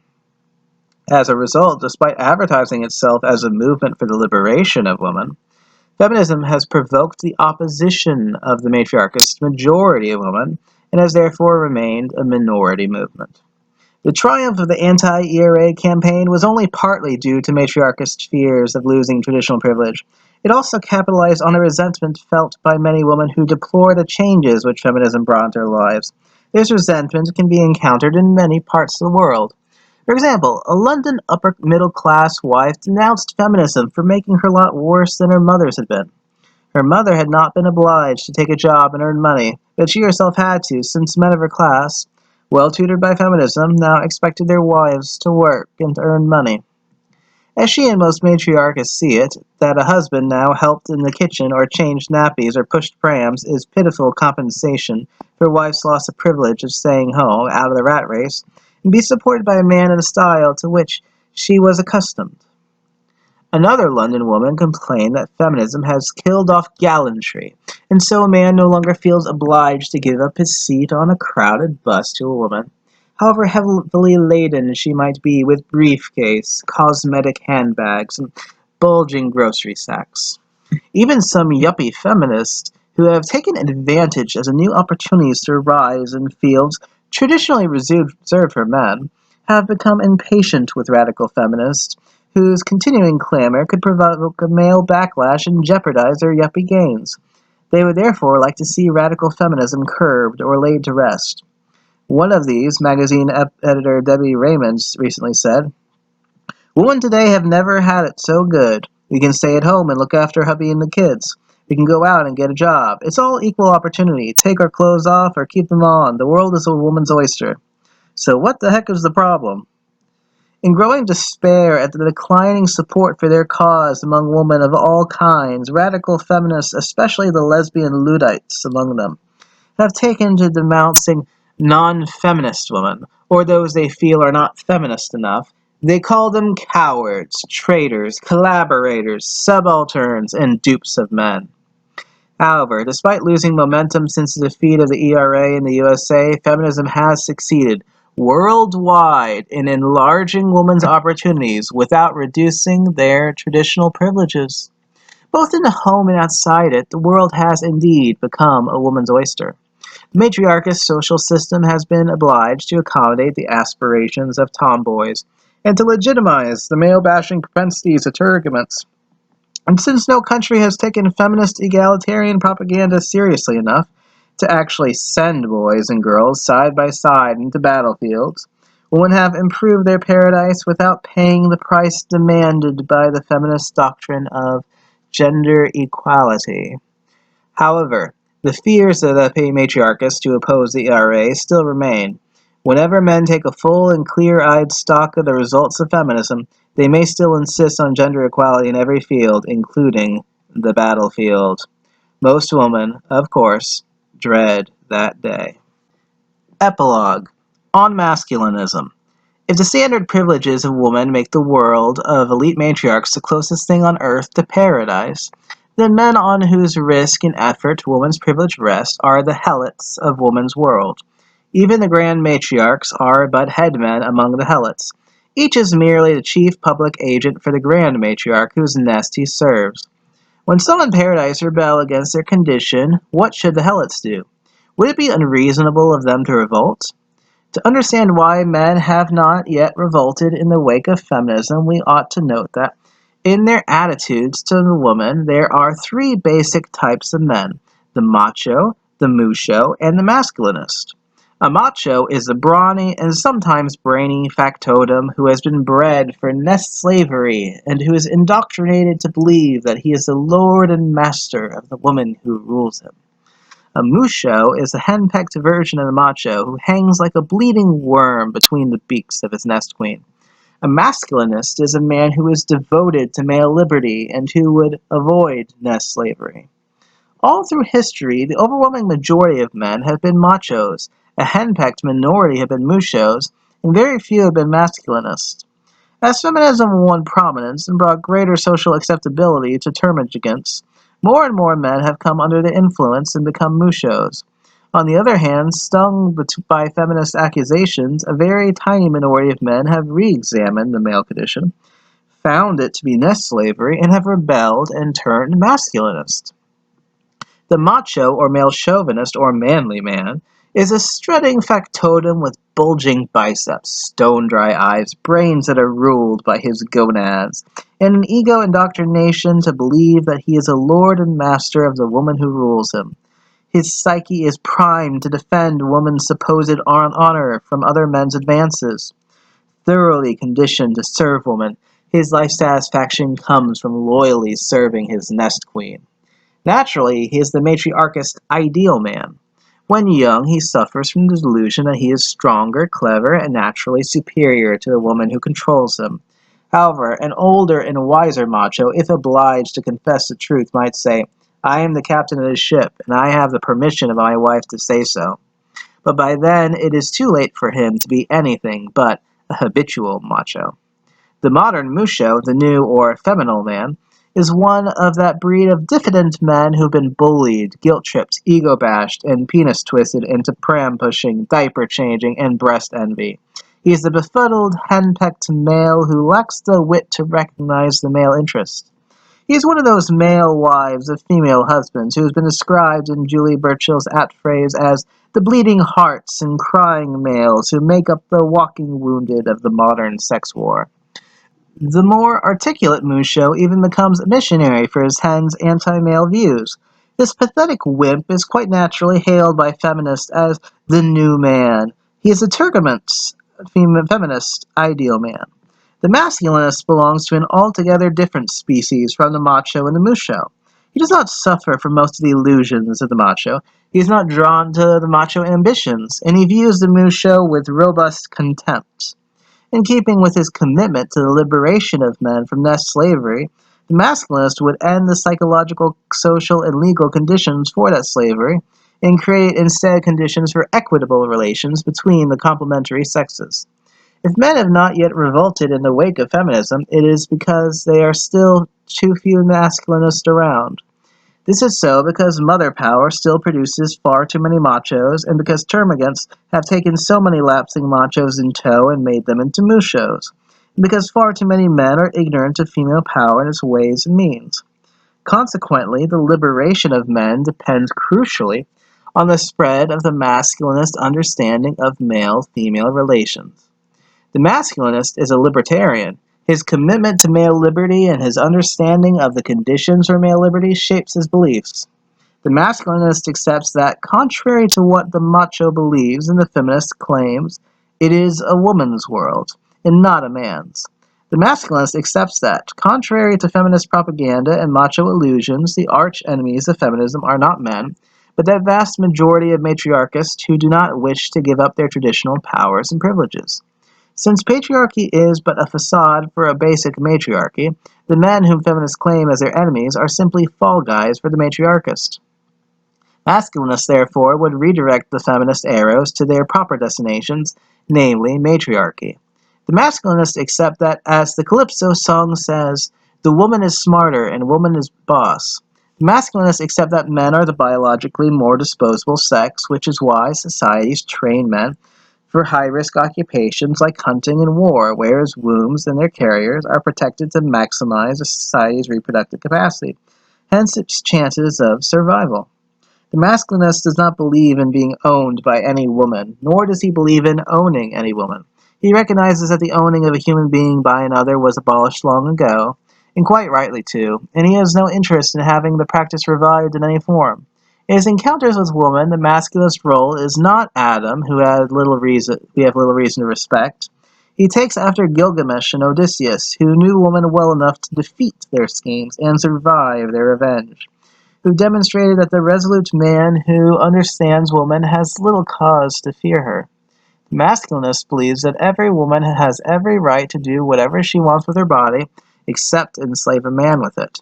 If she wants to hoard it and tender her unbroken hymen to the worms in her grave, that is her prerogative. If she wants to give her genitals to any man, or to 20 men, or to 1,000, or to a chicken, or goat, or gorilla, or horse, or hippo, or elephant, or polar bear, in that alleged order of mounting vigor, that too is her business. The masculinist does not believe in clitoridectomy. He sees it as a great strategic weapon against men. The uncut clitoris, he knows, would make women as randy as men, if not more so. It would end that sexual restraint which gives the woman power over the sexually desperate male. The masculinist is not prepared to sell his lifelong labor to any woman in exchange for her ova and her womb. If he decides to rent ova and womb, he pays the going rate, or even better. But he will not enslave himself to a nest, just for the illusion of owning ova and womb. He cannot wait for the day when cloning will make the womb obsolete and womb renting superfluous. The masculinist has no quarrel with love itself. He knows that a woman's love, when she is not nest-minded, when she is either prepubescent or postmenopausal, can be quite safe and pleasant for a man. But he also knows that it is most rare for a woman between puberty and menopause to indulge in non-nesting, non-predatory love. Being a seasoned realist, a masculinist is, in Diane Wachowski's words, a beast of the jungle and knows better than to disregard the nature of an animal. Therefore, when he tangles with a nest-age woman, when she gushes out she loves him, he cannot but wonder which arm or leg the lovely shark is after. To the masculinist, a wedding is a ceremony in which a woman is issued with a public license to ride piggyback on a man and exploit him. He therefore does his best not to wed. He does not believe in marrying to obtain house help. Unlike the macho, he finds it cheaper, financially, emotionally, and mentally to rent house help than to marry it. The masculinist does not subscribe to gallantry. He does not believe that a man should open doors for or give up his seat to a woman, not unless she is infirm from age or disease, in which case she gets the same consideration as an aged or infirm man. He does not believe that it is for any man to defend any woman's honor. He believes that if her honor matters to her, a woman is quite capable of defending it herself. The masculinist believes that every woman should protect herself. She should learn karate and other martial arts so as not to depend on men for her physical defense. He believes that since rape is better prevented than punished, martial arts as well as anti-rape techniques should be standard items in every girl's education. The masculinist believes that if it is all right for women to be feminists, it is all right for men to be masculinists. What is good for the goose is good for the gander. Each should, therefore, define and protect its own interests. But what is the male interest, or rather, what are the sort of things that are not in the male interest? It is not in the male interest to be a nest slave or to be programmed for nest slavery. It is not in the male interest to be society's specialists in violence, war, and other dangerous pursuits. So long as these pursuits are necessary, men and women should equally engage in them. The proposal in February 1980 by U.S. President Jimmy Carter to draft men and women for military service, and the decision in February 1989 by Canada to integrate its armed forces and make women serve in wartime combat roles, including infantry units. These are both in the male interest. It is not in the male interest to maim or slaughter one another in their competition for wombs. It is not in the male interest to be killed by a woman when a liaison between a man and a woman breaks up, or when the woman, like the notorious Jean Harris, fears the man might leave her. It is not in the male interest to live in an environment that is polluted with sexual stimulants which weaken men's bargaining power in transactions with women. It is not in the male interest to be exploited through alimony payments and other rackets of divorce. Now, how do matriarchism, feminism, and masculinism relate to one another? Broadly speaking, feminism and masculinism are two different revolts against matriarchy. Feminism is a revolt by some women who are bored or frustrated within the matriarchist paradise. Masculinism is a revolt by some of the helots on whose backs that paradise rests. How does masculinism regard matriarchism and the tendencies within feminism? Matriarchists have been the expert exploiters of men since the beginning of human society. Their ideology, matriarchism, still demands the same things from men, obedient and uncomplaining servitude. Since they are dedicated to nest slavery, matriarchism and matriarchists are most dangerous to masculine liberty. They are therefore the focus of the masculinist freedom-loving scrutiny. From the masculinist point of view, the demands of tomboy feminism are understandable, negotiable, and mostly reasonable. Equal opportunities in the world to their brothers and fathers for those women who prefer careers in that area? Yes. Equal pay for equal work? Yes, of course. But why, the masculinist wonders, do tomboy feminists limit their clamor for equality to the soft white-collar jobs in the erstwhile male sphere? If, as they insist, equality should replace complementarity as the overriding principle in the gender division of labor, risk, and status, then why do tomboys not demand that both genders be equally drafted into infantry platoons or coal pits? Should gender equality stop short at the edges of swamps, mine pits, and battlefields? Until tomboys demand equal access to the nasty and strenuous jobs which men do, the masculinist can only be skeptical of tomboy feminism's good faith. To the tomboy feminist who advocates gender equality, the masculinist would address this vital question. Is it fair to reorganize the centers of male power to accommodate women without also reorganizing the centers of female power to accommodate men? Upon the answer received would depend the masculinist attitude to the tomboy feminist. The demand of tarmagant feminism are another matter entirely. They are not demands with discernible remedies, but rather excuses for guilt-tripping, harassing, and mauling men in the unhallowed tradition of harridans and shrews.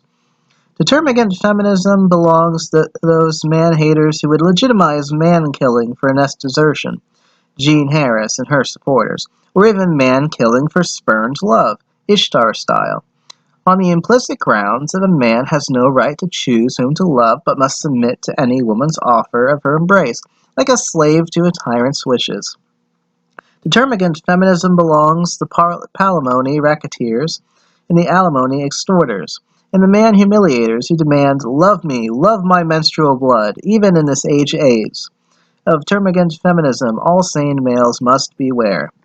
Paradoxically, the tomboy is the masculinist's least uncongenial type of woman. She is his partial ally in revolt against matriarchism, and temperamentally she is like a buddy with whom he could have sex and children. The termagant, though sometimes quite deadly, is the least problematic to the masculinist. Her nuisance can usually be avoided from afar. Being determined to obtain his liberty, the masculinist looks at nest slavery with unsentimental eyes. For only by understanding male's condition can he hope to change it. He accepts that man's subordination to woman derives from the 5 pillars of woman power. He knows that with man's loss of control over the kitchen and the cradle, he really has never had any chance of being anything but the slave, glorified when necessary, of woman. As a realist, he accepts that woman's control of the womb will remain unassailable until cloning techniques are perfected. He knows that probably nothing can be done about woman's relatively greater psychological maturity, but he also knows that much can be done through cultural training to whittle down woman's control of kitchen and cradle, and to reduce the deranging powers of the erect penis.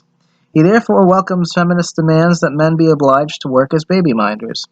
When men get control of the cradle, they will be able to train children in the male interest, and so reduce the number of machos and muchos in the world. When men get control of the kitchen, female power of a man's stomach will diminish. Man who cooks cannot be half-starved into submission, or any matter, by his wife. The masculinist believes in bringing about the revolt of the helots on matriarchy. Ah, what a different world it would be if only the macho ego would give up its ingrained stupidity and respond to the masculinist call. Men of the world, unite! You have nothing to lose but your macho illusions and your nest slave burdens.